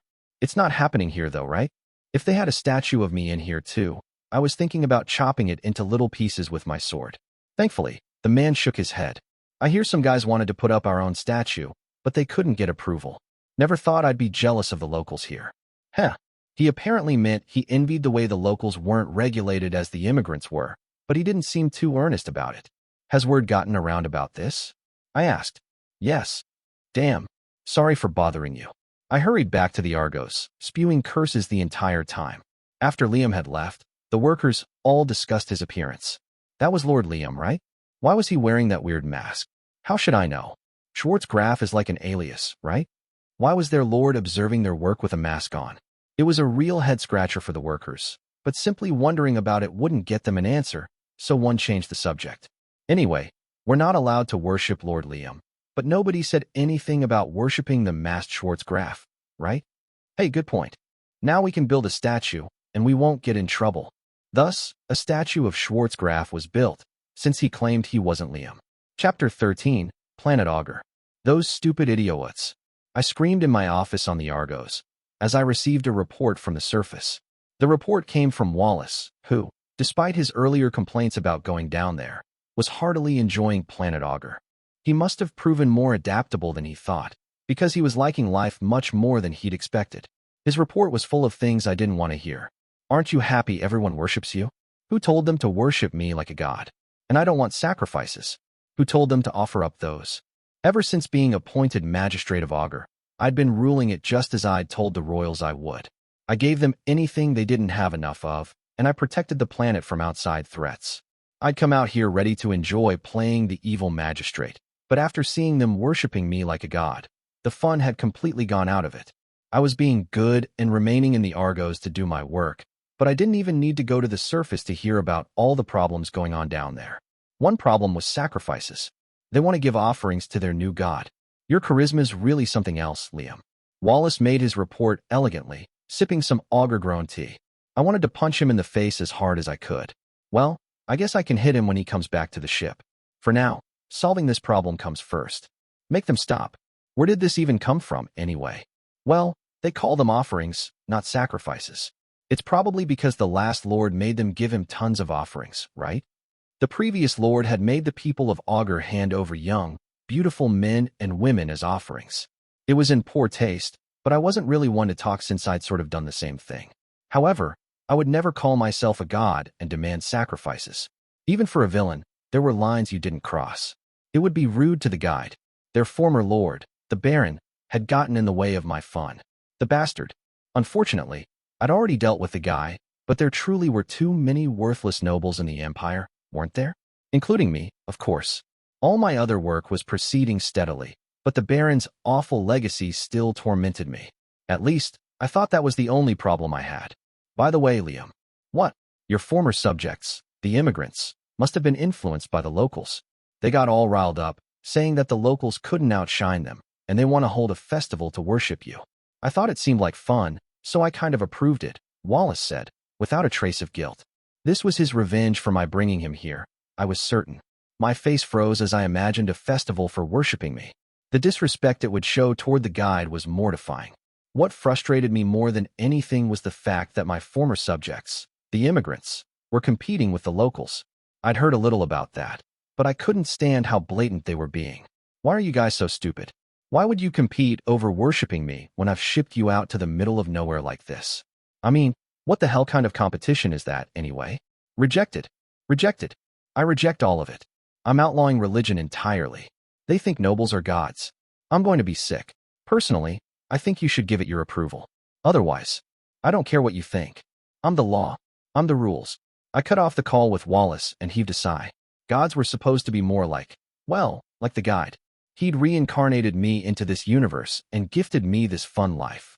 Sure, he had a shady sort of look to him, but he was a nice guy who was still watching over me even now. It was utterly blasphemous to put me on the same level as him. Ugh, I can't believe this.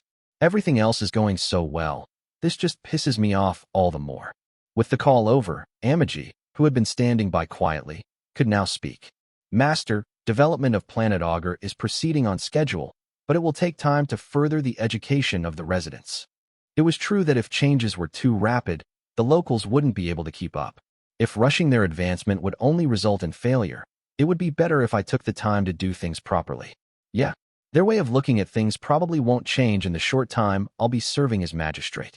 I guess for me it doesn't matter how much time it takes, since I'll be going back to the capital planet soon anyway. Well, my plan to enjoy playing the evil magistrate hadn't worked out, but I should make sure to fulfill my other goal here. I'd moved some of my own subjects to Augur for that. They'd have to work hard to make up for my loss, but I'd give them all the resources they needed. I sure wouldn't be letting them hold a festival for me, though. When we were done discussing the education of Augur's citizens, Amagi changed the subject. Construction of the spaceport is also proceeding on schedule, as well as the military base on the surface. That pirate wreckage came in handy, huh? In my hand, I held a golden cube, the alchemy box, an outrageous tool that had the ability to convert matter. With it, I could gather up all the debris from my pirate hunts and convert it into resources for building my bases. This tool was another present from the guide. Not all was going according to plan, however.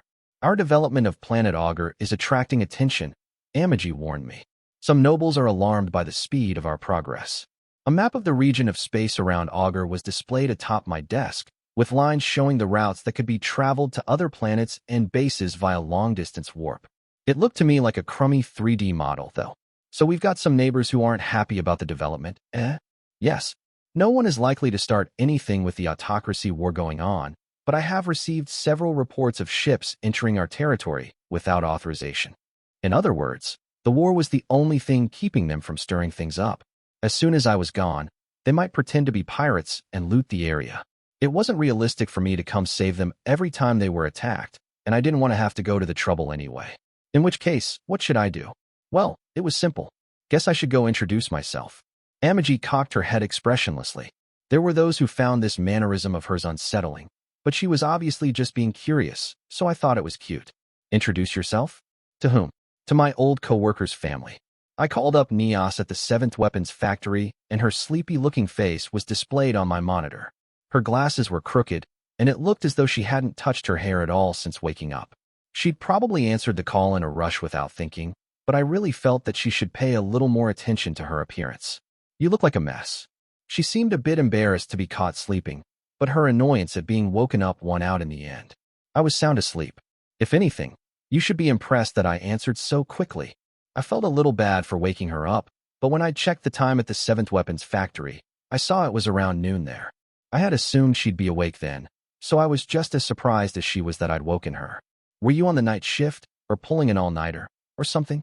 It was annoying to be contacted when you were busy. I figured I'd allow her a certain amount of rudeness, depending on her answer, but now that she was fully awake, she said clearly, "Nah, I was just drawing up blueprints for fun until a little while ago." "For fun, eh?" I was so focused on them I didn't notice 3 days had passed, and I figured I should probably get some sleep, you know? She winked and stuck her tongue out, as if she had no self-awareness whatsoever. Yes, this was the kind of person Neos was. Her skills and abilities were the real thing, but otherwise there was something off about her. "Go to sleep at night." I was sleeping, but I can't just ignore a call from you, Lord Liam. Despite her grumbling, I was a valued client of the 7th Weapons Factory, and Neos was more or less my liaison. Considering the amount of money I poured into her operation, she had the obligation to answer when I called, even if it was on her day off.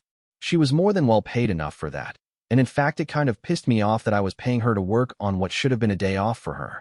In any case, because she'd just been sleeping, Neos was in an awfully relaxed state of dress. I was a little excited by the sporty underwear I could see peeking through the gaps in her pajamas. Amagi was standing right next to me, eyes boring into me, so I hastily cleared my throat. Ahem. Anyway, let's talk business. Business?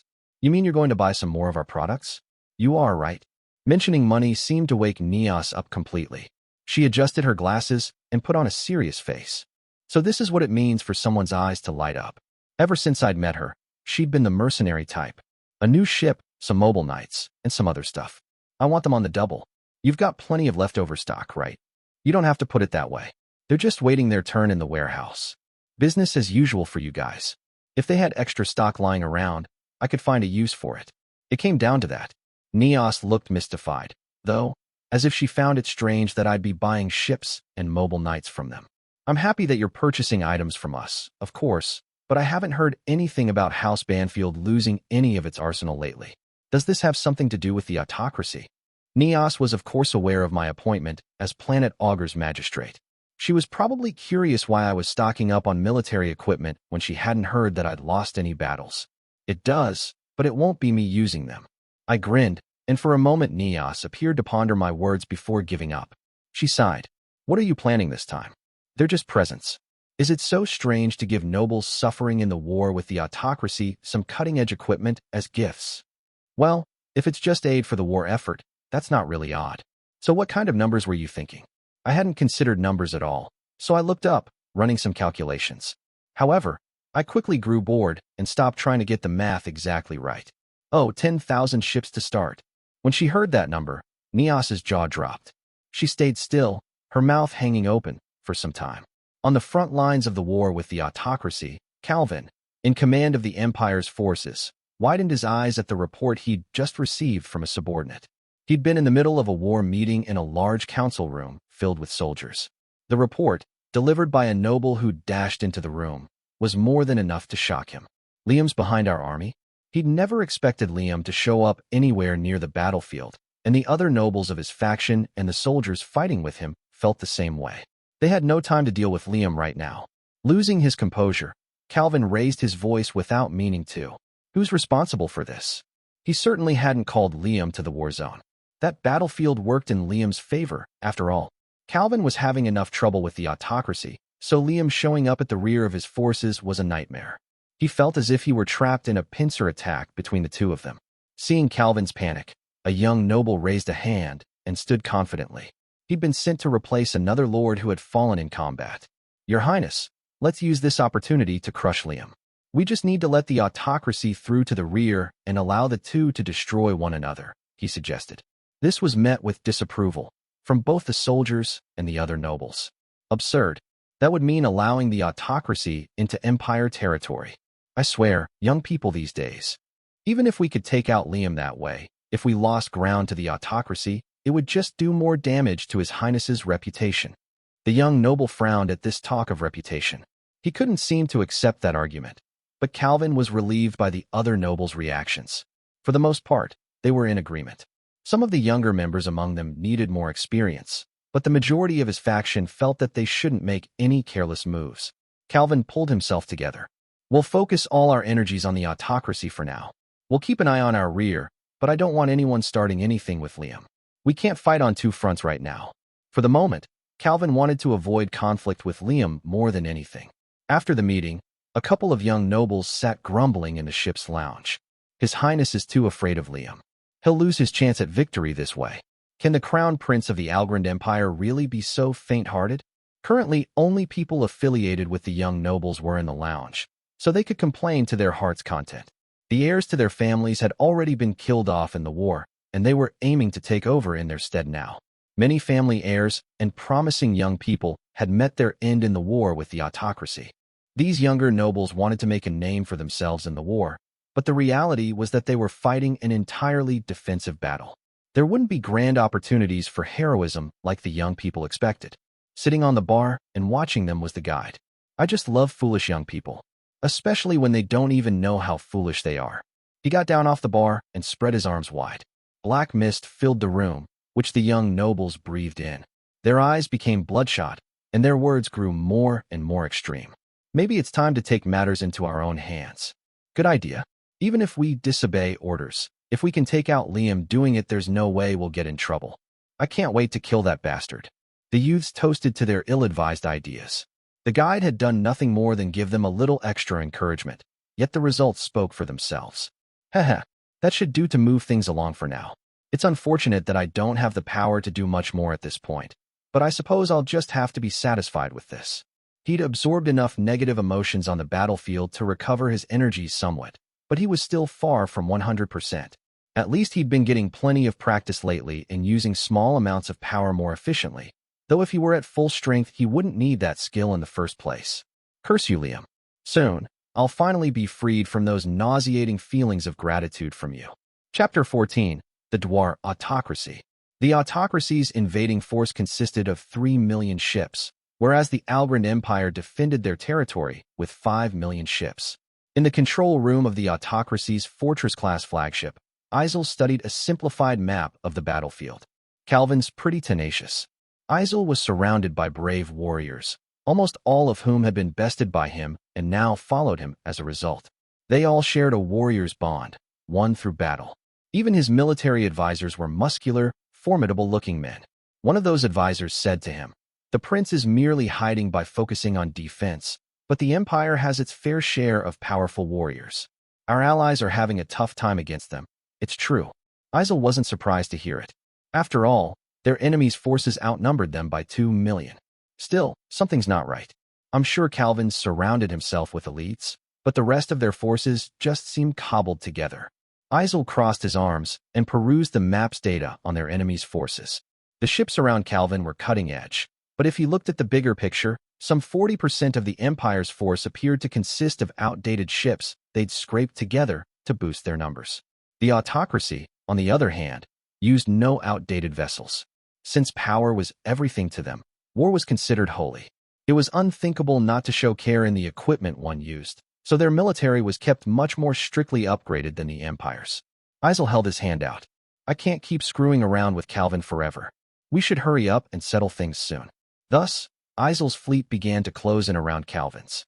Along with all the excited warriors on the bridge stood the guide. Might is absolutely everything to these people. I simply do not understand it. He glanced to his side, where Dwar stood.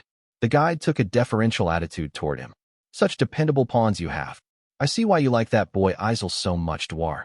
Dwar shot the sweet-talking guide a look. What's going on here? I was expecting to see thrilling bouts between powerful warriors, but this whole thing has been a letdown so far. Dwar blew steam from his mouth, his octopus head turning red. It seemed he was reaching the end of his rope. The enemy does nothing but stick to a half-hearted defense, he griped. The battles are all just ships taking potshots at each other from far away. It's boring. He was displeased by the way Calvin was fighting, so the guide desperately attempted to pacify him. Things will change on the battlefield soon. I've just maneuvered things to that effect. Dwar and the guide had pulled Liam closer to the battlefield. They'd thought he would join in the fighting, but he'd ended up serving as a magistrate at the rear, which had surprised both of them. Dwar, in particular, was more and more furious by the day that he had yet to witness Liam's famous flash technique. He was somewhat placated by Liam being on the battlefield himself now, but he complained endlessly about the way Calvin fought, and he was finally losing his patience. I want to see Liam. I want to watch my Isel kill Liam up close. The enraged Dwar slapped the guide's face with his tentacle legs. Oh wow. Please stop that, Dwar. You bastard. I would crush you if I hadn't lost all my power. Dwar slapped the guide forward and back, then grabbed him by the lapels and lifted him up. Bring him here now. Huh. Bring Liam to the battlefield now. Make him fight my Isel. Why you ask the impossible? I'll disappear if I so much as get near him, as I am now. Besides, I've already made my move. I don't care, just do it. Determining that it was useless to say anything more to Dwar when he was this upset, the guide reluctantly agreed. Okay.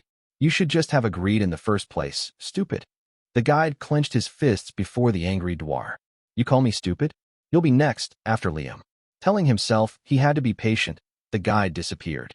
Right around the time the autocracy began to change its war strategy, Marion paid a visit to Planet Augur.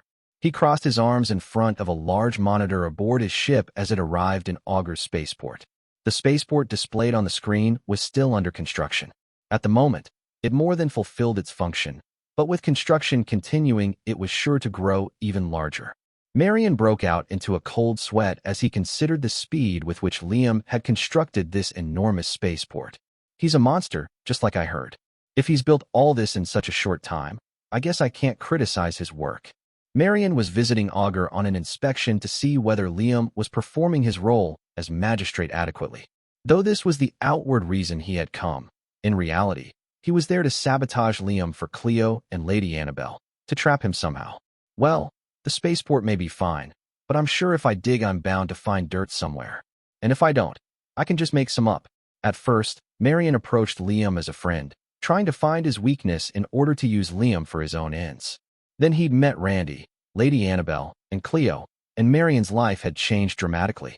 That took longer than I thought it would. Marion had been planning to make use of Liam from the very beginning. His ship docked in the port and was secured in place by a giant robotic arm. The crew respectfully cleared a path for Marion as he headed for the ship's exit.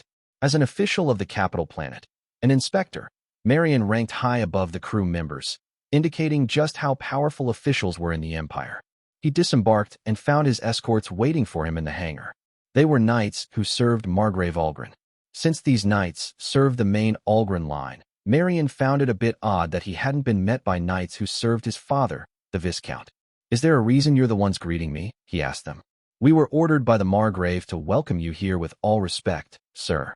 Though he was surrounded by knights, Marion considered them his allies. It seemed like an overly heavy security detail, but that in itself didn't bother him too much. The head of the main family said that, did he? By the time Marion grew suspicious, it was already too late. One of the knights gave him a wide smile. It's all thanks to you that Count Banfield has sent us his support, Lord Marion. The Margrave is thrilled. Before Marion could think impossible, the knights had drawn their weapons. Even with the physical enhancement he'd received as a noble, Marion was no match for all these muscular knights. He gulped, a cold sweat dripping down his back. And what's this? The knight wiped the smile from his face, replacing it with a murderous scowl. Marion slowly raised his hands, sensing from the knight's attitude that they wouldn't hesitate to attack if he made any wrong moves.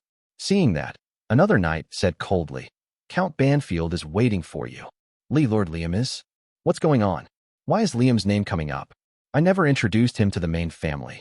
Since he'd been planning on using Liam for his own machinations, he'd never so much as mentioned him to the main branch. If he was going to say anything to them, it would only have been after he was sure he could make use of Liam. But there had been no point in that after Marion switched plans to getting rid of him. The knights smiled darkly at the confused Marion. The Count has prepared a change of clothes for you. He picked them out himself, so I'm sure they'll look wonderful. Stop it. Marion's eyes opened wide, and he resisted as much as he could, but the knights pinned him down and took him away. Now that the spaceport was more or less functioning, there was only one thing to do. and that was party. My countrymen might have been fighting a war, but that didn't matter to me here at the rear. I'd called a special guest to make an appearance too, and as the party host, I planned to enjoy myself thoroughly. It's a pretty strange sight, though. It was a standing buffet-style party, but we were holding it in a zero-gravity space, so attendees were standing on the walls and ceiling in addition to the floor. It did look unusual, but it was nothing astonishing here in space, and it allowed for more accommodation since we weren't limited to the floor alone. Incidentally, I'd left all the planning to Wallace, but he still didn't seem too pleased about the event. I can't believe we're partying back here at the rear when Calvin's out there fighting on the front lines, he complained. Are you trying to harass him or something? Well, I couldn't say that wasn't a factor at all in my plans, but for the most part one just wanted to have a party. I actually hoped it would be a little grander, personally. If you went any more extravagant than this, the guys on the front line would flip. What do I care? They're all political enemies anyway. We're all still Imperials, aren't we? Besides, we're only safe here because they're fighting over there. Calvin really is unlucky, isn't he? Well, if the fighting comes out this far, I'll just run. It didn't feel too bad to gaze down on Calvin from a superior position. I looked at the glass in my hand, which was made so that the liquid inside wouldn't fly away despite the lack of gravity. When I shook the glass, its contents trembled like jelly, but as soon as it touched my lips, they transformed back into liquid. As I wet my whistle with some alcohol, I said to Wallace, Calvin's a talented guy, but things must be tough for him. What do you mean? I was sure Calvin wanted to focus solely on the fight with the autocracy, so it had to be a headache for him that Lady Annabelle was making moves on the capital planet in his absence. Of course, it was hard for me to imagine that Annabelle acted on her own, since she'd spent so long cooped up in the palace until now. It was strange timing for House Lengran to be getting involved too, though with Randy as their heir you could easily assume they were simply that short-sighted. Personally, I couldn't shake the feeling that there was someone behind all of them. I just mean Calvin and I both have people messing with us. Calvin just happens to be the unluckier one. You're always so cool, Liam. Myself, I live in fear every day after hearing the Imperial armies starting to lose ground. I looked toward the room's entrance. Oh, looks like the guest of honor is here. Come on, let's go say our hellos. A woman entered the venue surrounded by female knights. She wore a cute dress with a short skirt that showed off her long, slender legs. Well, I call it a dress, but it was more like the frilly getup a pop idol would wear. I'd gotten it for her myself, since I knew she usually wore pants. Wallace cocked his head when he saw her. I feel like I've seen her somewhere before. Of course he had. When we approached her, the woman furrowed her brow, showing obvious displeasure. She was holding her skirt down as if she was uncomfortable wearing something so short. With her other arm she covered her chest, which didn't normally draw so much attention. Her face burned with shame and anger. That's exactly the expression I wanted to see. Long time no see, Marion, I said. You look much better like this, I have to say. Marion was a woman. When I addressed her, she responded in a trembling voice, and her words were awkward, as if she was being forced to say them. I appreciate the invitation, Lord Liam. Sure. Have fun. Marion looked away in frustration, so I turned to Margrave Algren, who stood beside her. It's been too long, Margrave. I can now say this spaceport has been graced with the presence of a Margrave who protects our country's borders. Accepting your invitation was the least I could do, Count Banfield, after all the aid you've provided us. We flattered one another to show off to the rest of the partygoers how well the two of us got on. From this, everyone understood that House Banfield was lending its support to Margrave Algren. However, all I really cared about was flaunting this relationship to Marion. I was saying to her, look how friendly I am with your main family. The Margrave went on about the military equipment I'd sent him. We'll be able to use those cutting-edge craft you sent in real combat in a few months.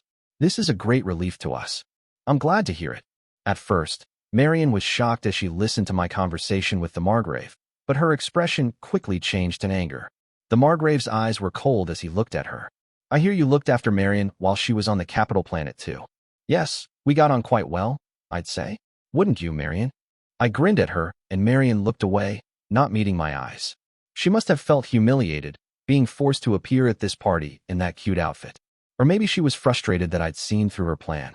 I gave Marion the task of gathering support for us on the capital planet. The Margrave complained, but she forgot her duty and fooled around on her own. What a troublesome girl. Members of both the Margrave's main family and the Viscount's branch looked upon Marion coldly due to the moves she'd been making in her own self-interest. She'd ignored orders from the main family, and her own home as well, to seek aid from influential nobles. Well, maybe they were less orders, and more a request that Marion obtain aid if she could while working as an official on the capital planet. Regardless, what she'd done instead was plot to take over House Algren. Neither the Margrave nor the Viscount was pleased to learn of her maneuvering on the capital planet. You seriously thought I hadn't noticed anything? I asked her. Guess you've got a cute side yourself. Marion glared at me, vexed that I'd seen through her plan. How's it feel to waltz straight into the trap you intended to set for me? I'd love to hear. Damn you. The second Marion raised her arm to slap me, the Margrave's knights moved in. Kokuri's hidden subordinates took action as well. At this rate, they'd haul Marion off, but I wouldn't be able to have my fun anymore if they made short work of her just like that. I grabbed Marion's arm myself and squeezed. Her face warped in pain struggled to absorb the force of my grip. GHH. I'll let go, you creep. Pervert. Big talk for someone making the moves you were. Still, I enjoyed seeing you make a fool of yourself. You did pretty good for a 2-bit villain. What do you know? I let go of Marion and shoved her away. The knights caught her. Then I turned to the Margrave. Please excuse me. I apologize for my relative's behavior, he said. I'll punish her in any way you deem fitting. Oh, there's no need for that. What do you say to just giving her to me? I don't think that's a bad deal for you, Margrave. The Margrave considered this, then accepted my proposal. He eyed Marion and told her simply, do not squander Lord Liam's kindness. Before leaving with Wallace, I told Marion, you look cute like that. Marion's face went red up to her ears, and her eyes widened. She seemed to be fighting to keep tears from spilling from them. You're awful, Liam, Wallace said, seeming to sympathize with her. Hey, she tried to use me. I'd say I'm pretty kind to let her off like this. Considering what Marion tried to do, this was awfully lenient, if anything. Chapter 15, The Right Hand. At the party, Marion scowled in her dress. You've done it now, Liam. Her usual androgynous look was gone. She was the very picture of femininity now. The cutesy party dress had been Liam's idea, of course. Marion would never wear something like that willingly, and hardly ever wore skirts in the first place. She preferred her usual suits. Liam was chatting with guests he'd invited to the party. As they praised his impressive spaceport, and he happily accepted their compliments, Marion simmered with anger. And headship of my family was just within reach. At this point, even if Marion managed to become Viscount, the Margrave most certainly wouldn't acknowledge it. Her plan had already failed. The Margrave spoke to Marion without looking at her, as if to indicate she wasn't worthy of his time. You had to go and get involved in the succession conflict on the capital planet, didn't you? Instead of soliciting aid from powerful nobles as she'd been asked to, Marion had let her own greed dictate her actions. I regret doing what I did. The Margrave criticized her for getting involved with Cleo's faction. You made that mistake because you aspired to something beyond your reach. Now we've received incredible aid from House Banfield, but that aid won't come cheap. The Margrave's expression made it clear that he was uncomfortable with the aid Liam was providing him. He could only assume that Liam wasn't acting out of noble intentions and would expect something from him in return. To make matters worse, one of his family had been plotting against Liam. Basically, House Algren had picked a fight with Liam, and Liam had turned around and helped them. To those noble party guests living near Planet Augur, that act must have seemed incredibly benevolent. Liam had positioned himself as a benefactor to the nobles on the border, and as the one who was supposed to unify those nobles, the Margrave wasn't too happy about the influence Liam was amassing. In the end, all this went back to Marion. You wanted to make use of that man, didn't you? But you were the one who ended up being used in the end. Liam used me? He's won the trust of the border nobles with this move. It's clear now that sending him out here as magistrate was a bad move. At first, Marion didn't understand what the Margrave was saying. The shame of the embarrassing outfit she'd been forced to wear had clouded her mind. But the situation gradually became clear to her. Once it did, Marion recognized how thoroughly she'd been exploited. Damn him, she burst out. The Margrave wiped the expression from his face. That man is on an entirely different level than you. You made a mistake in choosing who to fight. No, in choosing who to join hands with. Marion clenched her fists when he pointed that out. Just then, she saw Liam leaving the venue, and before she knew it, she'd taken off running. I made a show of leaving the party and waited in the hallway outside. Sure enough, Marion came flying out of the venue after me. When she realized I was waiting for her, she tried to play it cool despite her obvious surprise. Lord Liam, there's something I wish to discuss with you. Leaning against the wall, I chuckled as I guessed what she had to say. Now you want to join forces, I assume? Marion looked frustrated, so I had to be right. She quickly put on a smile and paid me a compliment. Very astute. You're much more clever than Randy. I should have worked with you from the beginning. Yeah, maybe things would have been different for you if you'd kissed my ass from the start. Though that would have creeped me out in its own way. The only reason I was interested in Marion at all was because I knew she was trying to use me. Of course, there was no reason she had to know that, so I decided to keep quiet about it for now. Why not work with me? Marion proposed. There's nothing in it for me, I said with a smirk, but Marion must have taken my light attitude to mean there was room for negotiation. I was only teasing her, but her unfamiliar state of dress and the way she'd been cornered clearly made it hard for her to think on her feet. Her panic caused her to clutch at any little thing as a potential escape route. There is. Whose orders do you think I was acting under? I folded my arms and waited to see what she'd say. Whose name was she going to give me? Marion drew out the suspense before giving me an answer. It's Prince Cleo. Prince Cleo is trying to oust you from your position. If you work with me, I can be a double agent and feed Prince Cleo information. You're out, Marion. I declared her failure before she even finished her appeal. Huh. If you'd said Randy or Annabelle, a slightly better future might have been in store for you. With those words as the trigger, shadows leaped out from the walls, ceiling, and floor. The color drained from Marion's face at the appearance of Kakuri and his men. Agents. Marion trembled, knowing exactly what the appearance of these secret operatives meant. Kakuri descended from the ceiling, flexing his large hands. My operatives surrounded Marion excitedly, like children who'd just got their hands on a new toy. He. Kakuri chortled. Excuse me, Master Liam. It just gets my sadistic juices flowing seeing fools like this. What would you have us do with her? I was about to answer his question when Marion screamed over me. Why? I told you who was behind all this. I sighed, looking at the pale, trembling Marion. I didn't want her making any more commotion, so I decided to tell her the truth. It was Prince Cleo who told me about your maneuverings. Why? Marion looked as though she couldn't believe what I was saying, so I explained. I was the one who accepted the position of magistrate, if you'll recall. We'd been discussing it even before then. Prince Cleo knew about your plan from the beginning. Marion sank to the floor, her expression still disbelieving. I gave her the message Prince Cleo had entrusted me with. Prince Cleo told me to tell you something if you gave me his name. He said, I'm disappointed that we couldn't see eye to eye. Marion hung her head, so I walked over to her and gently lifted her chin, making her stand up a little straighter. Men are all scum, she said, tears spilling from her eyes. Using me like this. Have you already forgotten that you planned to use me? Still, I'll let you off the hook with this. After all, you won't get the seat of Viscount you were after, and you can't go back to your family. There's no place for you on the capital planet anymore either. I'd feel bad if I took anything else from you. I guffawed, and Marion grimaced. When she realized she'd lost everything, more tears flowed from her eyes. What are you going to do with me? I could tell all she wanted was not to be handed over to my operatives. Now that she was weeping, I wasn't having fun anymore, so I let go of her. Serve me. If you do, I'll let you live.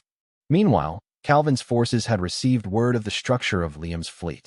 However, it was the man serving Liam that concerned Calvin more than the Count himself. Calvin narrowed his eyes. Claws. Liam's right hand is here. Calvin's fear of Claws was only to be expected, as the knight had served as the acting supreme commander of the Empire's forces in the war with the United Kingdom.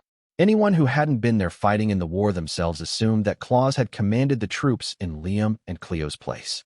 A stir ran through the nobles of Calvin's faction. He's the man who won the war with the United Kingdom in no time at all. I've heard he crushed them thoroughly and without mercy. If Liam's brought a man like that with him, does he actually intend to get rid of us? Claus's name was known to everyone in Calvin's faction. He was reputedly Liam's right-hand man and a skilled strategist who'd repelled the United Kingdom's forces in a surprisingly short time. Calvin sweated bullets at the thought of Claus's presence at the rear of their forces. We can't fight at our best with such a skilled strategist threatening us from behind. Calvin couldn't even imagine what kind of move a strategist like Claus might make against them. He had led the Empire to a swift victory in a conflict that everyone had thought would drag on for some time. In addition, he'd used the war as an opportunity to clean up the nobles from Calvin's faction who were threatening him. Calvin saw Claus as a knight more dangerous than any other. It would also be impossible to try to recruit him to Calvin's ranks despite his fearsome prowess. The other nobles in his faction would never allow it after what Claus had done to them in the previous war. while Calvin and his supporters affirmed the need to heighten their vigilance in regard to the rear line. An emergency transmission reached the council room. "Is this all you've got, Empire?" Calvin's jaw dropped as he stood on the bridge of the Empire's flagship. He almost forgot he was on the battlefield as he took in the impossible scene before him. "This can't be," he muttered, and no one around him could fault him for trying to deny reality. After all, what he saw was the autocracy's main force pushing toward them. Hundreds of thousands of ships were pressing forward, but that wasn't what scared him. The monitor before him displayed a single, mini-armed mobile knight. It would be classed as a 24-meter model, and it was covered in plating made to look like human musculature. It was mostly light brown, with red around its waist. It almost looked like a man naked except for a red loincloth, but the features on its back went far beyond that image. Sprouting from the mech's back were 6 additional arms. With the 2 on its main body, it had 8 total. Each arm on its back held a different weapon. Something like a golden magic circle showed behind the mobile knight, which was apparently part of its system. The mobile knight almost looked divine, but its form didn't shock Calvin as much as its obvious strength. How many ships did that one mobile knight just take out? Calvin couldn't help but yell. That single mobile knight had been slicing through Imperial ships one after the other. The Empire concentrated their attacks on it, but all ships, fire on that mobile knight. A general who served as Calvin's advisor ordered thousands of Imperial ships to fire on the foe simultaneously. Thousands of beams converged on that one craft. "You're aiming at me?" the craft responded. "Well, that's not enough to destroy my country's namesake humanoid weapon." Just as the enemy pilot boasted, the ship's weapons did nothing to the mech. The lasers, energy beams, and other weapons were deflected away before they could hit the mobile knight. Calvin covered his mouth. Just one mobile knight. So its pilot is. Over every channel, the enemy pilot demanded, "Isn't anyone strong enough to face me?" Isel Balandin? The pilot was the enemy nation's crown prince, the supreme commander of their forces himself. "Retreat," Calvin ordered. After fighting off the Empire's main force, Isel returned to the Dwar autocracy's fortress-class flagship looking unsatisfied. I let Calvin get away. He dealt a considerable blow to the enemy's army, but Calvin had still escaped. That wasn't what frustrated Isel, however. What displeased Isel was the fact that he hadn't been able to fight anyone who really got his blood up. Dwar watched him sympathetically, his 8 tentacles writhing. "My poor Isel is without any strong warriors to fight. When will that damn guide bring Liam to the battlefield?" The autocracy soldiers started clamoring. Dwar looked to see what the noise was about and found they'd learned information about the enemy, and among the information was a name that set the warriors' hearts ablaze. Even Isel, who a moment ago had been so disappointed, grinned with excitement. "Claus Saramont is on the battlefield?" Information on Claus, whose name was known even to Isel, had come to them not from the Empire, but from the United Kingdom. All those on the bridge were thrilled to hear that Claus was here on the battlefield. "He's the tough guy who destroyed the United Kingdom, right?" "No, I hear he's just a tactician." Either way, he's got to have some powerful people working for him. Claus had trounced the United Kingdom in the Empire's last war. At the appearance of a named knight like him, Isel's earlier frustration all but vanished. "I was just thinking Calvin's head alone might not satisfy me, but if there's a big name like Claus here, I might have some fun after all. I'm getting excited." "So where is Sir Claus?" The soldier who'd given the report was much less excited than everyone else on the bridge. "He's not stationed on the front lines. He's at the rear, on a base that's currently under construction." Isel was surprised to hear that. "Not on the front lines?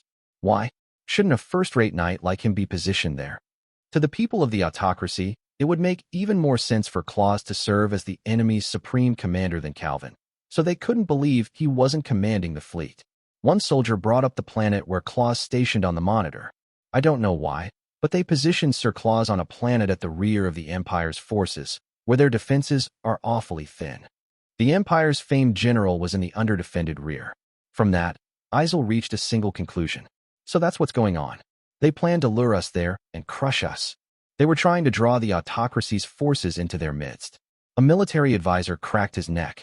So they're luring us to Sir Claus, the man who defeated the United Kingdom. Not a bad strategy. What do you want to do, Prince Isel? Isel grinned and closed his eyes, then opened them wide and thrust his arm forward. It's obvious. If it's a trap for us, then we'll just tear through it.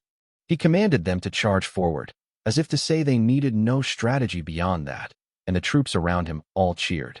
Watching the bridge unseen, Dwar wriggled his tentacles with glee. Ha ha, ha ha ha. I didn't know they had foes so strong. Liam claws. So the Empire has some tough guys too. Ooh, I can't wait. Dwar was thrilled that Isel would get to fight those two opponents. Tens of millions, no, hundreds of millions will likely die in this fighting. I can't wait. I really can't wait. Dwar eagerly envisioned the many lives that would be easily lost in this war. In the spaceport above planet Augur, where he was working, Claus experienced a strange chill. I keep shivering lately. Am I just tired? Claus often suffered from Liam's reckless whims. Still, for the most part, he simply did his work diligently, and his day ended without excitement. This was another day that was poised to conclude without anything unusual occurring. Maybe I'm just anxious from being so close to the front lines. I want to go home. Claus prayed every day for boring peace. He hadn't actually wanted to become Liam's head knight. He was well aware of the fact that he had no particular skills in the first place. He didn't like fighting, and his abilities were thoroughly average, so he still couldn't believe he was serving in that role. But as soon as Lord Liam's term as magistrate is up, I can go home. If nothing happens in the next 2 years, I'll be able to leave for there. When he'd heard about Liam's plans to go to the border, he'd been worried, and he was relieved to find that things just might end without anything crazy happening this time around. He felt bad for the people fighting on the front lines, but House Banfield hadn't come here to fight in the war in the first place. They were only here to support Liam in his work. Still, Claus couldn't shake the bad feeling he'd had lately. In an effort to distract himself, Claus looked down at the document on the tablet he held. Guess I'll wrap up my work. Just when he thought he'd be able to get his work done and clock out on time, Claus received an emergency communication from a subordinate. Even before he could answer the call himself, it connected, and his subordinate made a hasty report. Sir Claus, the autocracy's fleet has changed course. A large force is headed for planet Augur. Claus looked off into the distance. Oh, so that's what that bad feeling was. Claus's subordinate interpreted his distant attitude as the head knight keeping his cool. His odd expression said that the head knight's calm under pressure amazed him. Regaining his own composure, Claus's subordinate awaited his superior's orders. I'll report this to Lord Liam. Tell our army to get ready to sortie. Yes, sir. Though his emotional state was plummeting into depression, Claus always got his work done. Chapter 16 Liam, the Evil Magistrate. A shuttle from the surface docked at the spaceport above planet Augur. Aboard it was a group of the planet's royals, their young ones, specifically. I'd promised to educate them, and we were finally ready to receive them. I'm delighted to see you again, Lord Liam. A princess dressed in a blue suit we'd prepared for her bowed courteously. It was cute how her eyes sparkled with anticipation, but I knew she was a nut job who'd worshipped me as a god down on the planet's surface. I hope you'll learn a lot here and put it to use in the future, I told her. If you need anything, I've appointed someone to look after you. As I greeted the young people, I received a call from Claus. What is it? Lord Liam, an autocracy fleet is approaching planet Augur. The autocracy. The young royals exchanged a glance at this unsettling news, and my own people couldn't hide their surprise either. I'm going back to the Argos. We'll talk more there. Yes, sir. When I'd ended the call, the princess asked, Lord Liam, is there a war or something? They still hadn't learned much of anything about the world outside planet Augur yet, so there was no way for them to understand what was going on. You don't need to worry about it, I said, turning my back to the young royals. I heard the princess's voice once more. Right? I have faith that you'll protect us, Lord Liam. I told her not to worry, so I didn't bother correcting her as I rushed for the Argos. More and more allied ships gathered at the spaceport above planet Augur. Watching them from the bridge of the Argos, I received what must have been a declaration of war from the autocracy. Its contents made me a little jealous. A brilliant strategy, Sir Claus Saramontana. We shall respond with a frontal attack. Signed, Crown Prince Isel of the Dwar autocracy. They seem to have a very high opinion of you, Claus. I told him after reading their message. Are you more famous than me now? I was jealous because Claus stood out more than I did now. He'd become famous throughout the Empire after the war with the United Kingdom, and it seemed even the autocracy had heard of his exploits. Why is Claus the famous one and not me? It pisses me off that they're acting as if he's a more valuable target than Calvin. Is the autocracy a bunch of idiots, going after Claus? As for the man himself, Claus seemed to be looking at something far off in the distance. You overestimate me, he said. Their information must be wrong. Humble, aren't you? Talking with Claus always reminded me how important guys with common sense were to have around. If Tia or Marie were here, they'd probably make a fuss, saying something like, We'll tear them limb from limb for ignoring you, Lord Liam. I really had been right in making Claus my head knight. Well, the autocracy attacking is no joke, I said, then ordered, for now, request aid from anyone in the vicinity. Everyone reacted to my command oddly. Claus and the other soldiers on the bridge had puzzled looks. I raised an eyebrow, and Claus explained what they must all have been thinking. I suggest retreating, Lord Liam. What are you talking about? We estimate the approaching autocracy forces at roughly 300,000 craft. Our own forces number 30,000, and the dispatch fleet of 3,000 ships has already saw fit to retreat. No wonder I don't see the Major General. He must have really panicked, to have retreated without even reporting to me. The enemy's main force was on the way to attack Planet Augur, and yet I was only here as a magistrate. I wasn't officially participating in the war. I was only here for support, so if I fled back to the capital planet, the Prime Minister shouldn't have anything bad to say about me. I figured Randy and Lady Annabelle would make a fuss about it, though. Lord Liam, our goal here is to construct a base to support the Imperial Army. Now that the Empire has retreated, we can no longer fulfill that goal. We should retreat immediately and seek guidance from the capital planet. Everyone nodded at Claus's exceedingly reasonable argument, considering Planet Augur totally expendable. These were all brave, fearless knights and soldiers, but there was a reason they didn't want to fight in this situation, and that was our location. Planet Augur wasn't a place they should have to put their lives on the line to protect. If we were above House Banfield's home planet, then they would have given their lives to protect it, but this was just a planet we'd leave behind in a few years anyway. It didn't mean anything to us. Both the locals we'd saved from that despicable Baron and the immigrants from my home territory were people who would soon no longer have anything to do with me. There was no reason to put these soldiers' lives at risk to protect such a place, and that was what I read in all their faces. Logically, I agreed with that stance. I'd always planned to abandon this planet if the war came here. What was wrong with running anyway? There was no reason for me to protect this planet. The locals were idiots who worshipped me like a god, and my former subjects were a bunch of weirdos as always. I wouldn't feel anything abandoning them. However, I just couldn't accept one thing, which was that I'd have to turn my back to the autocracy and flee. Why should I, Liam Sarah Banfield, allow the autocracy to take anything from me? The capital planet, You're exactly right. Let's get out of here. When I announced our retreat, everyone looked relieved. Then I furrowed my brow, letting them all know I was displeased. Your boss is pissed, guys. As a buzz went through them, I told them exactly what I was feeling. Hold on. Since when do you guys work for the capital planet? Huh? You obey me. When I lowered my voice menacingly, the bridge grew tense. Realizing I was actually against retreating, a soldier spoke up. This isn't your planet, Lord Liam. There's no reason to risk your life to protect it. Of course there is. I roared back. The people of Planet Augur were brainless idiots who worshipped me as a god. The people who'd immigrated here from my territory were morons who wanted to hold a festival to compete with the locals. But while the people here might all be problem children, but I'd put effort into developing this planet. Why should my enemies get to do whatever they wanted to it? In my past life, I'd let people take and take from me. That was why I decided in this life I was going to be the taker. Yet here were people coming to take from me again. Well, I wouldn't let them. I'd make them regret going against me. Listen up. I rule this planet as its magistrate. I've put time and resources into developing it to get things where they are now. Why should I just hand it over to autocracy? But they still didn't seem convinced. I gave them an out. If you want to run, then run. Abandon this planet's defenseless people. Go back home and make the excuse to yourself that there was nothing else you could do. I'm going to fight, though. The soldiers all hung their heads. Some gritted their teeth and clenched their fists. Duty, righteousness, justice, they were all words that I hated, but they were important to these people. When I hit them where it hurt, they stopped arguing with me. Seeing the soldiers all go quiet, Claus double-checked. Are you serious about this, Lord Liam? Of course I am. We've gone up against superior numbers plenty of times in the past. We're just doing the same thing now, right? Yes, it was the same thing, except for one difference. The autocracy's army was so powerful that even the Empire feared it. Claus closed his eyes.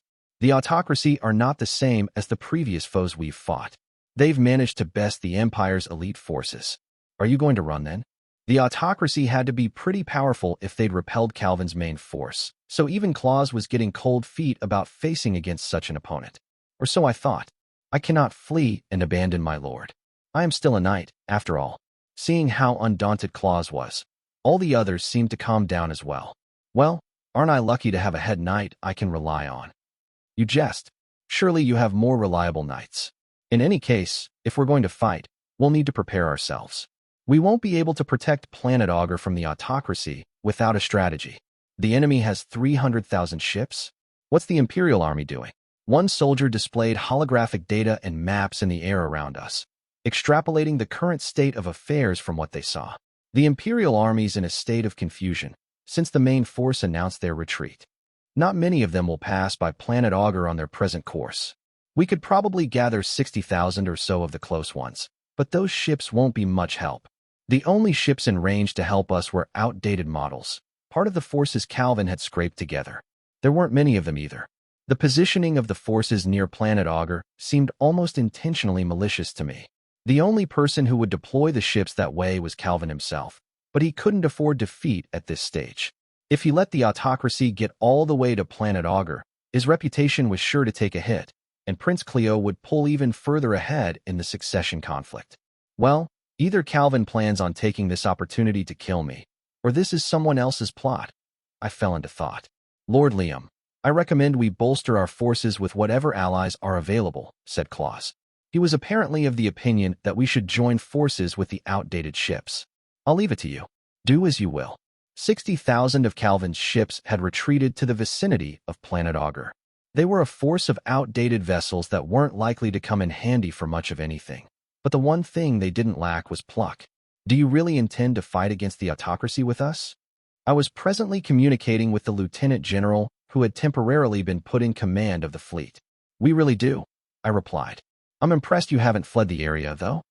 Though they appeared no different from the forces that had been dispatched with me to Planet Augur, these guys had stayed behind and intended to fight. If we ran away at this point, we'd be deserters, wouldn't we? We'd just die in the end anyway, the lieutenant general explained, somewhat jokingly. I sort of felt for the guy, since his better option was fighting against the autocracy's main force with me. Have you heard anything from the Empire's main force? The lieutenant general's expression clouded, so I didn't anticipate good news. We can't contact them. I've heard some people have received orders, but I'm sure the whole force is ready to flee. You can't contact them? I haven't heard about anything happening to Calvin. We were just gathered to bolster their numbers. We don't have anything to do with his faction, the lieutenant general revealed. That's why we were deployed in such an obnoxiously out-of-the-way place. We've hardly received any orders at all. You were dealt a bad hand. You'll have to play better next time. If I survive this, I'll endeavor to. Then the lieutenant general stopped joking around and got serious. So what's the plan? Claus began explaining the situation. Normally, you would assume the enemy has the advantage in this situation, but they're taking a big risk heading so deep into Imperial territory. As he spoke, he displayed a map showing just how far the enemy was pushing. On one hand, they were gaining a lot of ground, but on the other, they were isolating themselves in enemy territory. You plan to surround them? The lieutenant general asked. It would be a relief to have the assistance of the other border nobles. May I ask your opinion on that matter, Count Banfield? To understand what a noble might think, it was best to ask a noble. I gave the lieutenant general my honest opinion. You think they'd be stupid enough to come help us fight when they're at a disadvantage? Those guys will only show up when they know the battle's already won. So we'll have to face them with only our current forces. Well, their advantage in numbers will shrink a bit if you fight with us. I'd prefer to go up against the autocracy with 3 times their forces at least, but it'll be a relief to have your fleet fighting with us, Count Banfield. Seeing how determined this guy was to fight just made the soldiers of the dispatch fleet seem even more pathetic. His commitment alone made the lieutenant general come across as a dependable ally. You know, I kind of like you. Before you get dealt another bad hand, why don't you come work for me? I suggested. I'll make things easier for you. The lieutenant general gaped at me for a second, then burst into laughter at the idea that I was discussing what might come after the battle. Very well. If I survive, I'll kiss your shoes or whatever else you'd have me do. Frankly, the idea of a worn-out-looking middle-aged dude like him kissing my shoes wasn't very appealing. Yeah, I'll pass. Don't forget the offer, though. Before the battle, I decided to make a speech to my troops. They were most likely all thinking this was a stupid fight against terrible odds for a planet they weren't even obligated to protect. If they wanted a speech from me to raise their morale, I couldn't really decline. I arrived in the studio that would shoot the speech to find myself surrounded by soldiers, all of them around the rank of general. The entire army would be viewing the broadcast. As I stood before my men, who awaited my words, I recalled my previous life. I'd thought since then that important people's speeches weren't worth listening to at all. I wasn't going to try to make the listeners laugh with a joke either. There was a good chance I'd screw that up, and they'd have to pretend to laugh. People who enjoyed public speaking probably liked those forced laughs. During a speech, they got to savor their authority. I wouldn't have to worry at all about what to say or how to get it across. The people in this room all worked for me, so they'd all react however I wanted them to. I began my speech. It seems the autocracy is coming here to pick a fight with Claus, not me. Can you believe those guys? I looked over at Claus, but he just listened to my speech expressionlessly. Now, there's a guy who doesn't pretend to laugh. That was fine, of course, since it was probably a good trait for a head knight to possess. Well, from the beginning I hadn't planned on making a speech for the ages. You could even say I was incapable of doing so. After all I wanted out of this situation was to feel good about myself. The autocracy had picked a fight with me, and I was pissed about that, so I wanted to take out my anger on them. I didn't envy anyone who had to listen to this speech of mine, so we'll give them everything we've got. The generals all saluted me, and I realized they were trying to wrap my speech up quickly. Don't rush me. Now I was pissed at them, so I decided to continue. I'll say whatever I want just to draw this out. Our enemy is the autocracy. They've invaded the empire for no reason, so it's up to us to give them the punishment they deserve. Everyone, look at Planet Augur. On cue, a handy little 3D image of Augur was projected right in front of me. I put my hand under it, as if I grasped the fate of an entire world. I've looked after this planet. It doesn't matter whether I'm only a temporary magistrate. Right now, this is my domain, and protecting that domain makes me a noble. This planet is ours to defend. A blatant lie. Any imperial noble would turn tail and run if things became truly dangerous. You work for me. You're my swords and my shields, I said, comparing the soldiers to armaments that I would use without restraint. With you, I'll grab victory. If I don't, the enemy will ravage this planet. These listeners probably saw me as a wonderful lord who wouldn't abandon this planet even if I was only its temporary ruler, but that wasn't my true motivation. Because I'd put time and money into Augur, I simply wasn't about to let someone take it from me. I didn't care about the people of Augur. I really didn't. I mean it. Seriously. But ravaging a planet I ruled over was unpardonable. Anyway, it was impossible for me to lose. Not only did I have the guide's protection, I was also a swordsman of the Way of the Flash. I had a duty to show the entire universe that that sword style was the most powerful in existence. It was out of the question to lose. Teach the autocracy the name of House Banfield.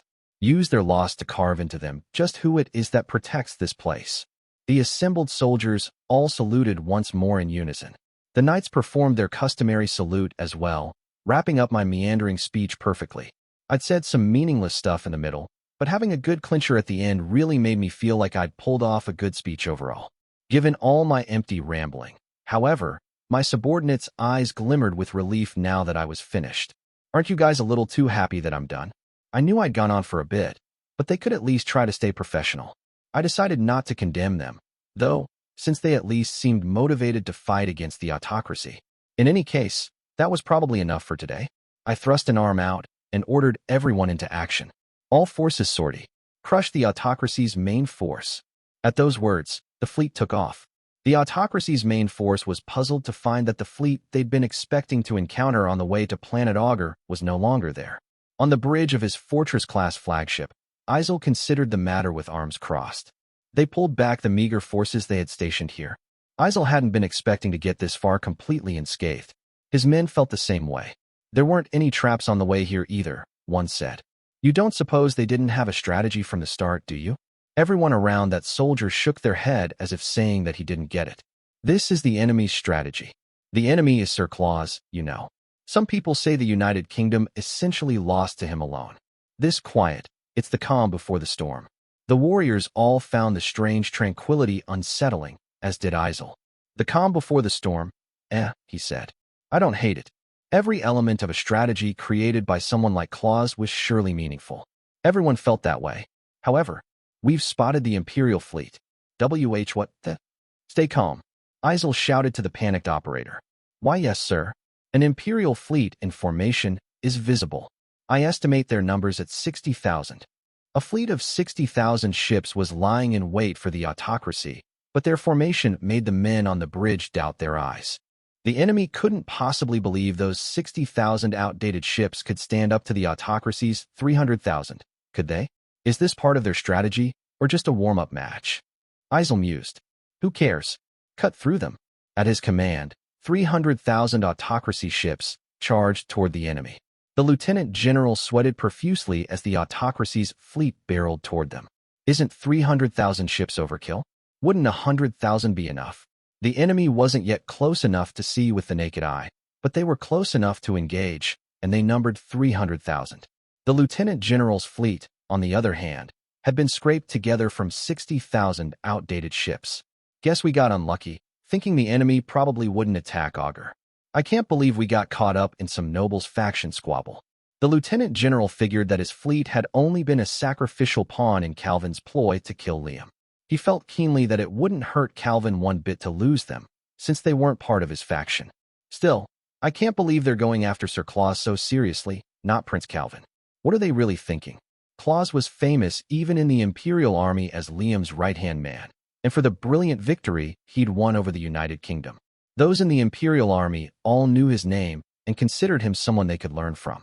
The lieutenant general wondered how long his 60,000 ships would hold out. Beside him, his adjutant shuddered. Even if they're charging us with this many ships, we still won't get any reinforcements from the main army, will we? The lieutenant general shrugged. We can't even get in touch with them, with all the interference in our comms. It sort of feels like that's intentional, though, doesn't it? Think it's the faction squabble? The soldiers were of course aware that Calvin and Liam were on opposite sides of a conflict, and that they'd been dragged into that conflict themselves. Entering firing range, an operator cried. The lieutenant general followed the enemy's movements and made a decision calmly. Wait until we're in more effective range. If we don't conserve our energy, we won't have any juice to power our defensive fields. He wasn't going into the fight expecting they would win, but he didn't intend to lose either. Enemy fleet attacking. It would take a little time before the projectiles reached them, so the lieutenant general explained their strategy once more. All ships, fall back while focusing on defense. Send the unmanned vessels forward. They had emptied a number of their ships and would send them forward with their defensive fields deployed to act as shields. With the empty ships' full power devoted to defense, they should be able to withstand the enemy's fierce attacks. At least they hoped so. As the autocracy's attacks reached them, the lieutenant general's ship lurched. He gripped his armrest and glared at the enemy fleet on his monitors. They're this powerful, even with us focusing on defense. The adjutant checked the damage to their fleet. That attack took out 30 of our unmanned ships. If we were fighting normally, we'd just have lost a few hundred ships. Even with all their energy devoted to defense, some of the older model ships simply couldn't withstand the attacks. Still, fighting in this way would buy them some time. All we can do is trust our allies now. The adjutant grimaced. Will they really come? They're nobles, you know. You don't think they're just using us as a decoy so they can escape? Don't say any more, would you? If I doubt them, I won't be able to fight. I suppose you're right. The Imperial fleet backed off, maintaining its focus on defense. The enemy fleet must have been getting impatient, however, because they started to change tactics. The enemy fleet is closing in, the adjutant noted. They plan to take us out at point-blank range. The adjutant broke out into a cold sweat. He knew they didn't stand a chance if that happened. The lieutenant general felt the same way, but he'd already seen this coming. Just then, an operator shouted joyfully. Allied ships are coming out of warp. The bridge crew members who doubted their allies would really come raised cries of joy when they saw the markings on the arriving ships. The vessels that appeared one by one on the battlefield around them were decorated with House Banfield's crest. When Liam appeared on his monitor, the lieutenant general half rose from his seat in shock. See Count Banfield? Good work screwing up the enemy's formation. Leave the rest to us, Liam said, then cut the call. The bridge crew was speechless. The adjutant was the first to recover. Why was the Count communicating from a mobile knight's cockpit? He doesn't intend to go out and fight personally, does he? The lieutenant general couldn't answer his adjutant's question. In the Argos's dedicated hangar for the Avid, a crew of both mechanics and mages worked to get Liam's mobile knight ready to deploy. The mages were using spatial magic to store the Avid's weaponry, and the whole hangar was abuzz with activity as everyone prepped the craft. An operator calmly making a report was audible, as were the raised voices of the mechanics getting the Avid ready. Storage space has reached capacity. It can just carry the rest. Are the guard craft ready to deploy? As Amagi climbed into the Avid's open cockpit with me, the skirt of her classic-made uniform billowed. I saw all the way up to her thighs, which were usually covered. I narrowed my eyes, not wanting everyone nearby to see her skin. Pretty bold of you, with all these people around, I told her. I prefer a more modest lady, you know. I cautioned her jokingly, but Amagi's expression was stern. I thought she was upset about my nagging, but that seemingly wasn't the case. Please refrain from leading this attack, she said. I realized she didn't want me to go out and fight the autocracy myself. She must have been worried about me, since the autocracy had a reputation for serious militarism. Even I thought their martial strength was unusual. But if I wanted to win, I was going to fight. If I fight, we'll lose fewer forces. I have my trump card, the Griffin, too. You don't need to worry about me. The Griffin was a ridiculous custom craft I'd had made, based on the concept of a ship that functioned as a mobile knight. I'd used it in my battle against the Berkeley family, but hadn't touched it since then. It was a powerful weapon, yet that wasn't enough to change Amagi's mind. Please do not compare the autocracy to that group that called themselves pirate nobles. The enemy are elites, with a number and quality of ships that surpass our own forces. Our averages were lower now after absorbing those 60,000 allied ships, although House Banfield's ships in themselves would have been perfectly sufficient in quality to compete against the autocracy. The foremost problem, though, lay in our numbers. It was just too rough that we had to go up against 300,000 ships. That's why I'm going out in the Avid, right? It's about time to get going. Amagi left the cockpit, understanding that I'd dug my heels in. The hatch closed, and as she floated outside in the hangar, she curtsied to me. Please come back safe. She must have opened a comm link with the Avid. You know I will. Now, launching Avid. On the bridge of the Argos, Claus sat in the Supreme Commander's seat.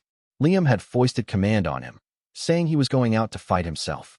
Prepare to engage the autocracy fleet, Claus commanded, enduring the unpleasant heaviness in his stomach. Claus's strategy was simple.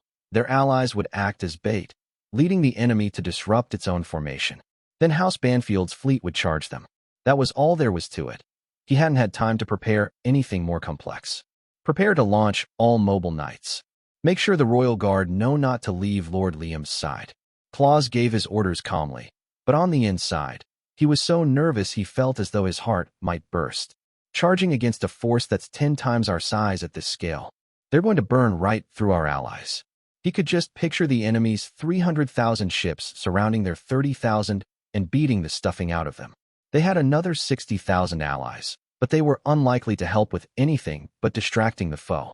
I can't come up with anything other than attacking with our ships, deploying all our mobile knights, and then attacking with our ships again. Thinking about it wasn't the same as pulling it off. Then again, there probably wasn't any need to worry about that. House Banfield's army was skilled enough to carry out any orders Claus gave it, and charging headlong was their favorite move.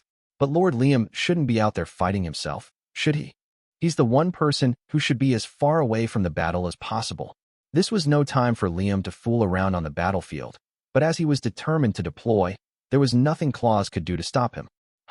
I should have rewritten my will. I have to be prepared to sacrifice the Argos to let Lord Liam get away, if it comes to that. If they were going to lose, he had to at least make sure Liam got away safely. As Claus was steeling himself, an operator shouted a status update. Enemy fleet is attacking. Claus closed his eyes, and a few seconds later announced, all ships, commence attack. The autocracy had been taken by surprise, so they were only able to offer a scattershot attack. House Banfield's fleet, on the other hand, dealt decisive blows as they charged through the breaks in the autocracy fleet's formation. As the two fleets passed within one another's eyeshot, Claus felt as though his stomach was in a vice grip. We really made it through the enemy fleet. He hadn't been expecting them to succeed, but the skill of House Banfield's pilots surpassed his expectations. Claus hurried to confirm the situation. What's the status of the mobile knights? All units have launched, an operator answered. The mobile knights that had launched so efficiently belonged to Claus's own squad. A voice that maintained a trace of youth echoed from the bridge comm. Which one should I eat first? It's impossible to choose. They all look so delicious. It was Chingxi Seratorii. She'd discarded her human body to become a cyborg, but had since then undergone reconstruction treatment, reverting to human. Of course, the treatment was purely physical and couldn't fix her frightening personality, so she was just as excited as ever to be on the battlefield. Right now, However, Claus was glad to have her on their side. I can't believe I get to fight against the autocracy in my first battle back in the field. House Banfield really is the best. Chengxi's mobile knight, Ericius, pounced on the autocracy's fleet. The autocracy's troops were astounded by the enemy fleet's sudden appearance, including Isel himself. They used short-distance warp and attacked right after appearing. I didn't think anyone could pull off a maneuver like that. Isel was surprised, but he also smiling in amusement. He watched the enemy fleet sail past them with the grin of a ferocious beast on his face. The two fleets were just passing by each other, but if the enemy ships had mistimed their move, they would have collided with his fleet and self-destructed. Isel was impressed at the enemy's skill in avoiding that. He spread his arms wide. The other warriors on the bridge couldn't contain their excitement either. So this is House Banfield. The way they fight is just our style. So Sir Claus is a warrior as well. I get the sense House Banfield is the same as us. Isel and the other warriors were thrilled to finally encounter an opponent that fought in the same manner the autocracy did. A moment later, they got word of ships in their fleet falling one by one. Isel narrowed his eyes, then widened them when he realized what had happened. Deploy our warriors. Sir Claus has given us a perfect farewell gift. If we don't go out and meet them, they'll think the autocracy has no manners. Isel had realized House Banfield's mobile knights were taking out his ships. To the autocracy, it would be rude not to meet them in the field. Send out the 12 Devis too, Isel commanded. It would be disrespectful to meet them with less than our full strength. Isel's heart raced at the thought of a fight with a fierce opponent. Will someone out there satisfy me now? It had been a while since I'd been out in the Avid, but the control sticks really felt right in my hands. The Graf Nemain wasn't bad either, but my old friend the Avid was definitely the best. It's been too long since I took you for a spin, hasn't it? I said, and there was a metallic groan as if in answer. Since I'd obtained the machine heart and integrated it into the mobile knight, the Avid had had a will of its own. It could respond to my voice and my feelings as well. Show me what you can do. I moved the control sticks and pressed down on the foot pedals. In response, the Avid sped toward the enemy, whose ships began firing to intercept it. Lasers streaked at me, but the huge shields on the Avid's shoulders shifted forward to block them. Each time a beam struck my defense field, there was a bright flash of light, but the attacks couldn't get through and dispersed before they struck the Avid. In a single second, I plunged through hundreds, even thousands of beam attacks and held up a rocket launcher as I neared an enemy ship. I pulled the trigger on a control stick, and the launcher fired a stake-like projectile. The metal stake buried itself in the enemy ship and turned red before exploding. This was an anti-ship weapon, and the other mobile knights were equipped with it as well. The targeted ship was destroyed, bursting from the inside out. I looked around and saw allied Nemains destroying other enemy ships one after another. That's the first step done with. We'd charged in, confused the enemy fleet, and deployed our mobile knights. Claus's plan had destroyed more enemy ships than I'd expected. I sped up the Avid, aiming at a second ship. This one seemed to be commanding other vessels nearby. It was protected by shield ships that specialized in defense. Those shield ships are in the way. I sped up even more and fired the launcher as if I was trying to empty it. I closed in on the first shield ship and the next, shooting each before moving on. By the time I destroyed 4 of the shield ships, I'd run out of ammo. I tossed away the launcher and grabbed the hilt of the Avid's custom laser blade. Normally, these weapons were just hilts from which a laser blade emerged, but the Avids had a guard on it as well. The blade that materialized from the hilt was larger than the Graf Nemain's. It was big enough to call a great sword, and the blade was longer than the Avid was tall. I swung it down on an enemy ship and chopped right through it, like a hot knife slicing through butter. I was impressed by the Avid's ability to cut down an enemy ship in one swing. Are you even more powerful now? I bet Neos will flip her lid if I let her run an analysis on you. It did seem stronger than when I'd last piloted it. As I was considering my next target, this bonus round came to an end. The enemy fleet had recovered from their confusion and sent out some humanoid weapons of their own. These mobile knights were of a different design than the Empire's. Already recovered, eh? Don't think you can beat the Avid, though. The Avid's eyes glinted as it hoisted its laser blade over its shoulder. The enemy craft underestimated me, holding up their rifles as if to mock me for being outside a sword's range. You think it won't reach? Well, sorry, but it will. I slashed downward diagonally, and the blade of light extended several kilometers, bisecting 3 enemy crafts. It even reached a cruiser in front of the Avid, which exploded after being halved. Laser blades didn't normally extend that far, But this was the Avid. Its crazy performance was what made it such a special craft. Let's teach the autocracy my name and yours, Avid. We'll carve it into them as a wound that will never heal. Each time I swung the laser blade, its energy arced after it like a fan unfolding. Enemy mobile knights were getting caught in the blade's path as I directed it at ships. All the explosions sent debris flying through space, and it sparked every time it struck the Avid's defense field. The eyes of the autocracy's fleet were glued to the Avid as I used it to slice through their ships, and it wasn't just their ship crews taking notice of me. The pilots of their mobile knights saw me as an enemy to be reckoned with, and none were looking down on me like the ones earlier. I'm Liam Sarah Banfield. I'll face you. Come at me. The Avid beckoned the enemy, and craft raced at me one after another. Autocracy pilots were different from those of the Imperial Army. They were trained well, but they were all far too direct. They swarmed me like insects, so I cut them down with the Avid's laser blade. Once I'd gone through a few dozen of them, someone finally managed to get behind me. I could have turned around and dealt with the craft, but I decided to delegate that. You're late. Apologies. We got held up. The Nemains piloted by my royal guard had finally appeared.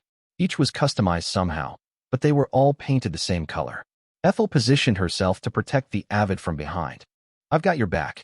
Just focus on protecting yourselves.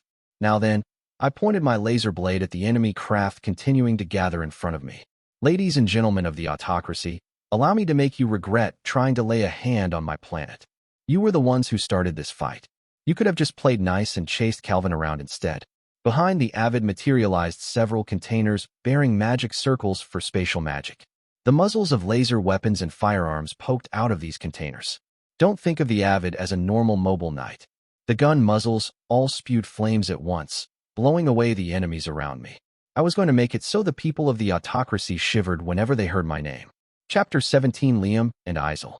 The attacks of House Banfield's mobile knights, beginning with the Avid, chipped away at the autocracy's formation. Of course, looking at the enemy's forces as a whole, House Banfield was only damaging a very small portion of them. Throwing a fleet of 30,000 ships at a force of 300,000 just wasn't going to do that much. House Banfield had made an obviously foolish move. The autocracy didn't react as if they had, though.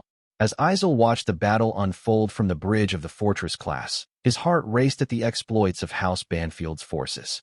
I thought Sir Claus was just a skilled strategist, but it seems he's a fierce warrior as well. Good, very good. The goal of Isel and the autocracy was to target Claus, not Calvin or Liam. Why was that? Because, since Claus was a knight of the Empire with a certain reputation, whoever took him down would gain a corresponding notoriety. That might make it seem like they were too focused on individual achievement in battle, but Isel had another goal as well. He knew that if the Empire lost Claus, it would be a significant blow in terms of manpower. Knights like Claus, who could command millions of ships, were valuable. Such commanders weren't easily replaced, and Isel was excited at the opportunity to strike down such a foe. His eyes shone with excitement. The thought of this one worthy enemy, all that filled his head. Isel felt electricity surge through him at the bravery of this man who would challenge them with a mere 30,000 ships, and at his ruthlessness in using even his own lord, Liam, as a pawn on the battlefield. I like your style, using even your lord in your attempt to snatch victory. You're a knight. No, a warrior who's wasted on the Empire. Isel wanted Claus. Leaving a warrior who could destroy the United Kingdom as a mere vassal of House Banfield would be too tragic. The strong must have a standing equal to their strength. Sir Claus is absolutely wasted on the Empire. As Isel tried to think of a way to poach Claus from his foe, a subordinate delivered a report. Sir Claus's lord, Count Banfield, is leading the charge himself in a mobile knight and dealing heavy damage to our forces.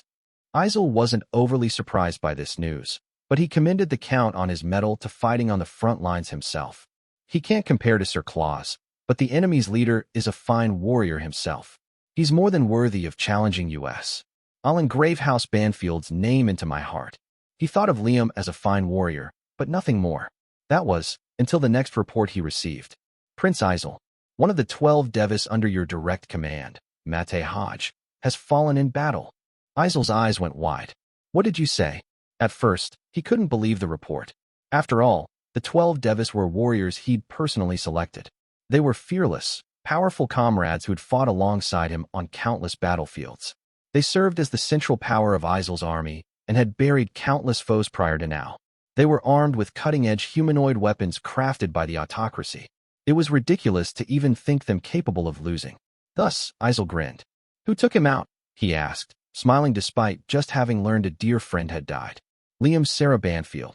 Isel and all the other warriors on the bridge exchanged glances and grinned as one. "He's strong. It's a waste to leave him as a mere count. If I were a bit younger, I'd go take his head myself." It always excited the autocracy's warriors when a powerful foe appeared. Warriors dying on the battlefield was to be expected, and respect for the enemies who killed them was just as natural. Isel spread his arms wide. "Gahahaha. I didn't expect him to be such a strong foe. Well then, it's only polite that I face him myself, isn't it?" The bridge crew cheered when their supreme commander announced his own participation in the battle, not a single one of them attempting to discourage him. Prince Isel is joining the fight. The autocracy's strongest warrior is entering the field. Notify the rest of the fleet. The autocracy's troops let out a great cheer even as the Avid continued to tear through the humanoid weapons on the monitor before them. I noticed something while racing around the battlefield in the Avid.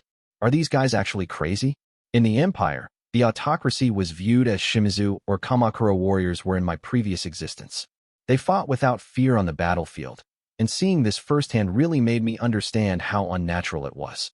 In the Avid, I grabbed an enemy craft's head and crushed it, tossing it away. The next foes swarmed around me. I swung my blade at them, destroying them all in one strike, and yet more enemies crowded in. No matter how I demonstrated the overwhelming difference in our abilities, the autocracy's mobile knights just kept charging. I kicked the head of one mobile knight that had rushed me, smashing it, and shot through its cockpit with the rifle the Avid gripped. Enemies exploded around the Avid constantly, yet more kept racing at me. If these had been space pirates, they'd have run for the hills ages ago. These autocracy guys were nasty, pressing down on me with glee however many I took out. Do these guys have no fear? Clocked the difference in our abilities, already. I sliced an approaching mobile knight in two with my laser blade, then sped away. When I got free of the swarms of enemies crowding around the Avid, I narrowed my eyes, observing the state of the battle as a whole. Looks like things are getting tough. We dealt a powerful blow to the enemy while they were confused, but our superior position wouldn't last forever.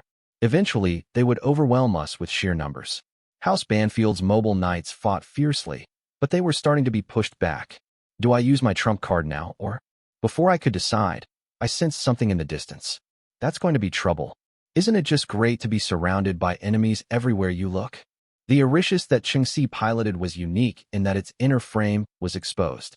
It was a mobile knight so focused on offense that it utilized only the bare minimum armored plating. Chengxi was probably just about the only person who would choose to pilot such a craft. The Arishis was also furnished with beam-firing weapons at various points on its body.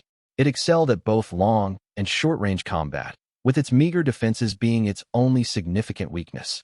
Amid the chaos, Chengxi pressed forward, avoiding the enemy's attacks. When an enemy craft got near her, she armed her mobile knight with hedgehog-like beam needles that emerged from all over its body. "You're in my way." She zipped past the enemy craft, and it exploded, sliced to ribbons. Slipping through the explosion, the Arishis engaged each new mobile knight or enemy ship it came across. However, even Chengxi was starting to get tired. Inside the cockpit, she was covered in sweat and breathing heavily.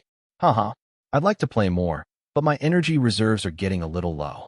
In addition to its weak defenses, this hedgehog weapon was actually another of the Arishis's flaws. It was a feature that quickly ate through the craft's energy reserves, so it had to refuel via tanks stored with spatial magic. The autocracy's warriors were proving to be difficult foes, though. In fighting them, Chengxi had expended so much energy that she'd already gone through her reserve tanks. I'd like to at least take out a big target before I retire. Chengxi set her sights on the autocracy's fortress class, which she couldn't even see on her monitor unless she zoomed in. From its positioning, she could guess that the enemy commander was aboard that ship. As the situation was now, however, the Arishis would run out of energy before she reached the fortress class. She considered giving up, then licked her painted lips. Well, isn't that an interesting sight? I'll face you then. The humanoid weapon that had just launched from the fortress class had a unique 8-arm design. It was headed somewhere, ignoring the Arishis completely. I don't think I like your attitude. The Arishis opened a section of armor on its thigh to reveal a scattershot beam weapon. A number of thin beams shot out from this and curved, heading for the 8-armed humanoid weapon. However, the enemy craft swung a Kakura-like weapon with one hand, deflecting Qingxi's beams.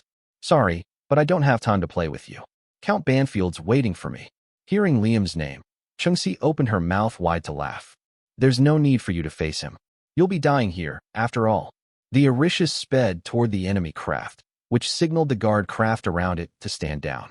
You appear to be quite the warrior yourself, but you're no match for me. The Arishus was equipped with sharp claws on both hands. Qingxi extended those blades and thrust them forward, but the enemy craft repelled the attack easily with its Kakura. Ugh! Qingxi attempted to pull away from the enemy, but it chased after her. Is that all you've got? You're good. I'm getting chills. The Arishus deployed its beam needles and sped at the enemy craft, which had advanced too close and entered the range of her special attack. Now dance with me. The Arishus spun at the enemy with its needles firing, but the enemy's Kakura blocked each beam. Huh. Qingxi was speechless. The enemy craft had repelled her attack effortlessly. While she hesitated in shock, the enemy approached once more. It swung its Kakura and severed the Arishus's left arm and both legs in an instant. It's over. As the enemy aimed its next strike at Qingxi's cockpit, she smiled. Well, it wouldn't be so bad to end things here, but nice timing, Claws. As the enemy's Kakura swung toward the Arishus, a beam blazed between the two craft. When the enemy craft backed off to avoid it, the Arishus fired something like a scale weight from its remaining right arm. The weight attached itself to a ship that had just appeared on the battlefield, and the ship sped away from the scene, pulling the Arishus by a cable. The beam attack launched by the ship had destroyed several humanoid weapons and enemy ships in the subsequent blast. The 8-armed enemy craft seemed to consider chasing after the Arishus, but gave up, since the ship had already gained too much distance. The Arishus had attached itself to House Banfield's flagship, the Argos. It had come to Qingxi's aid by launching a second charge on the enemy. Once more, House Banfield's fleet punched a hole through the enemy's formation. Claus's face appeared on her monitor. You all right, Qingxi? Qingxi shrugged. That was a close one. That enemy was no joke. They've got somebody you'd take seriously, huh? I wonder who it was. Who knows? Qingxi replied with a grin. Sensing that she had no more information to offer, Claus cut the call. Now I owe Claus one. Qingxi muttered to herself. House Banfield had succeeded in another charging maneuver. Once again, the formation of the autocracy's fleet was disturbed, and they fell into confusion. We got them again, huh? I exclaimed in my cockpit, both surprised and excited at this turn of events. I felt a fierce smile forming on my face even as I realized I'd underestimated Claus's abilities. I could command the fleet to charge, and they would carry out the order just fine, but in a head-on collision House Banfield's forces would have been crushed by the autocracy's superior numbers. What Claus had managed, however, was to thread the fleet through the enemy's ships. Of course, this was space, so the distance between any given enemy ships was thousands of meters. Nonetheless, Claus's charges through the enemy fleet were disrupting their formation and throwing them into chaos. I thought it would be almost impossible, even with our fleet's training, so I can't believe he succeeded at it twice now. I was getting jealous of Claus, but my commander's getting so much done that I'm not standing out. If the war ended like this, Claus's exploits would be famed in the autocracy, not mine.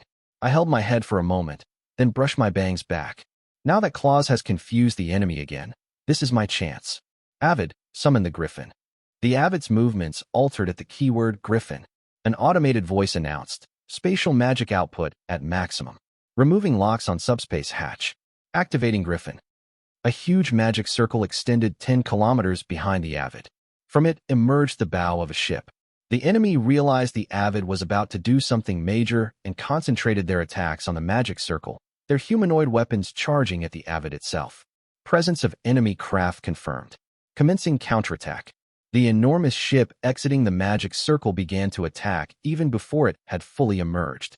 The enemy's attacks bounced off its defense fields, and the massive ship returned fire with beams and missiles. Red trails from the missile's rockets blazed across the battlefield. When the missiles struck the enemy, ships and humanoid weapons alike were caught up in the explosions. Finally, the massive ship, the Griffin, revealed itself fully. Commencing transformation. Fast as you can, if you would. Acknowledged. The enormous warship began to change in form to a humanoid shape. Enemies attacked it thinking it would be vulnerable as it transformed. They kept rushing at the Avid as well. "You're being awfully careless on the battlefield," someone taunted. As I met an attacking craft with my laser blade, I responded via the channel that had opened between us. "Careless? It's called poised." I cut the craft in two before turning the Avid around to look at the Griffin. It had finished transforming and was attacking every enemy around it with both hands, each of its fingers firing massive beams. Each of the beams, 10 total, destroyed multiple craft. I dealt a considerable blow to the enemies nearby. The Avid headed for the Griffin's head section, where a hatch opened to welcome it. The Avid entered the hatch, and several mechanical arms fixed it in place. Connecting with Griffin. The eyes of the Avid and Griffin flashed simultaneously, and I gained control of the massive machine. My screen switched from the Avid's view to the Griffin's. The ships look so small now. Let's crush them all. The Griffin, which in the past had dealt the final blow to the Berkeley family, was a giant ship. No, a giant mobile knight. That could probably be called a weapon of mass destruction. Turrets appeared all over its body, firing in all directions, as missiles launched to intercept enemy craft coming my way.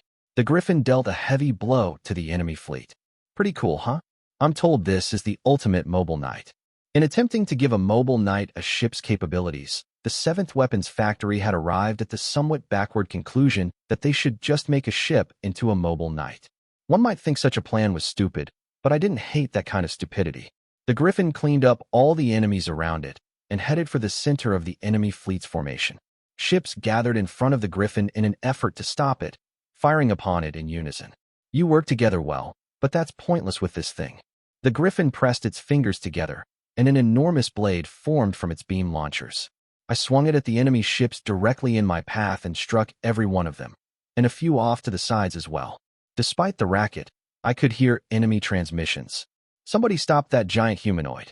Ignore the rest and surround that thing. The enemy fleet altered its maneuvers, their ships forming a circle around me and all firing at once.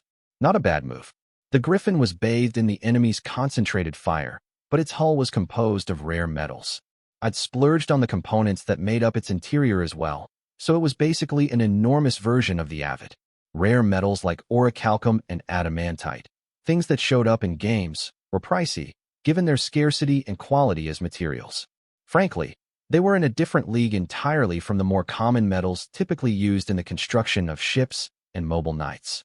The Griffin withstood a barrage of attacks from hundreds, thousands, tens of thousands of ships. Not only that, its various weapons demolished all the ships in its vicinity.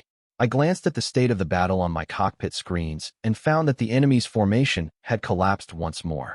They had likely broken formation purposely in order to deal with the Griffin. We've already destroyed a tenth of their forces, but they show no sign of retreating.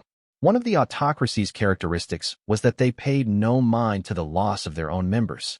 In the Empire, if one side lost 20% of its forces, it was considered a rout. That wasn't so for the autocracy, which would keep fighting even after that point. When my coworker Nida in my past life had talked about the Shimizu clan in the Sengoku period, or the warriors of the Kamakura period, he called them berserkers. This universe's berserkers were the autocracy, for sure. I don't plan on losing to you. If you want to die that badly, I'll send you to the afterlife personally. The Griffin's chest armor opened up, and energy began to collect there. I watched a meter fill, and when the weapon was sufficiently charged, I instantly pulled its trigger. Destroy. The massive beam of light that shot from the Griffin's chest swallowed up the autocracy's fleet. As I re-angled the Griffin, that light swept enemies off the battlefield like a broom cleaning up trash. Its firepower was completely overwhelming. I was rubbing our difference in strength in the autocracy's face. Do you understand, autocracy? This is what it truly means to be strong. It's 10 years too soon for you to be picking a fight with me. No. In this reality's time span, would it be 100 years? Anyway, you people picked the wrong guy to mess with. Now what will you do? Tuck your tail between your legs and run. As I laughed loudly inside my cockpit, a single humanoid weapon raced toward the overwhelmingly powerful Griffin. It dodged the beams, lasers, and ammunition the Griffin shot at it. Its crazy trajectory drew on the canvas of space behind it with lines of light that trailed it. What's that?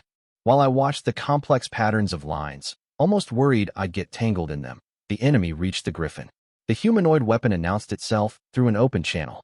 I am the Dwar Autocracy's crown prince, Isel Balandin. I challenge Count Liam Sarah Banfield to single combat. A young man with spiky blue hair was excitedly asking me to fight one-on-one. If he was telling the truth about who he was, the man before me was the supreme commander of the autocracy's forces. Rather than assuming that this was a golden opportunity, though, I was suspicious. Would the crown prince really show himself before me like this? Normally, if the supreme commander was on the battlefield, they were in the back giving orders. Would that person really challenge an enemy to single combat? I thought he must really be an idiot. But then I figured maybe this was all just a big joke. What are you, a comedian? I don't like jokes that aren't funny. Get out of here. Inside, I was kind of rattled by the enemy's sheer stupidity. It was just moronic to witness the Griffin's overwhelming capabilities and still challenge me with a humanoid weapon. I found it hard to believe the autocracy could be that lacking in common sense. So you won't accept my challenge? Then I'll just have to demonstrate my power to you. Isel's craft switched armaments to a lance. He swung the pointed weapon about and struck a pose with it. I deem you a suitable opponent against whom to use my full strength. This is my... Shut up. I interrupted Isel's speech and fired on him with the Griffin.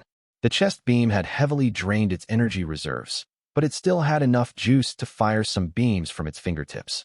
You seem a little sheltered, so here's a piece of advice.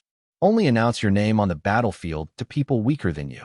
The autocracy really was trash, or so I thought as the humanoid weapon leaped out from between the beams I'd fired at it. At first, I thought he'd just barely managed to escape, but his craft turned out to be completely unscathed. It's low of you to interrupt a guy in the middle of his speech. What? I was getting pissed at him for insulting me. Isel calmly went on with his explanation, regardless of whether I was listening to him. The autocracy is ruled by the strongest among us, and the warrior best suited to taking over that position is the only one permitted to call himself crown prince. I'd been wondering what he was going on about, but he turned out to be announcing himself as the second strongest person in the autocracy. That's just within the autocracy, though, right? The strongest of all is the master of the way of the Flash, my master, Yasushi. Isel had no idea of the true breadth of this universe, so I told him my master's name as a gift he could take with him to the grave. I've heard rumors of the way of the Flash, but if you say it's the strongest fighting method, you'll have to prove that to me here. Isel's humanoid weapon sped up even more. I was at a disadvantage now, since the Griffin was so huge that it couldn't move quickly or make fine adjustments in flight. You insect. I attacked with the Avid's weapons, but none of my strikes connected with Isel's craft. I tried to swat him like a fly with the Griffin's enormous arms, but he avoided my swipes with ease. Wahahaha. My trusty craft is the strongest. This craft bears the name of the very autocracy itself. Behold the Dwar, the autocracy's mightiest weapon. Isel's 8 weapons launched powerful attacks. His spear spun end over end when he threw it, building up its penetrating power until it actually pierced the Griffin's armor. He broke through the Griffin's rare metal plating? I hadn't even thought that was possible. One of the arms on the back of Isel's craft threw a chakram. The ring-shaped weapon multiplied when released, and as each unit spun, it produced beams that formed wide blades around it. Hundreds of these chakrams sliced into the Griffin, tearing up its armor and destroying cannons, missile launchers, and beam weapon lenses embedded in its body. An alarm sounded in my cockpit. Oh, now you've done it. My Dwar's armaments are all ancient weapons, and the craft itself was built with the advanced technology of the ancients. As he bragged that his arsenal consisted of artifacts irreplicable with today's technology, I grimaced. The guide wept with delight as he watched Liam and Isel's battle. An ancient craft that can't be replicated with today's technology. Oh, it's brilliant. It's more powerful than the Avid, I'm sure. The Avid was a cut above most mobile knights, but Isel's humanoid weapon was even above that. It encapsulated the knowledge humanity had achieved before the uprising of artificial intelligence. Observing the battle alongside the guide, Dwar also trembled with joy. It must have been unbearably exciting for him to see his beloved Isel go up against a powerful enemy. That craft was a present from me to Isel. With it, there's no enemy in the world who can best him. Isel was Dwar's greatest work, his strongest pawn. He had surely sacrificed thousands, millions, billions of lives to produce Isel, to shape the environment in which to birth and raise him, to orchestrate battles and worthy opponents for his growth. Countless lives had been expended just for the sake of rearing the crown prince. It was no exaggeration to call him Dwar's child, and Dwar had showered him with a truly staggering amount of affection. When Isel wins this battle, I'll keep him by my side for the rest of time.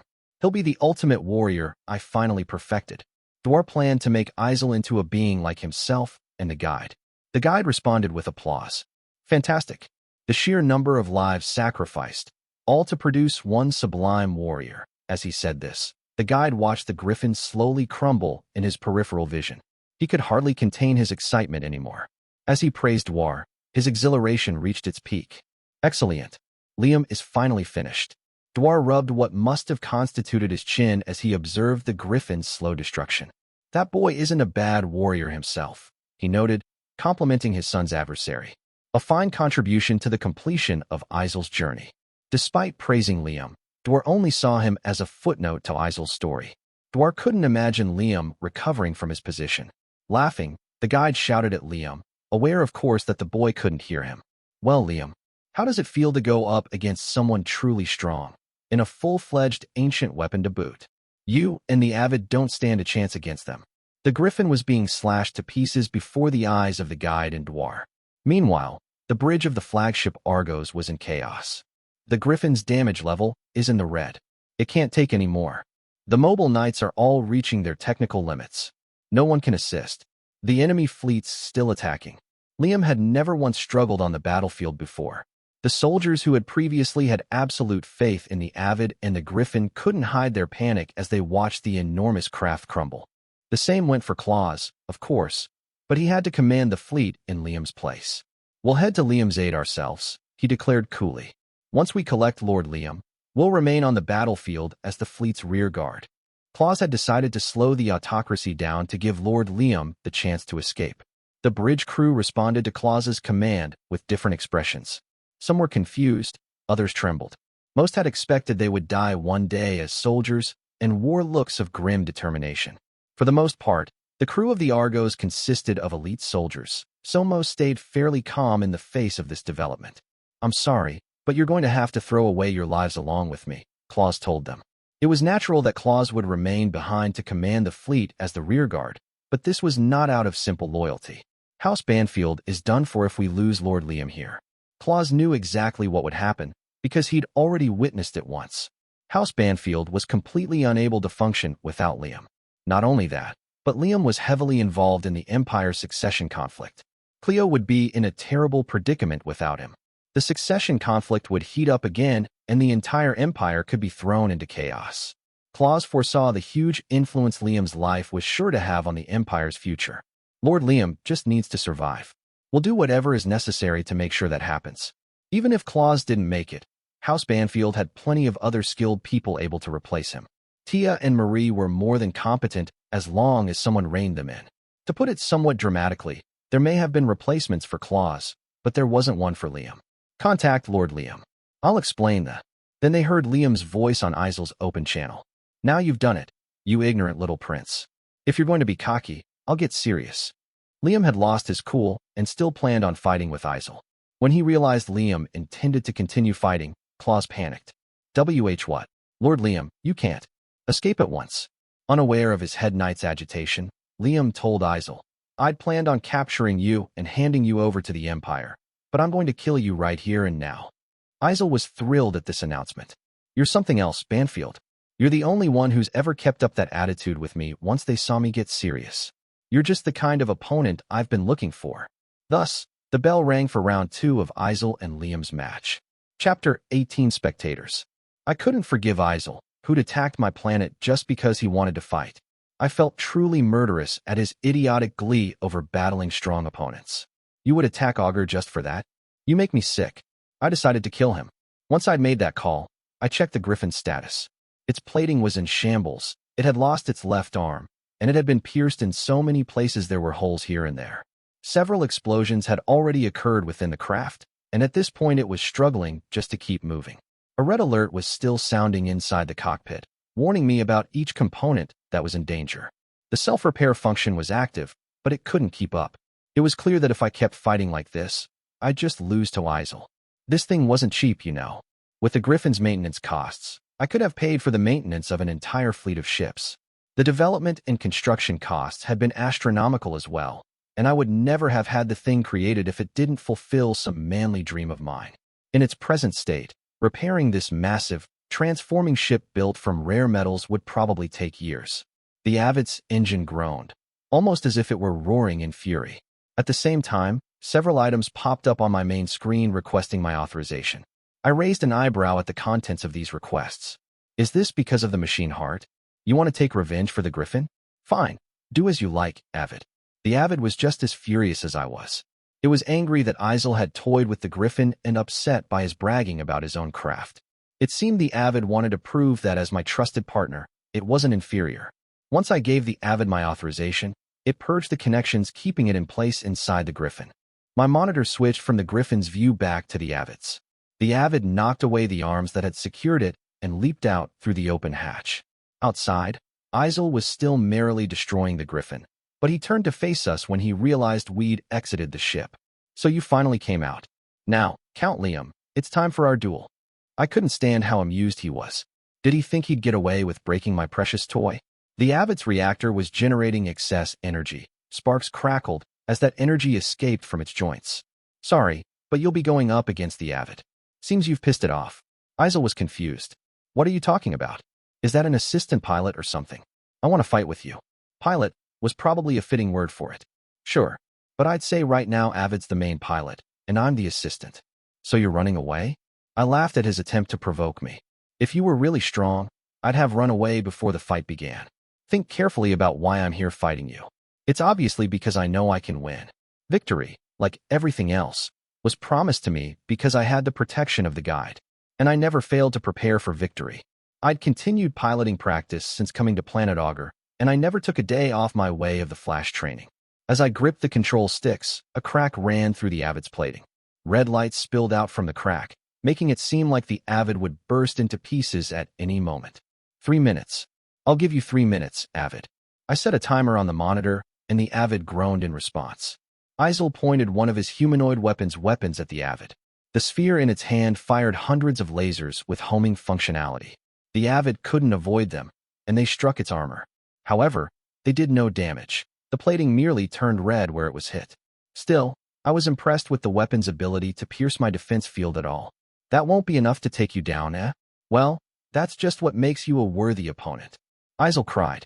Maybe I should cut his head off with the flash. As Isel charged toward me, I decided to correct his misunderstanding. Don't get cocky. You really think you're a worthy opponent for me? A magic circle manifested before the Avid's hand, and a hilt appeared inside it. The Avid gripped the hilt and pulled out a katana designed for its personal use. Since it had chosen this katana over its laser blade, the Avid was serious. Isel took a stance before me, brandishing 2 of his weapons. In the craft's right front hand was a kakara, and in its left an old-fashioned sword. A gladius, maybe. I'll just have to make you acknowledge me as a worthy foe then.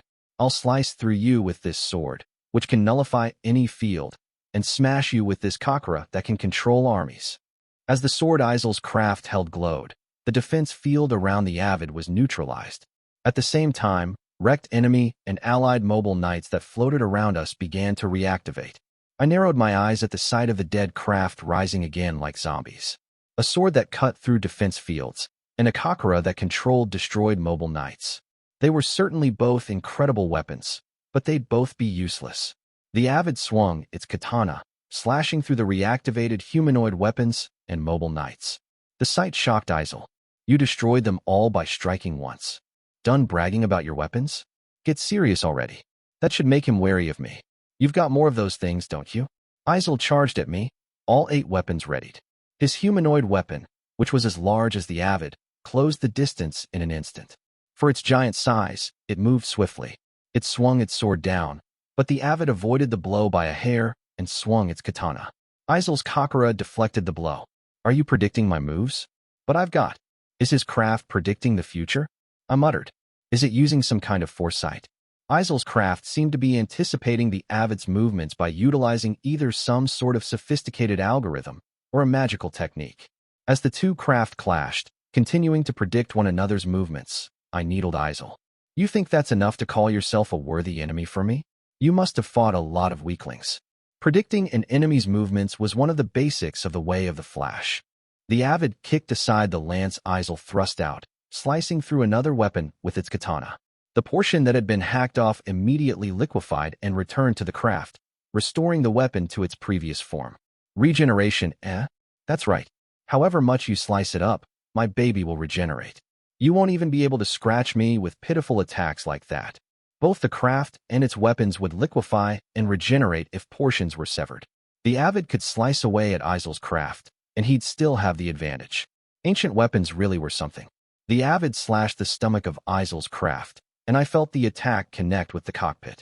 Naturally, it went through Isel himself too, but his craft repaired itself immediately, and seemingly even regenerated its pilot. Haha, that one surprised me a little. He'd been bisected by a mobile knight's blade, but Isel had immediately regenerated and revived. The thought disgusted me. Your crafts absorbed you. I didn't know whether that was possible because it was an ancient weapon. Regardless, it was gross to think of the machine subsuming its pilot. Isel's mobile knight struck a pose like a statue of some sacred eight-armed being. No, I've absorbed it. This machine sucked in and killed countless pilots in the past, but I succeeded in subjugating it. That's why I'm still here. If this thing's pilot could regenerate too, even if he was cut or shot, it was trouble. No matter how he spun it. This just meant he'd actually become part of the machine, little more than a component. I would have had to pass on something like that, but he didn't seem to have a problem with it. As for the Avid, it just continued to slash at Isel's craft, as this didn't daunt it. It struck vertically, up to down to up, every way it possibly could. Its power and speed were starting to overwhelm Isel's craft. This is amazing. To think the Empire has humanoid weapons like this. We call them mobile knights here. I glanced at the timer. The Avid had just under 2 minutes left. The guide waved his arms in the air as he cheered for Isel and his ancient weapons. Go. That's it. Finish him. Beside the guide, Dwar similarly waved his tentacles to cheer on Isel. The two looked exactly like a pair of middle-aged men watching a martial arts match. Isel, use more power. Dwar lent strength to Isel, powering up his humanoid weapon. The Avid had just begun to overwhelm it, but its power and speed suddenly shot beyond the Avid's. The other craft's strength slowly pushed the Avid back. Isel became excited. Today I feel stronger than I've ever been. So this is what it means for your heart to soar before a powerful foe. Though Isel was exhibiting more strength than ever before, it still wasn't enough to take down the Avid. The guide was on the edge of his seat. Just a bit more. You're this close to taking Liam's life. I'm not going to give up now. Please. You're my only hope, Isel. The guide sent Isel what little power he still could, which was enough to transform Isel's craft. The craft's amplified energy made it a size larger physically and strengthened it even further. The eight-armed craft gave off a divine aura, the ancient weapons in its hands demonstrating power that surpassed their natural limits. The mobile knights that rushed to help Liam were knocked back, and the attacks from House Banfield's ships dispersed before striking Isel's craft. No one could interfere in the Avid's fight. All they could do was watch. Isel had surpassed humankind, setting foot into a higher realm of existence. Dwar was thrilled. Yes, my pawn is transcending his humanity, he cried, overjoyed to witness this moment. The guide cheered Isel on until his voice was hoarse, wanting anything, whatever it was, to destroy Liam. Please, finish Liam off. Their voices boosted Isel's power that much more, and the humanoid weapon exhibited a strength it had never possessed. It was overwhelming the Avid, reversing their positions at the beginning of their clash. No one can defeat me the way I am now. Isel brought his sword down on the Avid, but just before he could take Liam's life, the Avid's movements altered, and Isel's humanoid weapon was knocked away. Time's up, Liam said. My turn, Avid. In Liam's private room aboard the flagship Argos, Amagi watched the fight. 3 mass-produced made robots stood around her analyzing the battle data. Several holograms floated in the air around Amagi. As she checked each one, her expression clouded. The autocracy's humanoid weapon grew a size larger. No data suggests ancient weapons possessed such functionality. Before artificial intelligence had destroyed this universe's human civilization, the humanoid craft they had produced had been more advanced than those of today. Amagi possessed data on that era, but there were no accounts of humanoid weapons growing in size as Isel's craft had. If it had combined itself with another craft, as the Avid had done, then she would have been able to understand. Isel's craft, however, seemed unnatural in some way. Amagi glanced at Shiomi, one of the maid robots gathering and processing information, and asked her opinion. Have you learned anything from your data analysis? Shiomi looked as if she were simply standing there, but her mind continued to process information even as she spoke. Inconclusive. Amagi knitted her brows and narrowed her eyes. I will have to prepare more units for data analysis. Why does Master keep encountering these strange phenomena? Another maid, Arashima, continued to analyze data as she reacted to Amaji's comment. It could be concluded that Master himself has something to do with it, she said to herself. Based on his own speech and actions, he may believe there is a reason for these occurrences. Amaji had considered that herself, because Liam sometimes said things that didn't seem to make any sense. At first, she had thought it was just a natural shortcoming in a living being's speech patterns.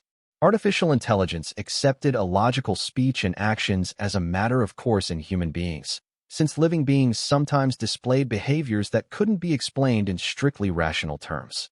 When she reassessed past data, though, she found patterns she couldn't ignore. There is a high likelihood that Master has something to do with these inexplicable occurrences. Why? Before she could continue, the third robot, Shireen, reported, the Avid has switched from automatic controls to manual operation. Amaji reached out to the hologram that displayed the Avid. Why does Master always take the difficult path? There was never any need for him to fight personally, and yet he always went out on the battlefield himself. Amaji couldn't help but worry over her reckless master. As the fierce battle raged outside, Ethel, wearing her glasses over a bandage that covered one of her eyes, was in the Argos' hangar attempting to deploy. The mechanics there desperately tried to stop her. It's too reckless. Your craft hasn't even finished maintenance and resupply, and you can't fight with that injury anyway. A prosthetic limb had replaced her lost left arm. Ethel's mobile knight had taken a heavy hit in battle and her subordinates had transported her back to the Argos. She was deeply shamed by this. Lord Liam is fighting. It's a dereliction of duty for his royal guard not to be at his side. No one would call it dereliction of duty with those injuries. I can't allow myself to hang back here. If my craft isn't ready, get me a spare unit. The mechanics winced at the determination in Ethel's eyes. That was when the rest of the royal guard's black Nemanes flew back into the hangar. Her subordinates' craft were all damaged and feeble-looking, in a similar sorry state to her own mobile knights. Ethel's eyes widened at the sight. What are you doing? Who's guarding Lord Liam? One pilot emerged from her cockpit and saluted, then conveyed Ethel's orders. Lord Liam's instructions were as follows. Get out of here. You're in the way. Upon hearing that she would only be getting in Liam's way, all the strength left Ethel's body. She drifted in the hangar, tears spilling from her eyes. Useless. Why am I so useless? The mechanics hung their heads and returned to their work, while the rest of the royal guard looked just as sorrowful as Ethel. It's not your responsibility alone, Commander. Am I just the same as those two idiots? Will I not be able to repay him either? Ethel muttered to herself. Since she couldn't get anything done under the two idiots who always caused Liam trouble, she'd chosen a different path. Yet she couldn't even fulfill her duty as his guard. Ethel wept bitter tears at her failings. I told the Avid its time was up. My turn, Avid. It resisted, however. The word no appeared in several places on screen. It probably wanted to tell me it could still fight. I repeated myself in a stronger voice. I said to switch to me. Don't make me tell you again. At my serious tone, the Avid finally relinquished control to me. The words obscuring the monitor disappeared, and I saw Isel in front of me. Now it's time for me to face you. The ancient craft before me gave off a divine light. Give it up, Isel replied. It's too late for you to up your game now. I've surpassed humanity and stepped into the realm beyond. He was spewing all sorts of lines that would haunt him later. Then again, he didn't have a future after this battle, so it didn't matter how much he embarrassed himself. He could act as cool as he wanted while he still had time to. Of course, I'd still talk back to him. Surpassed humanity? Are you stupid? What do you think you're going to become then? The moment Isel's craft sprang, seeming to disappear, I pulled the Avid back and swung its katana. The blade impacted against Isel's lance, sparks flying. The Avid's blade shattered, but a new one swiftly extended from the grip. The weapon worked like a box cutter with multiple blades. The excitement, no, all emotion, had faded from Isel's voice. I'll surpass humanity and become a god of war. That is my wish, he said in a monotone. I gave that a good laugh. A god of war? You, at your level, you think you're a war god? Are even gods of war small on an intergalactic scale? Isel's expression didn't change at my provocation, but he rained attack after attack down on me. I avoided or deflected them all, then spread the Avid's arms wide. You can't call yourself a god of war when you can't even surpass me. I knew my place. I may have been an evil lord, but I was always grateful to the guide for what I had. and I knew the incredible strength Master Yasushi possessed. My own power didn't bring me close to the title of strongest. That was why I trained every day. I needed to become as powerful as I could, even if only a little bit at a time, so that no one could take anything from me. If Isel couldn't even beat me, he had no right to call himself a god of war. No, it wasn't about his right to do it. I wouldn't let him do it. I have already surpassed you in my piloting skills and in my craft's performance. There's no way for me to lose. To counter this misunderstanding of his, I rested my katana on the avid's shoulder. Seeing me leave myself so open to attack, Isel hesitated for a moment, then looked disappointed. Do you accept your loss, then? I hope to see you resist until the end. Does this guy just not listen or something? These autocracy people really need to chill out. That's your conclusion from what I said? The title God of War doesn't even suit you. I mean, you're nothing more than a component in that fancy machine of yours. Ancient craft were powerful, that was for sure, but not enough that I wanted one for myself. I didn't want some crazy machine that was going to make me into a part of it. I subjugated the dwar. I haven't been absorbed. Say what you like. It's over for you. An instant later, the 8 arms of Isel's craft were sliced into pieces. As they liquefied and began to reform, I took a preparatory stance, holding the avid's blade. I had fun, Prince of the Autocracy. You came in handy for testing the avid's capabilities. I'd never used the flash with the avid before. The strain of it would normally be too much for a mobile knight to withstand. It would destroy itself with the effort. As it was now, though, I'd determined the avid should be up for it. I believe you can handle this, avid. The avid groaned. I felt like it was giving me permission to use my full strength. Isel rushed at me while his craft was still regenerating. I won't let you. In the split second before the humanoid weapon's attack could reach me, I murmured, flash. Isel's craft warped. That is, space warped, and the craft was caught up in it. Contorting unnaturally, the craft couldn't maintain its shape and burst into liquid.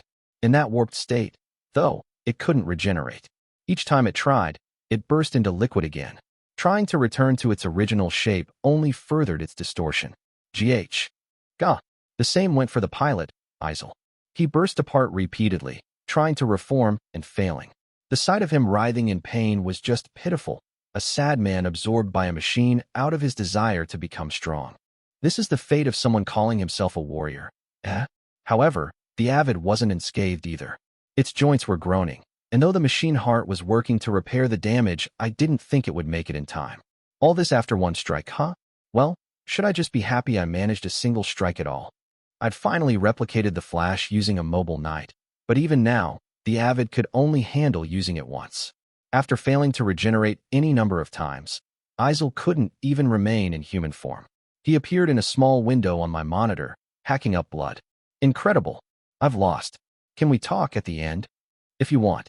I looked around me to find the autocracy's fleet had ceased attacking as soon as they'd lost their supreme commander, obediently waiting for my demands. Not a single ship still resisted. They were shockingly gracious losers. Space truly is vast. I had no idea there was someone out there as strong as you. Of course there is. My master's even stronger. At the news that someone even stronger than me existed, Isel's expression was half happy, half sad. That's great. I'd have loved to see him just once. Cut. When I saw the way he hacked up blood, I was certain that wish would never be granted. It seemed, now that Isel's craft had been destroyed, he'd lose his life along with it. Why didn't you fight seriously from the beginning?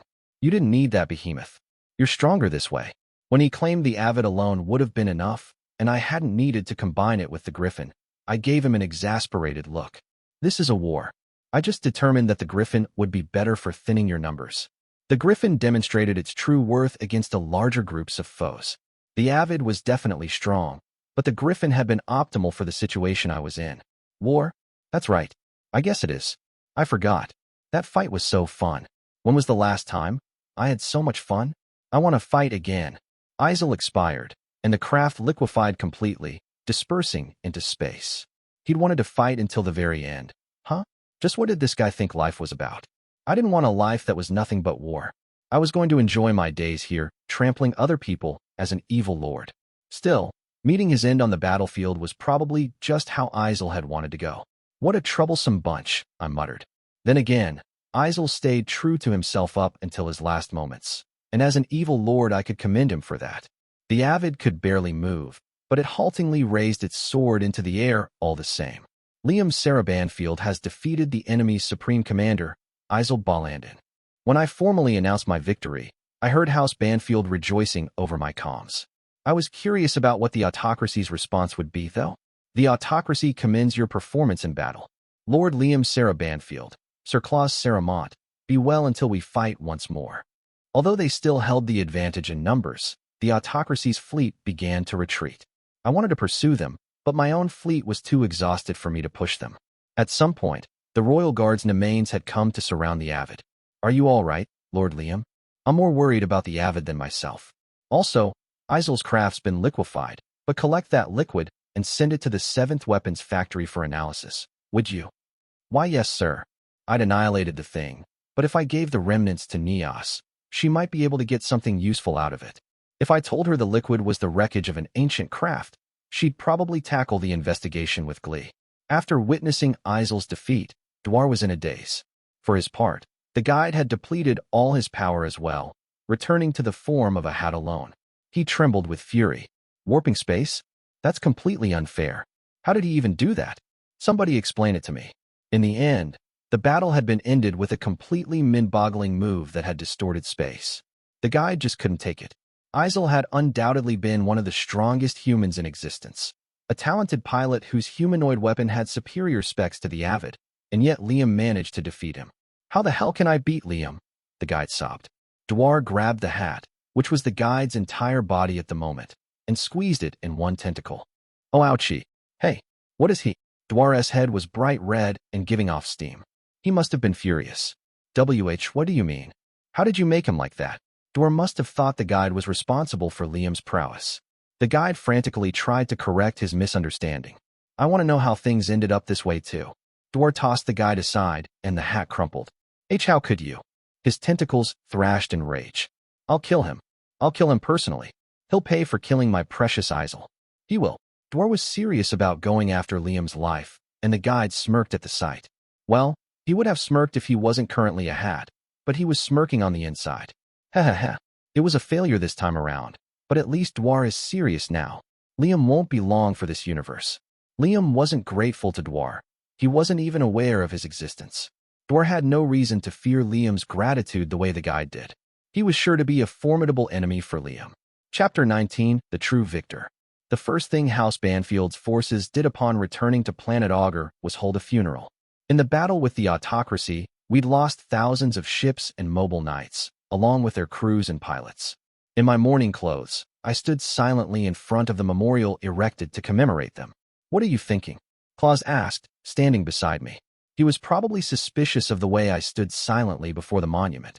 He must have wanted to say, you normally play the evil lord, but now you're grieving? The dead were the only people I could believe in, though. These were people who'd fought and died for me.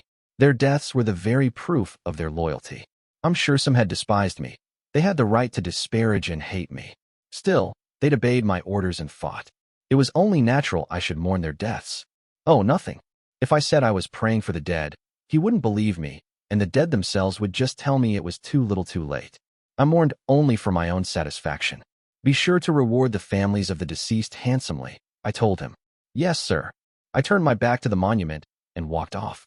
Claus and my royal guard followed. That was when Wallace ran up to me in his own mourning attire. Liam, it's bad. What is? I gave Wallace an exasperated look. He ignored me and went right on panicking. There's a big problem on the capital planet. The department you were working for is being prosecuted for corruption and shut down. Wallace pulled up an article about the incident on his tablet and showed me.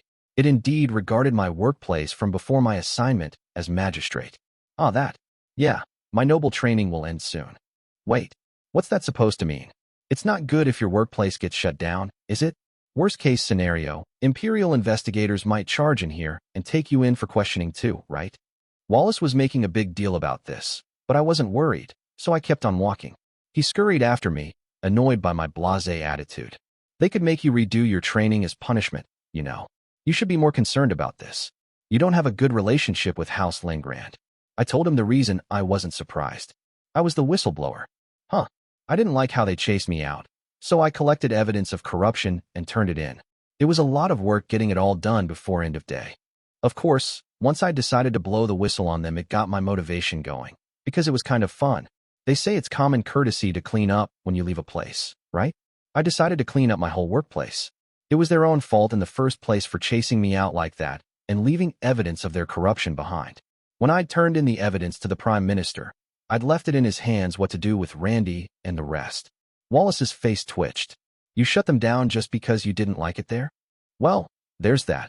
But mostly I wanted to punish Randy. He's going to be in some big trouble soon. Randy would be in trouble because, like me, he was about to finish his training. If the typical punishment for corruption was redoing your training entirely, he was probably receiving that punishment right now. After all, I'd made sure that evidence of his wrongdoing was included in all that work he'd made me do for him. All the nobles training in my department were probably about to go through the same thing. Repeating primary school wasn't possible at their age, but they'd have to go through the military academy and Imperial University all over again. Wallace was stunned. You're a monster. At Randy's age, he's going to be a total outcast in noble society. Don't worry. He's got to redo his training for corruption, so he's already an outcast. Nobles were generally put off to begin with if they heard that someone hadn't finished their training by the age of 200. But on top of that, Randy would be stigmatized for having to redo his training because of corruption. Looking at things a different way, though, you could see how soft the Empire was on nobles if the only punishment for corrupt employees was having to redo their training. It paid to have authority. Meanwhile, on the capital planet, the department where Randy had been wrapping up his training was completely empty. Even the desks and chairs had been removed from the office. All the young noble employees who had been involved in corruption were gathered in this dreary space. None of them were considered full nobles yet, since they hadn't completed their training. The investigator, a high-ranking noble and high-ranking bureaucrat, revealed to them their punishment. Normally, corruption like this would revoke one's noble status. However, none of you are officially full-fledged nobles yet. Therefore, redo your training, and this incident will be overlooked. Randy scowled with frustration before the investigator, an official who worked directly for the Prime Minister. You want me, heir to House Lengrand, to redo my training? If I have to do that, my standing will. The investigator scoffed at him. This angered Randy even more, but the investigator's next statement wiped it from his mind. I have a message for you from Count Banfield. He says, too bad. You were so close to the finish line. Count Banfield transferred out, and unlike you all, he completed his training and has now become a full-fledged noble. You should all follow his example, don't you think? Randy knew exactly why the investigator had given them Count Banfield's message here, and his anger immediately shifted from the investigator to Liam. He'd started clenching his fists at some point without realizing it. So Liam had finished his own training, but they'd all fallen for his trap and would have to repeat theirs. Randy could just picture Liam laughing loudly at the sight of them. His face grew hot at the thought. That guy is the one. When he saw Randy's fist shaking, the investigator sneered. Yes, Count Banfield blew the whistle on your little operation. The only compensation he requested was that I let him know what your faces looked like when you found out. Oh, everyone look this way, please. Liam had just asked to see their expressions, or, in other words, to have a record of this moment. Thus, the investigator snapped a picture of them with his tablet and sent it straight to Liam. The young nobles were infuriated that they'd have to redo their training for such a petty reason. He won't get away with this, Randy vowed. He'll learn how terrifying it is to be House Lengrand's enemy. As Randy swore revenge, a new figure entered the room, surrounded by knights who served as her guards. This was the person who'd acted on Liam's behalf on the capital planet during his absence. It was Rosetta, and among her guards were Tia and Marie in their knight uniforms. At the arrival of these intimidating knights, the anger filling Randy and the other nobles was replaced by surprise. Who is it you say won't get away with this, Lord Randy? Rosetta asked. Randy was flabbergasted. Liam's fiancée. Rosetta, pleased to make your acquaintance. Rosetta's voice echoed strangely through the wide, emptied space. When everyone's eyes gathered on her, she said, I have a message for you from His Highness Prince Cleo. She tapped her personal tablet, and a hologram of Cleo, sitting in a chair, appeared. Randy hurriedly corrected his posture. Prince Cleo, I. Before he could make excuses, Cleo raised a hand and cut him off. Randy, I'm disappointed in you. Please wait, Your Highness. This is all Liam's. I assume you wish to call this a trap Count Banfield laid for you? If you couldn't see through such a trap, how could you think yourself fit to lead my faction? Considering your age, it's going to be difficult for you to even live as a noble from now on. Along with Cleo's disappointment, Randy was hit with the full force of reality. If he had to redo his training from the beginning, he'd be over 200 by the time he finished. That meant the loss of his position within society. Even with the leniency the Empire showed nobility, Randy would be dismissed behind his back for the rest of his life as someone who couldn't even finish his training. There was no way such a person could inherit his household, so he was sure to be disinherited soon. At this moment, Randy realized his life as a noble was over, and the color drained from his face. Count Banfield will be returning to the capital planet now that his training is over. Thanks for your work filling in for him. Cleo's image disappeared. Randy sank to his knees. Why? I'm the heir to House Lingrand. How can Prince Cleo cut ties with us so easily? Rosetta looked down sadly at Randy's pathetic form. I won't tell you it was wrong to try to side with the winning faction. You just should have been less indecorous. His future position could have been guaranteed if he'd only bowed his head politely and entered the faction to serve under Liam. What he did instead was exploit his family connection to Cleo's mother. But if he'd truly supported Cleo from the start, of course, that was a pointless hypothetical. His greatest problem was that he'd picked a fight with Liam. Things would have been different if you joined hands with House Banfield instead of picking a fight, Rosetta told him. Her words went in one ear and out the other. Randy looked up, scowling at her. It's not over. Not over yet, he told her, glaring.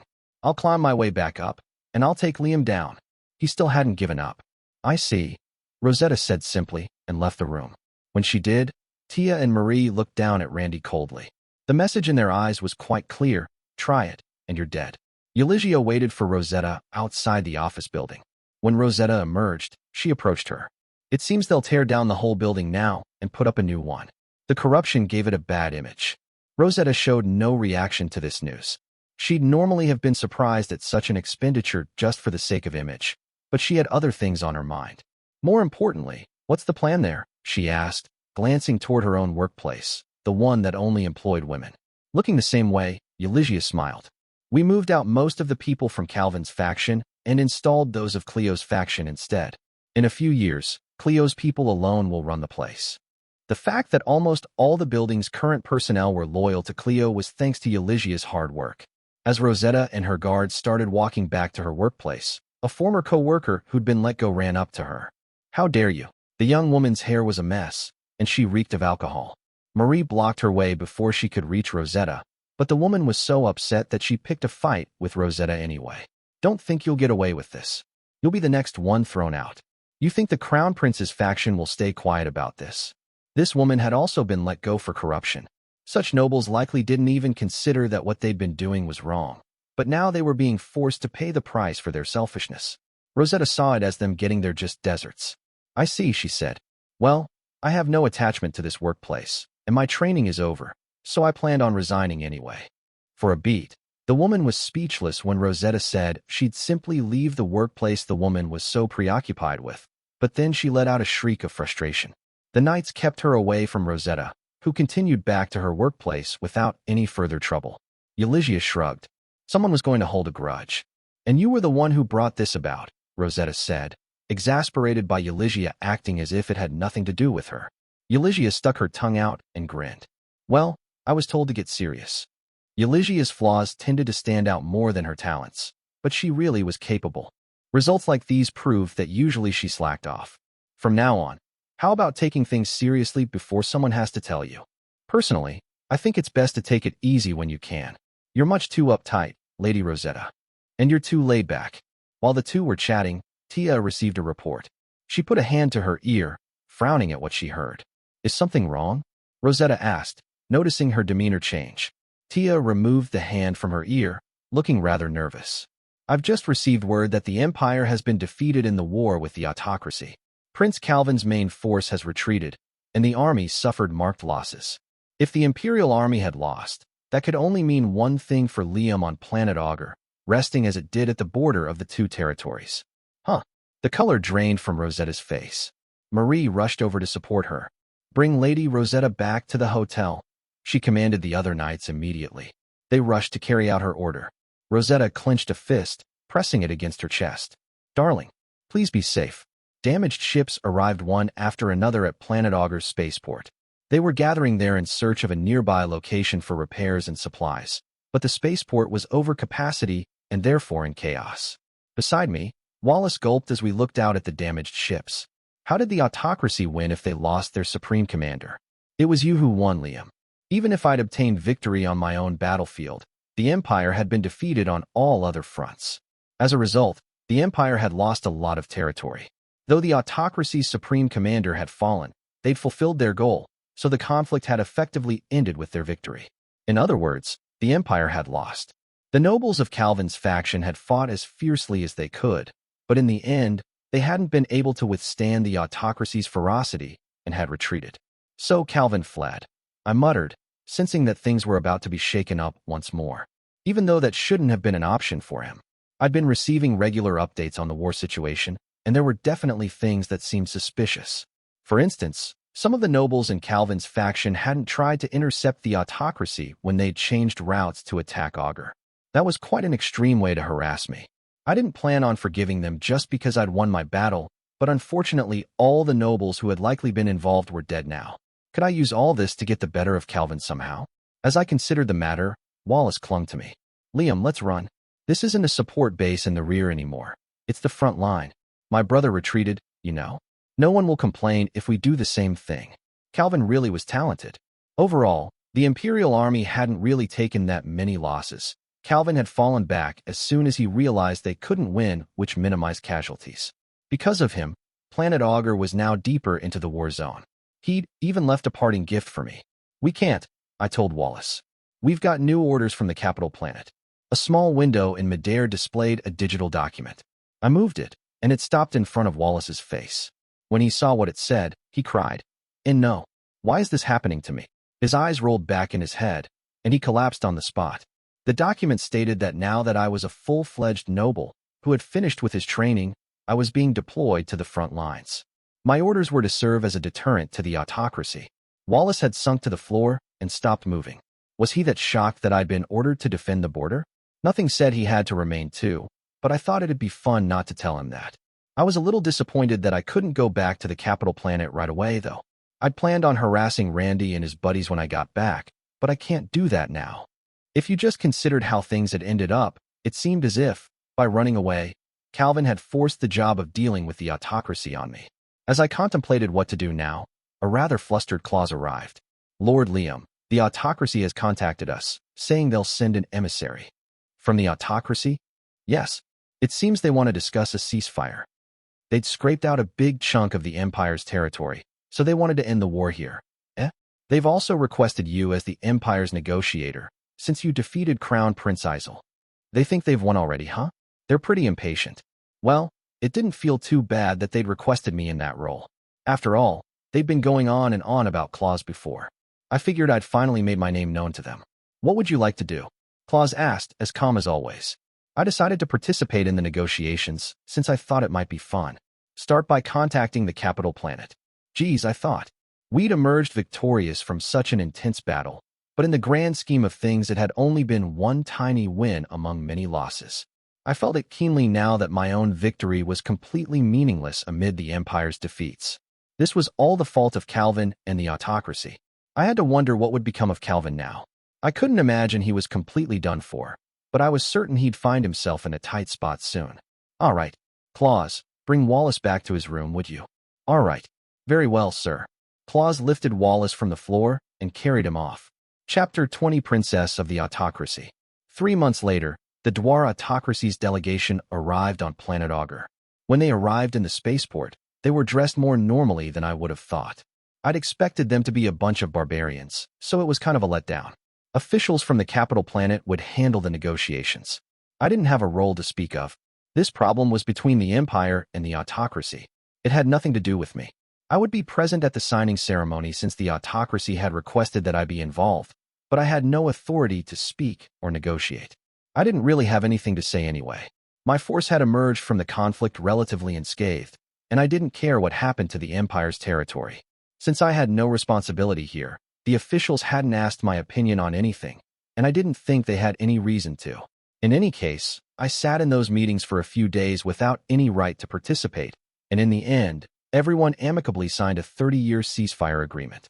30 years might sound like a long time, but it was pretty short in this universe, where ceasefires of 100 or 200 years weren't uncommon. Of course, whether those ceasefires were upheld for their full term was a different matter entirely. Plenty of idiots in this universe, too, believed that promises were made to be broken. Hell, I was one of them. I'd break a promise or two if it benefited me somehow. Keeping promises just for the sake of goodness was pure stupidity. Not that I thought it was fine to break them willy-nilly either. Once the negotiations were over, it was time to party, and that was where I came in. As the person running the spaceport, I'd been instructed to host one. Luckily, when it came to party planning, I had a reliable guy working for me. I could just leave it all to him, which made the event an easy responsibility for me. Now, I think I'll enjoy myself at this party Wallace put together too. The party that followed the ceasefire signing was more peaceful than I'd expected. The autocracy's delegation were fully enjoying themselves, as if to show they had no hard feelings, and the Empire's representatives were only a little nervous, nothing more. Most of the officials hid their frustration with the soldiers who went and lost, participating in the event with only somewhat forced smiles. From the way the autocracy representatives acted, it didn't seem to me that we'd have any more problems with them. Of course, they'd invaded and thoroughly pillaged plenty of Empire territory already. I'd brought Marion with me to the party, wearing another outfit like the dress of an idol from my previous life. I got a kick out of seeing her dolled up like that again. Marion, on the other hand, didn't hide her irritation with me or how uncomfortable she was in that outfit. "You really are a jerk," she said. "I don't get what's so fun about dressing me up like this. It's fun because you get so upset about it. Anyhow, if you hate girls' clothes so much, you could just get a sex change." In this universe, people could freely change their sex, so I was curious why she didn't do that. I got an answer I hadn't expected. "I happen to like myself as I am, for your information. I've never been one bit dissatisfied with my gender. In fact, it's something I take pride in. I'm glad I was born a woman," she seemed to proclaim. "But you like girls, right?" I asked, having assumed the reason she bragged about her conquests so much was that she wanted to be a man. "I want to love women and be a woman too." "I don't get it." I cocked my head. Marion scoffed. "Men are disgusting." So she liked her own gender, and she found women attractive, but not men. "I thought you were having quite a bit of fun with Prince Cleo, though." I made this leading comment to see how much Marion knew about Prince Cleo's own preferences. Looking as though she'd remembered something unpleasant, Marion said, "He was just toying with me." From the way she acted, it didn't seem as if she'd caught on to the prince's secret. I didn't know whether he'd never gone all the way with her, or if he had but successfully kept his secret. But I didn't care either way and decided to change the subject and tease Marion instead. "Too bad. If you hadn't sold Prince Cleo out, you might be Viscount now." "It's all your fault," Marion said reproachfully. It must have really eaten her up that she'd fallen for my trap. She should be happy that she wasn't being made to repeat her training like Randy. "It was hilarious seeing you look so triumphant when I knew you'd lost from the start," I told her honestly. Marion's face twitched. "Yeah, that's the expression I wanted to see. I didn't like women who tried to use me, but I definitely got a kick out of women who danced in the palm of my hand. I liked them even more when I could make use of them. Now that I'd amused myself, I got down to the annoying business. I was going to be interacting with the autocracy from now on whether I wanted to or not, so I needed to gather information on them. "So what's the autocracy after? We're talking about work now? You're diligent as always. And you're thrilled to be working for me, aren't you? That's why I let you live, after all." If Marion had been killed for what she'd done, she couldn't have complained. And I'd only left her alive so I could use her. When I pointed out that I'd only let her live on a whim, Marion stopped talking back. She looked away in frustration, her cheeks faintly pink. "You really are scum. You're worse than Prince Cleo. It's your fault for thinking you could use me, but I want to be friends from now on. Should I call you Mari to show my affection?" She went red up to her ears. Stop that. Seriously. It's so embarrassing I want to die." Maybe because she'd hit rock bottom and I'd scooped her up from there. Her pride had been totally shattered. I felt that she was a bit cute this way, although I kind of wished she still had that cheeky attitude. I got nostalgic, thinking about Nida. Just like Marion, he'd been my co-worker, though he was a man and not cute at all. He did outshine Marion in one area, though. He'd never betrayed me. "Hurry up and give me your report." Since I hadn't been permitted to participate in the negotiations, I was a little out of the loop. That annoyed me, so I'd made Marion investigate the terms of the ceasefire agreement. I figured she'd have connections since she was from the area. The Empire isn't the only one benefiting from the ceasefire. The autocracy lost their crown prince, after all. They'll be dealing with the chaos from that for some time. That didn't sound right to me. Huh? His siblings still managed to get their forces together and win against the Empire, didn't they? They seem like they're all about blood bonds there. So why would there be any chaos? Even after losing their supreme commander, the autocracy had rallied its forces and ultimately triumphed over the Empire thanks to the exploits of Isel's relatives. In light of that clannishness, I didn't see them fighting among themselves after losing their crown prince. Marion shook her head. You don't know a thing about the autocracy. How do you think the other commanders reacted when they heard their crown prince had died? They all tried to accomplish enough to be made the next crown prince. So they hadn't mourned Isel's death at all, but seen it as an opportunity. I figured that didn't really surprise me. Marion glanced at the officials sent from the Inner Empire, who didn't know anything about the situation here. She seemed annoyed that they were satisfied with the ceasefire they'd managed to secure. Personally, I think this ceasefire is a mistake. If they knew more about the autocracy, we might have been able to negotiate back a few of the planets they seized. This wasn't just a matter of the officials' incompetence. They might have lost territory to the autocracy, but from their perspective it would be much more profitable to completely avoid a continuance of the war than to squabble over a few border planets. The Empire still had plenty of planets, even if they'd lost a few that were habitable or contained valuable resources. Right now, they were probably more concerned about maintaining their borders with other intergalactic nations. Their stance was probably that they could just take those planets back one day. I glanced over at some local nobles and generals who'd been stationed on the border. Like Marion, they wore frustrated expressions, on occasion shooting the officials dirty looks. They had very little say in things, since that delegation from the Central Empire was here. They probably wanted to protest the official stance, but couldn't. Well, those two groups weren't likely to come to an understanding. I asked about the autocracy's inner workings instead. Isel's siblings are going to quarrel about who succeeds him, huh? It'll probably be a bloody mess between them. And that's why they want to buy time. I think we could have asked for more. I'm confident we could have gotten that out of them. She hadn't even been present for the negotiations, but here she was talking that way. Not something I'd expect to hear from someone I played like a total fool. I realize now that I shouldn't have messed with you. You're different. I was a bit impressed with the autocracy. They'd gotten exactly what they wanted out of these negotiations. A ceasefire, so they could concentrate on their internal squabbles. While Marion and I talked, a tall woman came toward us. She wore a black suit with pants instead of a skirt, and from the way she walked I could tell she had some sort of martial training. Her figure was feminine, but her body was obviously incredibly toned under her clothes. She had long red hair with a bit of curl and spirited red eyes. The visibly strong-willed woman who strolled over to us had a bit of a dominatrix vibe. I thought Marion might show interest in her, but when I looked over, she appeared nervous. The woman didn't spare Marion so much as a glance. She focused on me and me alone. Want something? I asked. I have a keen interest in you, boy. She was awfully haughty, but it kind of suited her.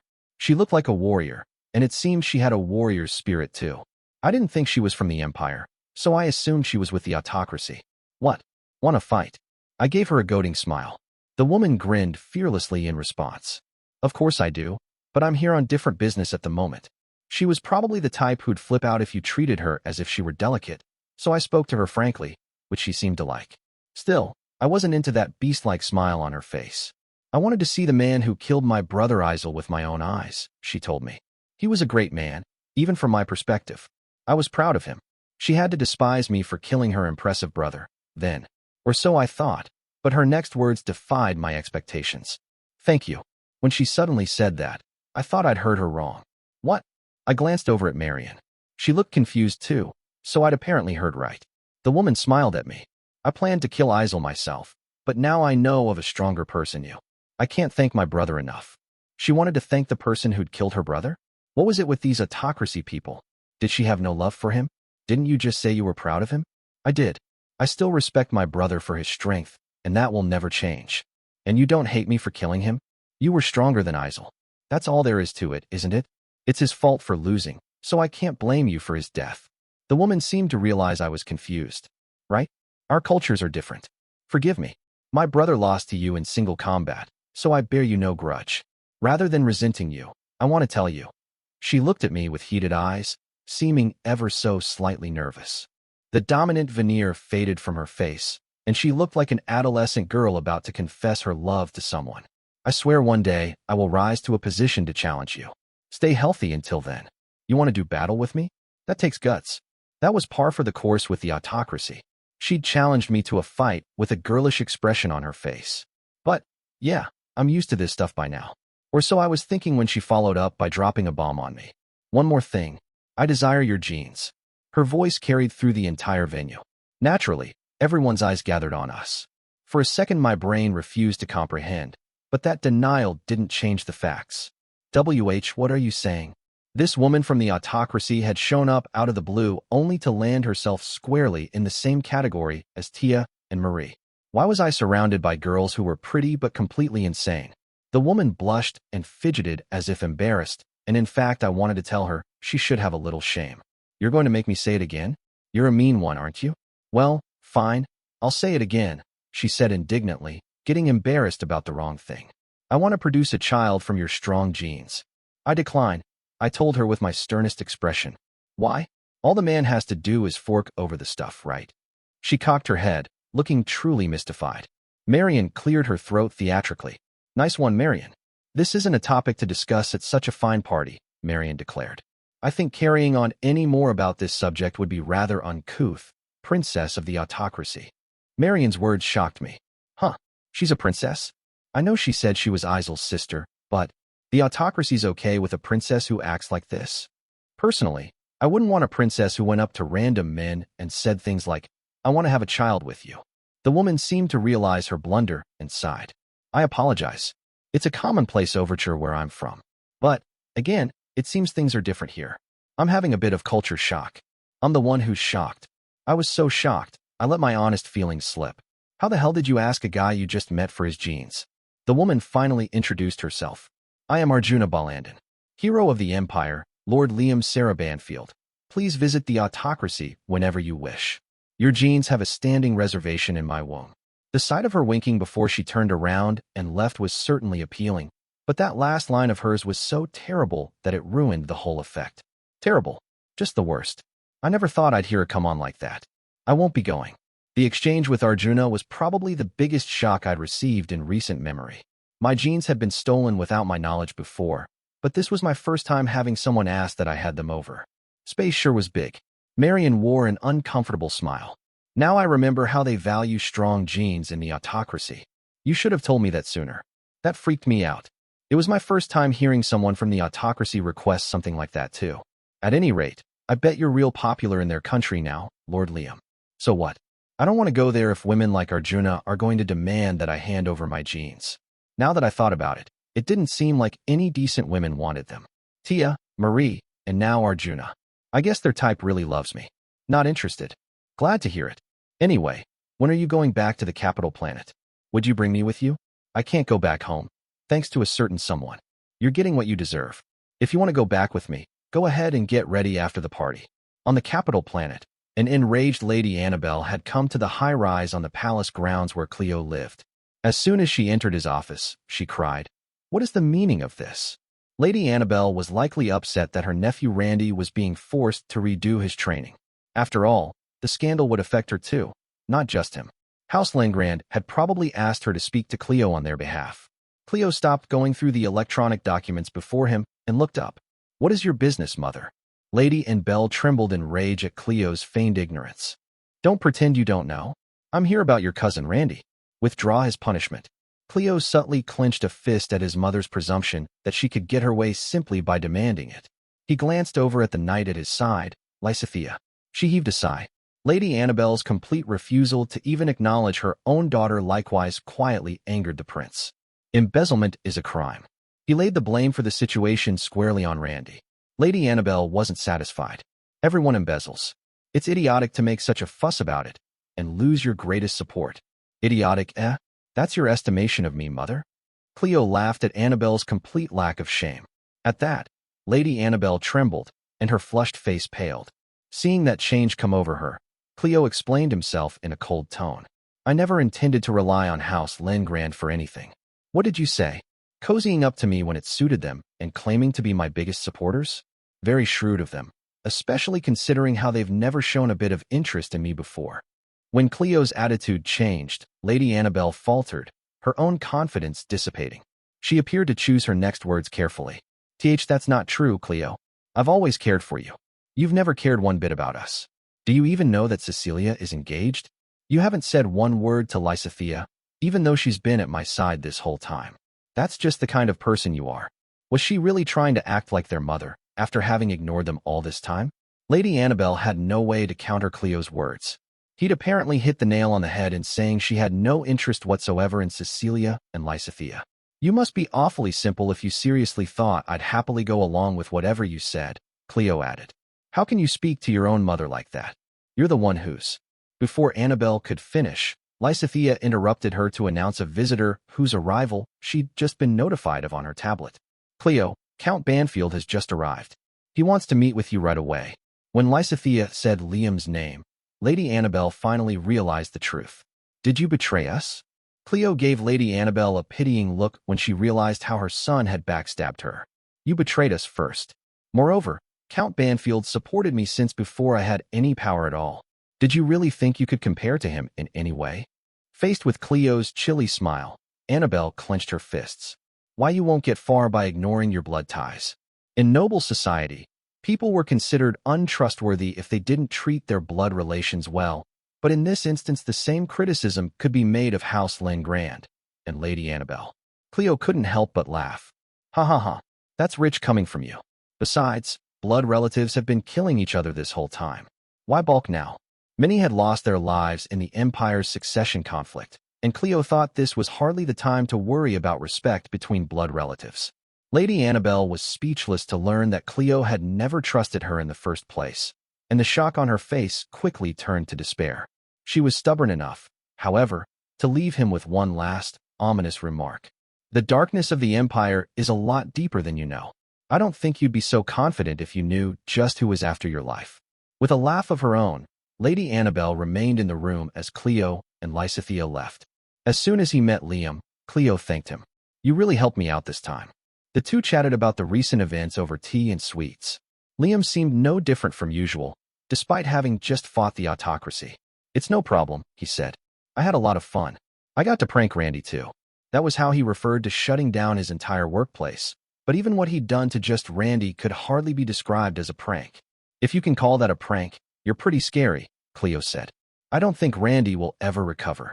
Even if Liam merely considered his actions a practical joke, Randy no longer had any place in noble society, and Liam had driven him to that point. Inside, Cleo was hopelessly jealous of him. You're always so confident. Nothing ever shakes you. Cleo had confided in Liam about everything from the very start, informing him of House Langrand's and Marion's every move. When I told you House Langrand wanted to support me, you told me to let them do as they liked. Did you predict that everything would go this way? Setting his cup down, Liam explained why he'd taken the roundabout method he had. His face looked markedly more serious than usual. I've been looking into who was behind House Langrand. My first suspect was Calvin, but it apparently wasn't him. Calvin's got it pretty rough right now, Cleo mused. We lost the war, and he looks even worse because you defeated the enemy's supreme commander. Just losing the war might not have been disastrous, but Liam killing Isel complicated things.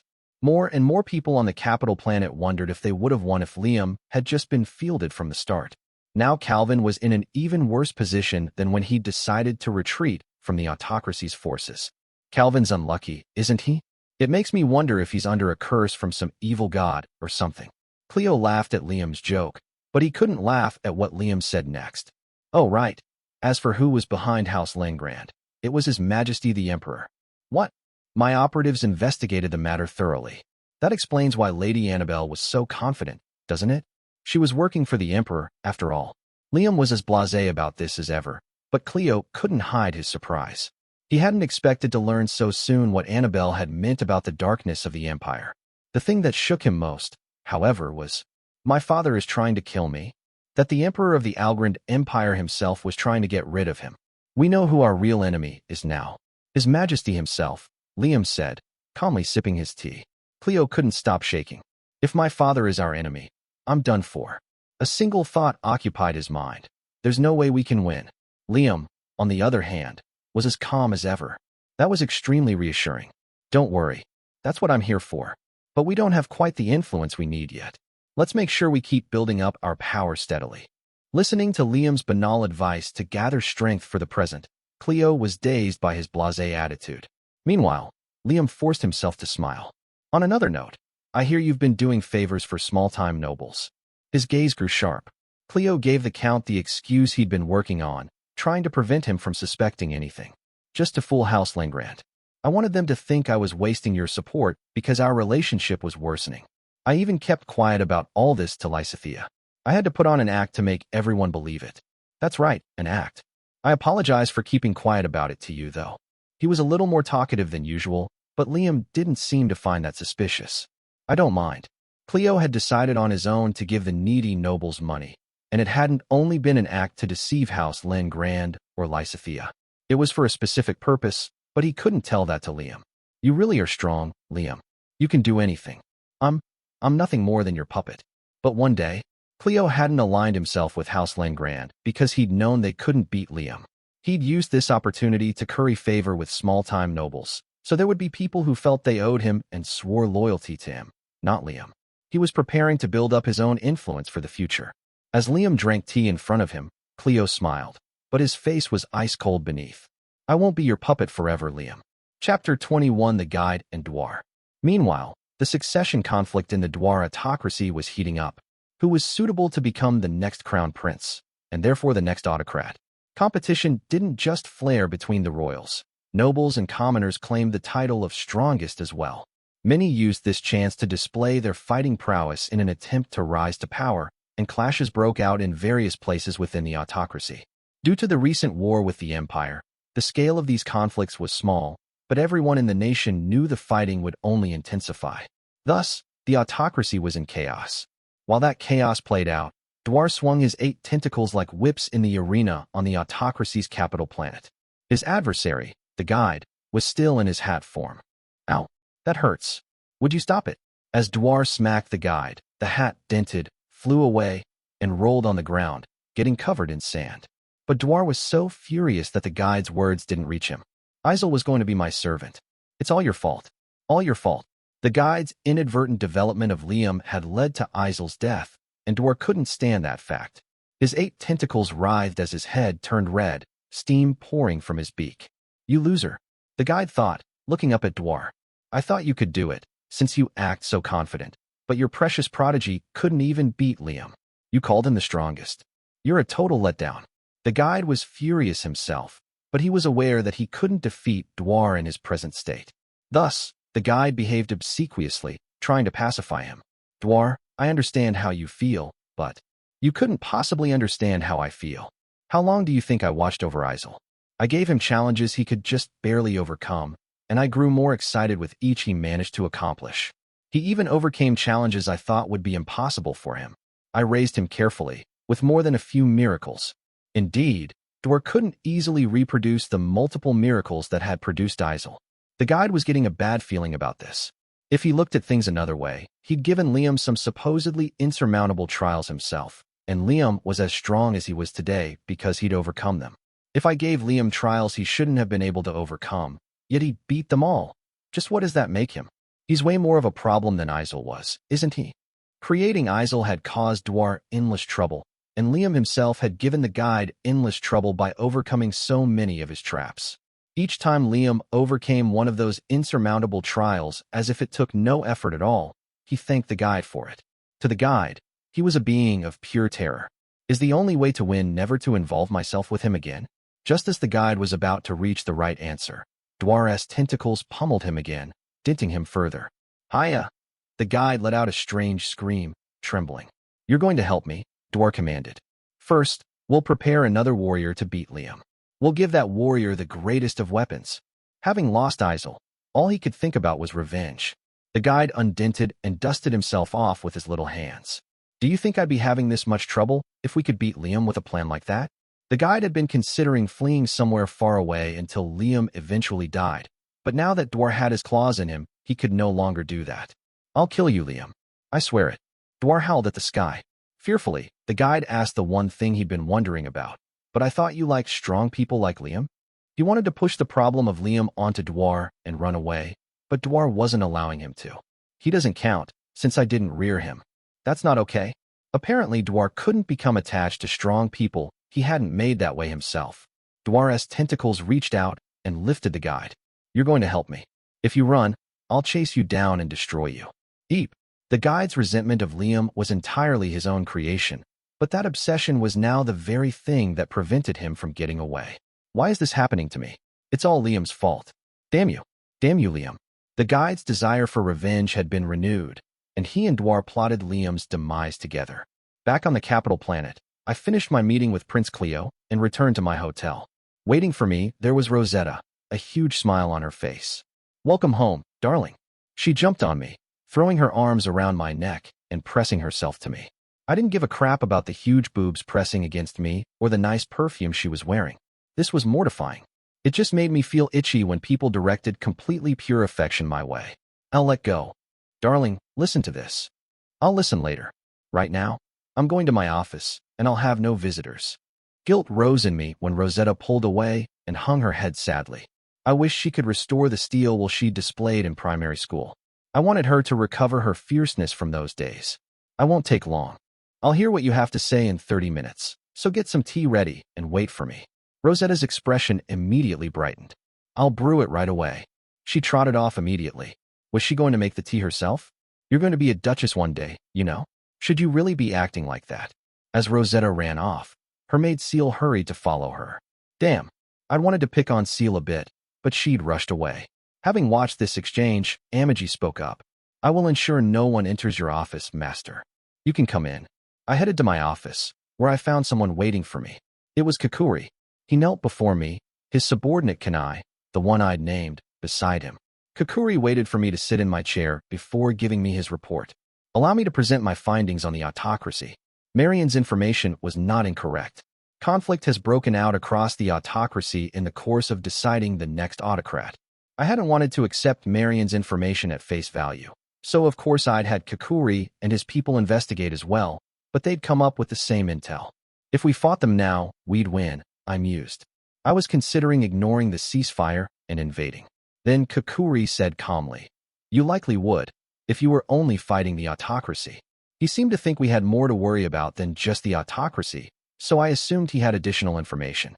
I remained silent as he continued. Following the Empire's war with the autocracy, several entities are looking to take advantage of its weakened state. Among the Empire's neighbors, the movements of the Parallel Federation are particularly blatant. The Parallel Federation was a collection of independent intergalactic nations that shared some common policies. They were similar to the United Kingdom, but had a presidential system of rulership. In other words, they didn't have a noble class. They were also similar to the Rustwar Union, but less unified as a collective. I don't have any connections in the Parallel Federation. It would be difficult to gather information there, since I didn't know anyone from the Federation personally. But there was very little chance House Banfield would have any interactions with them. They are situated far from House Banfield's domain, so if a war broke out, it is unlikely you would be sent to fight, Kakuri explained. Especially since you just participated in the fighting against the Dwar autocracy. Since I'd battled the autocracy and distinguished myself in the war, I'd likely get a pass in the next conflict. If I was told to fight, I planned to refuse and simply offer funds and resources instead. Guess I'll be able to hole up at home for a bit, I said. Now that my lengthy training period was finally over, I could do whatever I wanted. I was getting pumped up about that, thinking my time had finally come, when Amagi threw cold water on me. Indeed, she said. It is finally time to return to our domain and hold your wedding to Lady Rosetta. Huh. Now that your training is over, you are a full-fledged noble. Once you marry Lady Rosetta, you will ascend to the rank of Duke. Your wish will finally come true, Master. I decided to marry Rosetta because I wanted to become a Duke, but now that the time had finally come, I wasn't sure how I felt about it. To be more precise, I'd completely forgotten about that. All right, yeah, I have to marry Rosetta. I wanted the rank her family would bestow, but could I really marry her as she was now? Would I be satisfied with the amiable Rosetta of today, so different from the steel-willed Rosetta of the past? Regardless, if I just tossed her aside, my reputation in noble society would plummet. I'd do myself worse damage than I'd done to Randy. Amagi narrowed her eyes at my reaction. You do not intend to continue running away even now, do you? That will not be permitted. Kakuri and Kanai kept quiet, as if they wanted nothing to do with this sensitive topic. Why, you guys? This is exactly when you should help your master out. But I couldn't defy Amagi either. Oh, of course I don't. We'll get married as soon as I go back. Right, when I go back. So much had happened during my training that I hadn't had the chance to fool around at all, so I wanted to enjoy the single life a bit more. I felt bad for Rosetta, but she'd just have to wait a few more years. I'll come up with some excuse to stay on the capital planet and fool around for that long. As I was making that plan, Euligia called me. I took the call to get away from the awkward mood that had settled over the room and learned that we had some unexpected visitors. Baron Exner and Lord Kurt are here, Lord Liam, said Euligia. They want to meet with you. What would you like to do? Kurt and the Baron? I borrowed one of the hotel's reception rooms to meet with Baron Exner and Kurt. The latter had finished his training and now served officially in the military. Kurt was a tall, good-looking guy. He gave off a clean impression, as always, but his expression was also dark today. As for the Baron, for some reason he got down on his hands and knees before me. Lord Liam, I am so sorry. As Baron Exner banged his head on the floor again and again in apology, Kurt glared at his sister Seal, who stood beside him. Seal hung her head with tears in her eyes, as if she'd just been harshly scolded. I wasn't sure how to react to Baron Exner's apology. What's this all about, Baron? Please take a seat for now. Yet the Baron refused to sit down on the sofa. I cannot. He seemed truly panicked. I turned to Kurt for an explanation, but he looked sincerely apologetic as well. I'm sorry, Liam. What happened? I won't know what you're apologizing for if you won't tell me. Kurt grimaced. Whatever had happened must have been pretty serious. Seal went behind your back to influence the composition of Rosetta's security force. Uh-huh. Seal's shoulders twitched. She'd finally been discovered, eh? Sorry, but I already knew about that. With everyone freaking out so much, though, I couldn't exactly say that. I mean, Seal couldn't really do anything without it getting back to me. She was a balm to my soul, in that she had the rebellious spirit Rosetta lacked, whether or not she could actually accomplish anything with it. The thing was, how had Kurt and Baron Exner found out about what she was up to? No, the bigger thing is, I understand that a mere apology cannot rectify the situation. I swear to you that I will take full responsibility for this. It pains me to have to ask, but I humbly request that you allow Kurt to succeed my position. I swear our family will pay reparations during Kurt's reign. I didn't care about the Baron stepping down as punishment or whatever, but from how he was acting, I got the sense that he was going to offer me his life as part of those reparations. I couldn't have that. Baron Exner was one of my precious evil lord buddies. Kurt glared at Seal. I can't believe you behaved so selfishly toward a family that's done so much for us. Let me apologize as well, Liam. I'm truly sorry. Seal, you apologize too. Seal's eyes were red from crying, but she retained some of her rebellious spirit. Good. That's what's great about you. I love that part of you. Don't break, Seal.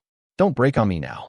I was thoroughly relieved to see that Seal's spirit hadn't yet broken, but Kurt had seemingly already decided what her punishment would be. If you'll forgive her, Liam, I plan to disown her and send her somewhere far away. If you won't forgive her, then I leave her punishment to you. You're going to send her away? Of all the women around me, none is as soothing as Seal. Chino's in a different category, and Ellen's my student. And no, is there really no one else as good as Seal? I shuddered at the terrifying personnel problem I was about to face. Kurt, are you really okay with that? She's your sister, isn't she? You love her, right? You'll beg me to give her a lighter sentence, won't you? I was hoping for a beautiful display of the siblings' love. It seemed Kurt was just too pissed this time around, though. I think her punishment should be that much harsher because she's my sister. It's all right. I'll abide by what you decide. I won't begrudge you it. Come on, fight a little harder. You should value your precious sister's life a little more. What do I do? How can I get out of this? As I started to panic, Rosetta, who'd been present and listening to the conversation, pleaded, Darling, please allow me to ask you as well. At least spare Seal's life. I believe I bear responsibility for this too, since it was my duty to teach her. I beg you, please give her one last chance. Rosetta was begging for Seal's life, but I hadn't planned to take it in the first place. What I wanted was for Seal to remain by my side. But how could I justify that? I didn't think I could satisfy Kurt or Baron Exner without a proper reason. I walked up to Baron Exner.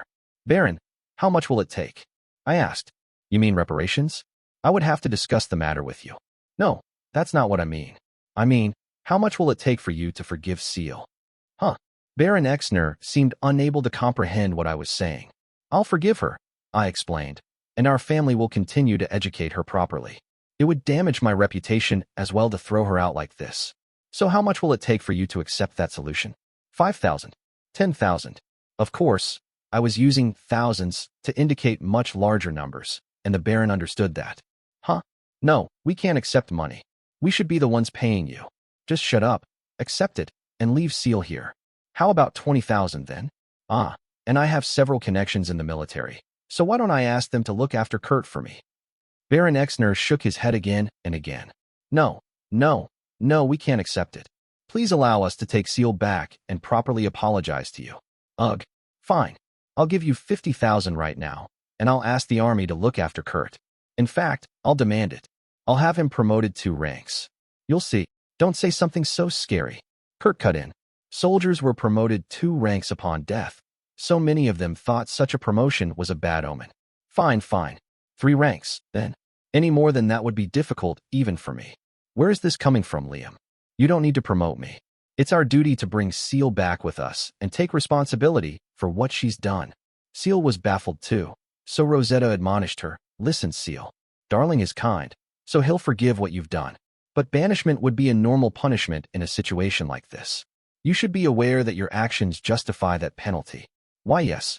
Seal didn't really seem to accept that, but she had to agree with anything Rosetta told her. If she had a true change of heart after this, though, then I really would banish her. Please, hold on to that rebellious spirit of yours. Is that acceptable, Baron? I pressed him. We'll call this matter settled, then. If that's really what you prefer, Lord Liam. Baron Exner finally accepted my proposal, though he seemed to have trouble understanding it. I could finally relax. But just how had Seal's actions come to light, anyway? If someone was trying to take my fun from me, I wasn't going to let them get away with it. Having moved to another room, the 3 members of House Exner were finally able to breathe a sigh of relief, thanks to Liam's magnanimous handling of the situation. As Seal cried, Baron Exner asked her, just what is it about Lord Liam you don't like? I know he's young, but he's a sterling example of nobility. What were you thinking, causing such a man trouble? Seated on a couch, Seal clenched her fists in her lap. I'm sorry. Father doesn't understand at all. He doesn't doubt Liam whatsoever. He doesn't understand that he's a villain. His outward appearance was so respectable that everyone held him up as a noble among nobles, but Seal knew what he was really like. Liam had exposed his true nature to her himself. He's the type to increase taxes just because he wants to see his subjects suffer. Everyone who calls him a great ruler is being fooled. Seal's frustration must have shown on her face, because Baron Exner heaved a sigh. Watching the 2 of them silently, Kurt seemed to make up his mind. Father, since it's come to this, I'll get a sex change and serve House Banfield in Seal's place. It's just too rude to Liam to leave things as they are. Seal's eyes snapped open at Kurt's sudden suggestion. What are you even saying, brother? Father must be as shocked as. Huh? She had thought Kurt's statement would baffle their father, but he didn't seem to have taken it seriously. He must have thought it was just nonsense Kurt came up with out of panic, so he only responded with a casual objection. You're engaged to Princess Cecilia, aren't you? Well, Kurt struggled to respond. Baron Exner smiled wryly. I understand how desperate you must be to make things up to Lord Liam, but you're my heir, a soldier of the Empire, and a knight. You must focus on your own duties. Yes, you're right. Taking in the pained smile on Kurt's face, Seal saw through him. No, father. Brother was serious about that just now. He really wants to have a sex change and switch places with me. Having been at her beloved brother's side for so long, Seal could tell exactly what he was thinking. Kurt turned to Seal and looked at her more coldly than ever before. Seal, you really must understand how fortunate you are. It's a true privilege to learn at Liam's side. Envy burned in Kurt's eyes. Seal felt as if she could almost hear more words come out of his mouth, like he was saying, I'm jealous of you. Switch places with me. Knowing she was probably right about Kurt's feelings, she sweated with anxiety, her mouth flapping open and closed like a fish's. What happened, brother? Why are you even more obsessed with him, after not seeing him for years? I thought your feelings would fade. Kurt had hardly had any opportunities to see Liam since Count Banfield had been sent off as magistrate. Seal had thought the strange fever afflicting Kurt would diminish, but she'd been wrong. Not only that, but now her beloved brother was giving her a cold look full of envy. He was so close to me, but now I feel like brother's getting farther and farther away. As Seal sobbed, Baron Exner put a hand on the back of his neck. In any case, it seems you will be remaining with Count Banfield, Seal. I'm relieved to see that Lord Liam is so fond of you. His next comment was tragically careless. Maybe he'll end up taking you as a concubine one day, he said with a laugh. Beside the Baron and out of his eye line, Kurt looked stunned. Then he seemed to realize the look on his face was odd. His expression grew conflicted, like the masculine and feminine qualities inside him were struggling for dominance. At that point, Seal cried even harder. "Come back, brother. It's not too late. Don't become my sister." Epilogue. That was close. My seal had almost been taken away. Where had that information leaked from? Kakuri and his people surely wouldn't have shared it against my orders, and they'd have known it wouldn't cause any problems to leave Seal alone anyway. She disliked me and tried to get in my way, but with her abilities, there was only so much she could do. Also, she was a good person, which limited the methods of interference available to her. If she were evil, I'd have gotten rid of her right away. It was because she was good that I let her live and kept her near me. Seal was the perfect pawn to dance in the palm of my hand. I couldn't easily find a replacement for her, and I didn't want to seek out someone else like her anyway. She was valuable because she'd appeared naturally. She didn't suck up to me, despite my power. She was never swayed by me, always staying true to herself. Her existence was a true rarity, which made it precious. Where did that leak come from? I wondered again. Should I have Kakuri look into it? While I was contemplating this information leak's potential significance, Euligia entered my office. "Lord Liam, I'd like to consult you about Lady Rosetta's security force." In work mode, Euligia wore a suit with a skirt, looking like a much more capable woman than usual. I wanted to tell her she should take her work more seriously all the time, but I felt like she lost some of her individuality when she was serious. I wasn't sure what to do about that dilemma. Yeah. I looked over the documents she gave me. The security force seemed totally normal, with nothing interesting about it at all. It wasn't bad, but it wasn't good either. It appeared the unit would be competent enough, but it didn't have any flair to it. It's just like her, so innocuous that it's boring. It was pretty hard work putting all that together, you know. Euligia sulked, but hard work was meaningless in itself. Results matter more than hard work. Give me results. You're terrible. I did give you results this time. Not only had she been supporting Rosetta, she'd also delivered the Graph Nemain to Planet Augur. I didn't mind recognizing her hard work and results in that endeavor, but ultimately, I'd been deprived of that craft. The Graph Nemain doesn't count now. It was confiscated. That's your fault, Lord Liam. Besides, I rewarded you for it. So don't complain. You can't buy my heart. Are you sure about that? Didn't she normally spend my money left and right, just to assert dominance over the people she worked with? She used it to stay in fancy hotels and splurge on high-end goods. Of course, even that couldn't really be considered extravagant, given the money I made. Actually, I was probably a lot more wasteful buying ships and mobile nights. It was my money, though, so no one got to complain about that. You're wrong if you think you can buy me off that easily. This conversation was getting annoying, so I decided to cut it off. Whatever. The important thing is that I'm after results. That goes for Rosetta's security detail and for everything else. That was that. But, though I tried to end the conversation cleanly, Euligia went on, oblivious. "Oh, then there is something you could praise me for." "You? What's that? Why in the world would I have to praise her? Anything she did for me was a given. She was living a luxurious life courtesy of my money, so I wanted her to work a little more diligently. She was actually good at stuff, and I'd like for her to have put her nose to the grindstone more often. The thing with Seal," she said. "I was the one who looked into how she was trying to influence Lady Rosetta's security force, and I'm the one who reported it, you know." Seeing her puff out her chest proudly, I was speechless. I rose from my chair and walked over to her. She said hopefully. "Are you going to fawn over me? Then be gentle." Ow. I flicked her smug forehead with my finger. She sank to the floor, holding her head with both hands. "What was that for? What did you do, you waste of space?" She'd snitched to Baron Exner about Seal. I hadn't expected the traitor to be this close to me. I prodded her cheeks with my finger. "Take this, and this, and this." Euligia protested my unfair treatment, tears on her eyes. "St, stop that. I don't deserve this. I found proof of something dangerous and reported it. Seal was nearly given the boot because of your pointless efforts. I told you to ignore her, so why'd you go behind my back? Unlike you, Seal's a comfort to me. Consider yourself lucky that I'm forgiving you about this. I don't want you to have anything to do with Seal from now on. Got it? I mean it." Euligia looked up at me, speechless, her hand on her cheek. I didn't know exactly what had surprised her so much. She had completely the wrong idea about everything. "Why you don't praise me when I work my butt off for you? But you forgive Seal for betraying you? Is she really so much better than me?" She couldn't accept that I liked Seal more than her. "Did you forget about telling me that you wanted me to fall for you, so you could throw me away?" Do you really think there's any love between us? When I seriously compared the two, yeah, I'd say she's better than you. Seal was a precious bomb who made up for Rosetta's faults, and in that way, she was more valuable than Eulygia. Now that I'd expressed her inferiority so frankly, Eulygia sobbed. There you go again, going after other women. I don't recall going after you once. Don't make me laugh. Amagi's the only one for me. As Eulygia and I made a racket, Rosetta came in. Darling, are you done with your discussion? I wanted to talk to you about my security. She entered wearing a smile, but her expression quickly grew cold when she saw Eulygia making a scene with tears in her eyes. I wondered if she'd misunderstood what was going on, but her cold gaze was actually directed at Eulygia. Miss Eulygia, what exactly are you doing? Me? Do I look like the one at fault here?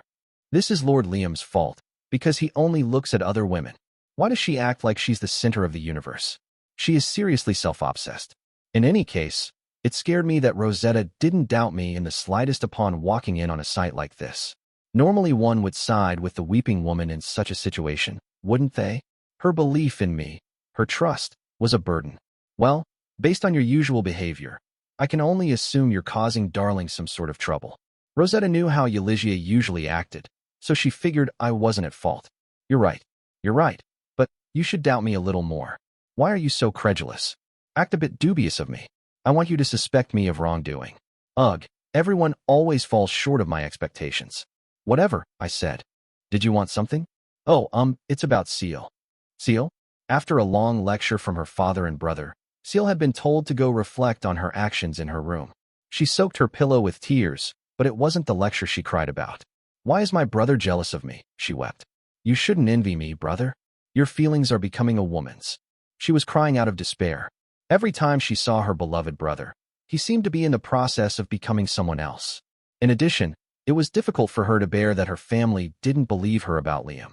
All of this is his fault. He seduced my brother. To make matters worse, Liam was the one who'd come to her rescue. If she'd been punished for what she'd done, she would have been sent far away and likely never seen her family again. That was how much danger she'd been in. However, Liam had allowed her to go unpunished. In fact, he'd begged her father to forgive her, muddling the very notion of how her crime should be prosecuted. Liam had saved Seal, so she would continue to receive her education in his household. She wept over how pathetic she felt, wept over her brother who, despite his fiancée, had seriously considered getting a sex change, wept until her eyes were red, and her door opened. She'd locked it, but standing in the doorway nonetheless was Liam. Hey, he said, grinning. It must have been obvious to him how Seal was feeling, but he looked as if he truly enjoyed the sight of her frustrated tears. Why you? A maid should at least greet her master properly. Who would show you any respect? Anyway, I'm confined to my room right now, so I'm not on duty as a maid. Seal would normally have been punished severely just for talking to Liam like this, but he only watched her with amusement, as if he welcomed this behavior. Didn't I tell you that no one would believe you? Ugh. Anyone else who interacted with Liam would react to the statement that he was a villain with simple confusion or indignant fury. Everyone believed in him. Still, Seal couldn't give up. I swear I'll expose what you really are for everyone to see. At hearing Seal vow that she would bring his villainy to light, Liam brought his face up close to hers. Seal glared at him, while Liam smiled. The two stared at each other, their noses almost touching. I'm looking forward to that. I hope you give it your best, Seal. I'll make you regret this. You'll regret sparing me. Seal would never forgive Liam for seducing her brother away from her. I won't let my brother become my sister. Kurt seemed to be thinking about changing his sex in earnest, turning into a sister rather than a brother Seal could boast about. Seal would never accept that. She needed to expose Liam's true nature to wake her beloved brother up. I'll be truly impressed if you make me regret anything, chuckled Liam. He actually looked thrilled that Seal still defied him. He spun around and left the room, just like that. Seal wiped away her tears, deciding this was no time for crying. I'll make you regret it. I swear. I won't lose to you. Not after you led my brother down the wrong path. Meanwhile, a glowing canine form watched Seal from one corner. The dog tilted its head, its outline blurred with gentle light. As Seal pumped herself up, yelling her vow at the ceiling, the dog left the room. The dog headed into Chino's room next. There, then Silver, daughter of the wolf tribe, who also possessed the qualifications of a priestess, slept soundly atop her bed, curled into a ball. Father, she must have been dreaming of her family. She might have missed them. since she lived so far from her homeland. The dog approached Chino and brought its nose close, as if it were sniffing her. Perhaps it meant to reassure her, but just then, Hiya! Chino's eyes snapped open, and she leaped up onto all fours on the bed. She looked around the room like a wary beast, stared down at her arms and legs, and glanced here and there curiously. When she saw a mirror, she stared into it, entranced, and stood haltingly on two legs. She moved her tail and ears, then opened and closed her mouth, but found she couldn't speak well. Wah. In the end, she gave up on trying to talk. Chino was acting very unlike how she normally did. However, after a little while, the dog's spirit left her body. When it did so, Chino collapsed to the floor, returning to her slumber. The dog circled Chino's body before vanishing off somewhere else. Having returned to my room, I drank the tea Amagi had prepared for me. This was the most relaxing part of my day. Bringing me some sweets, Amagi asked. So has Seal calmed down? When I heard how upset she was, I was a little worried. But her spirit hasn't broken, I replied. She's outstanding. I was right to keep her around. Seal remained determined to expose my true nature, even though she would never succeed at such a thing. Even if she was able, it wouldn't matter. People only mistakenly believed I was a wise and just ruler. On the inside, I really was an evil lord. I wanted Seal to do her best. I also found it incredibly endearing that she didn't even realize I was toying with her. She was as cute as a chihuahua trying to pick a fight with a tiger. Master, you should not tease her so much, Amagi chided. It's fine. Anyway, Prince Cleo's sure making some moves behind my back too, isn't he? Prince Cleo, master? He's giving away the financial aid I provided him to supposedly needy nobles and knights. I had Kakuri and his men look into it. Seems he's trying to gather people who'll be loyal to him. So he wasn't going to be satisfied just being my puppet. It wouldn't be a problem if he only meant to expand his own influence a bit, but if he planned more than that, we might have some issues. Amagi was watching me, and though her face was expressionless, she seemed concerned. Don't worry, I told her. Cleo's no match for me. That is not what worries me. You seem very confident, considering you are up against the Emperor himself now. It was true that, if I had to fight against the whole empire, a single puny noble like myself wouldn't have lasted a second. But the reason he was sneaking around behind the scenes was because he couldn't openly challenge me yet. Either that, or maybe he was just having a little fun. The guide had warned me some time ago about my true enemy. If the Emperor had been the one behind House Berkeley, then it all made sense. If this was true, then the Emperor would be a much more formidable foe than Calvin, and I could see why the guide had decided to warn me. If Cleo will be my obedient little puppet, then I'll leave the Empire as is, but if he won't, I let my words trail off. Although the possibility that my true enemy was the Emperor of my own homeland had arisen, I just needed to do whatever it took to win. I'd be the victor in the end. Amagi still seemed uneasy, so I comforted her, my voice soft. Don't worry. I'm confident I could best him. It seems you have no shortage of enemies. Ain't that the truth? This really wasn't the best time to be holing up at home and goofing off. I seriously didn't have time to mess around. When I thought back to my time at college, though, all I remembered was how busy I'd been getting Cleo's faction off the ground. So I was still intent on taking some time to have fun on the capital planet. It was a little grace period I was giving myself. Amagi seemed curious about how I'd handle Cleo. Will you give Prince Cleo a warning? I do not recommend doing nothing. You should come to a mutual understanding with him as soon as possible. She wanted Cleo and me to come clean to one another. That would be a valid way of approaching this, but in truth, I didn't have a problem with what Cleo was doing right now. I'll leave him be for now, I told her. It seems like that'll be more fun, anyway. It's entertaining, isn't it? He's trying to get a force together that could go up against me. Anyone who opposed me would be a fundamentally good guy. I was gathering a team of evil lords to my side, so those who'd rebel against us would be ethical, upright nobles. Cleo would act as a vacuum cleaner, sucking them all up for me, and once they were gathered together, I could toss them all. I'll build up my own strength for a while too. I need to train Ellen to follow me in the way of the Flash, and I looked down at my hand. I'd now succeeded in utilizing the Flash through the Avid, but that wasn't my growth, and I hadn't accomplished anything else lately. My own Flash still didn't hold a candle to my master's. I still lacked something. I want to get stronger, Amagi. I need to find my master and ask him for more instruction. I do not see why that is necessary. You already possess an incredible degree of strength, master. Space is vast. Plenty of people on my level are out there. I mean, there are people like master. So, I suppose that is true. I didn't need to train with master again. I'd defeated Isel, but I couldn't yet say I was able to cut the uncuttable. Well, I might have been able to, depending on the conditions, but I couldn't do so on command, and strength was something you had to possess at all times. I wanted Master to train me further, so I could surpass my own limits. While I mulled this over, Amagi said, I have a report for you concerning Prince Cleo. There's something else? Yes. Our investigation concluded that he is doing the same thing as Lady Rosetta. Rosetta? How so? He is contacting knights and nobles in difficult positions in order to form a security force of sorts. He is providing them aid to establish this force. I hadn't expected Prince Cleo to be doing the same thing as Rosetta. Rosetta had Euligia to help her. I wondered what kind of force Prince Cleo would put together on his own. However, there is no evidence that he is investigating each individual carefully, as Lady Rosetta is. Therefore, rumors have circulated that he is simply giving money to anyone who asks. So the money Prince Cleo was giving away was for this security force of his, but apparently, unlike Rosetta, he was simply going for numbers above all else. When I compared them on that front, Rosetta seemed a lot smarter. It really had been the right decision to have Euligia help her out. Well, tell me if it seems like that'll be a problem. Understood. Amagi bowed her head, then raised it and gazed at me. What is it? Being with you like this simply reminds me of the past, Master. The past? Yes.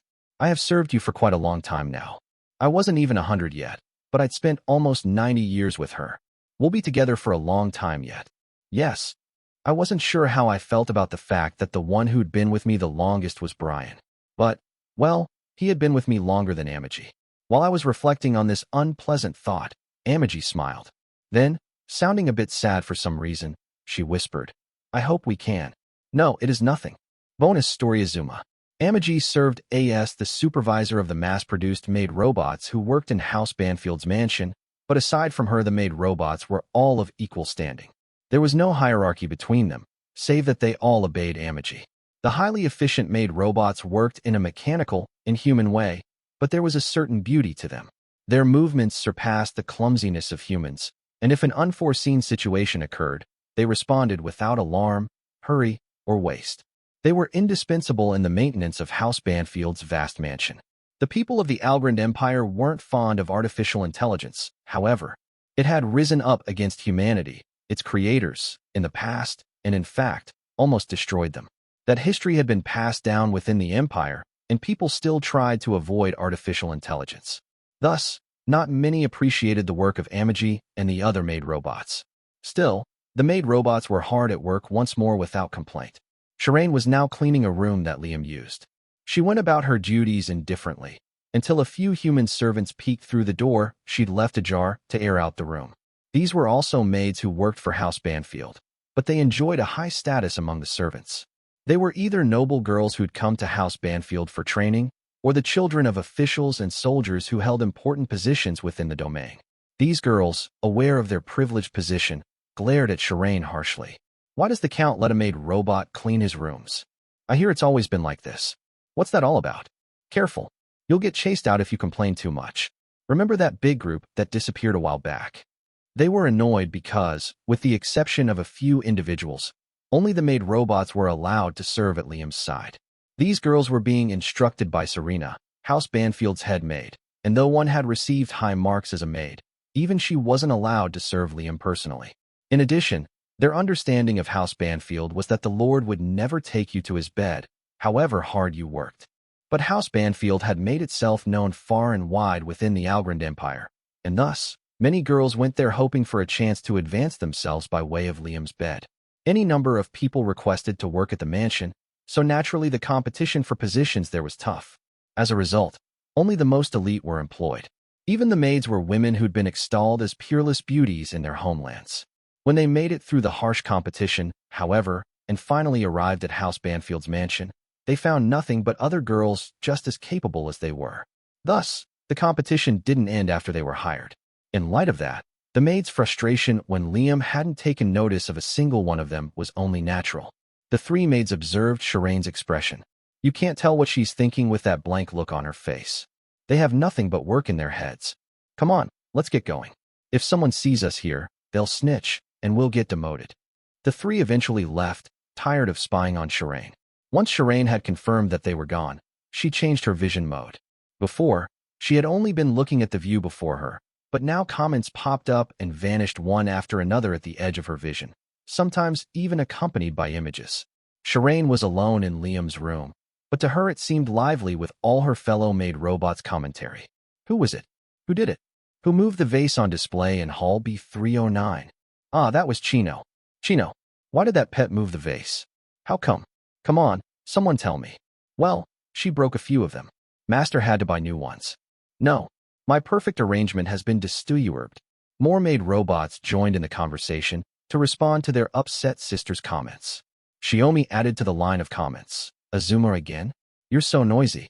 When Xiaomi wrote this, Azuma responded with an angry emoji and a new comment. I don't want to hear that from you, Xiaomi. You're the one always making a fuss and getting in trouble with our supervisor, aren't you? Now you've done it, you bootlicker. Huh? Was that a compliment? It was an insult. Do you even have the same specs as the rest of us if you can't recognize an insult? You may have intended it as an insult, but I choose to take it as a compliment. On the outside, the maid robots appeared impassive, but they shared a great amount of chatter through their dedicated network. Shireen posted a sighing emoji and added her own comment. You're too fond of the supervisor, Azuma. Her sisters replied one by one to her comment.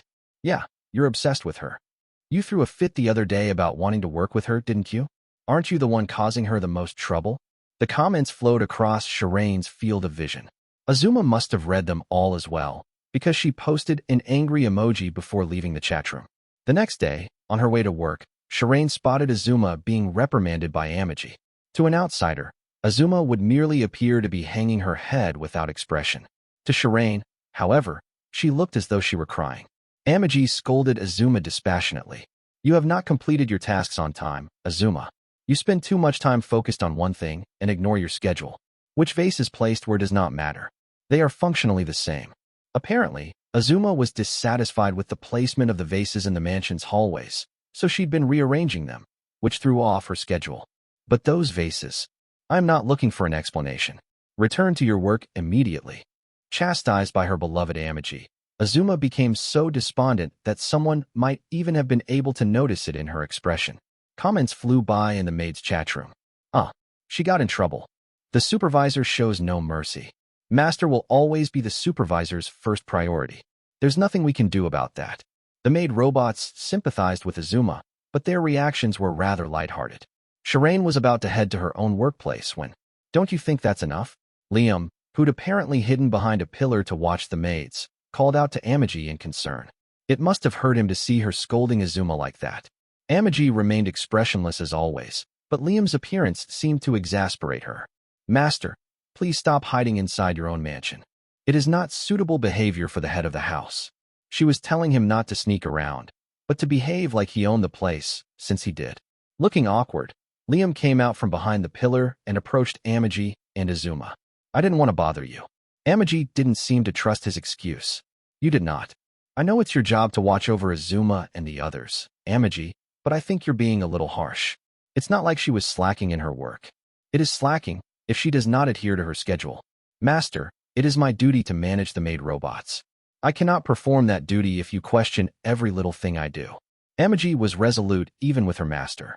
She appreciated Liam worrying over the maid robots, but she saw him as interfering in her job. At that point, Liam faltered. Don't you feel bad for her? Azuma's a good girl. She takes her work really seriously. And she's the most devoted to you, isn't she? Devotion is not a replacement for completing her duties. We are responsible for maintaining this mansion. We have no reason to exist if we cannot fulfill that responsibility. You don't need a reason to exist. If anyone complains about you, I'll cut them. Even an artificial intelligence could sense the bloodlust in those last words. Liam had probably imagined someone treating the maid robots cruelly. Azuma was rather flustered by Liam's behavior, by maid robot standards, that is. I am the one at fault. There is no need for you to be angry with the supervisor, master. Oh, Azuma, you're such a good girl. Liam was tearing up. Okay, let's consider the vase placements together. Amagi, I want to move the vases around with Azuma, so can I borrow her? The majesty of the absolute ruler of House Banfield was nowhere to be seen in the boy timidly asking his maid for permission. He looked just like a child pleading with his mother. Amagi shook her head slightly, likely getting the exact same impression. I cannot disobey your orders, master. Still, She didn't seem entirely content with his request, which evidently made Liam nervous. Liar. You'll get mad at me about this later, won't you? Will you still take her, knowing that? Liam's eyes darted for a moment. Then he grabbed Azuma's hand and ran off with her. As Liam helped her rearrange the hallway vases, Azuma was apologetic. I am sorry for troubling you, master. Don't worry about it. Amaji's scary when you make her mad, though, so just be careful. Yes. Azuma continued to look sad, as if she couldn't forgive herself, despite Liam's forgiveness. Seeing that, Liam scratched his head awkwardly. You really don't need to worry about it. I want you guys to get along, I guess. I want you to enjoy your time here. If you do, I'll enjoy myself too. Azuma cocked her head. But should you not be the one focused on enjoying yourself, master? We only exist for your comfort. Yeah, I guess so. Still, I want you guys to be happy. That will make me happy. As the two switched vases around, Tia and Marie appeared wearing cute, frilly-made outfits with cat ears and bunny ears respectively. Lord Liam, why are you doing something like that yourself? We can take care of this. Please rest, Lord Liam. The pair did their absolute best to impress him. In return, Liam only gave them a revolted look. Don't get in the way of my time with Azuma. You two can go clean the yard or something. The women's shoulders slumped. Why yes, sir. They murmured sullenly, slinking off. You're kind to us but cold to humans, master, Azuma said. I think I'm being pretty lenient with them, considering what they did. What would you do if one of us made robots committed the same sort of crime? Liam gave the question a good 30 seconds or so of thought. I guess I'd say, bad girl. And that'd be about it. I just can't get that mad at you guys. You really are harsh on humans, master.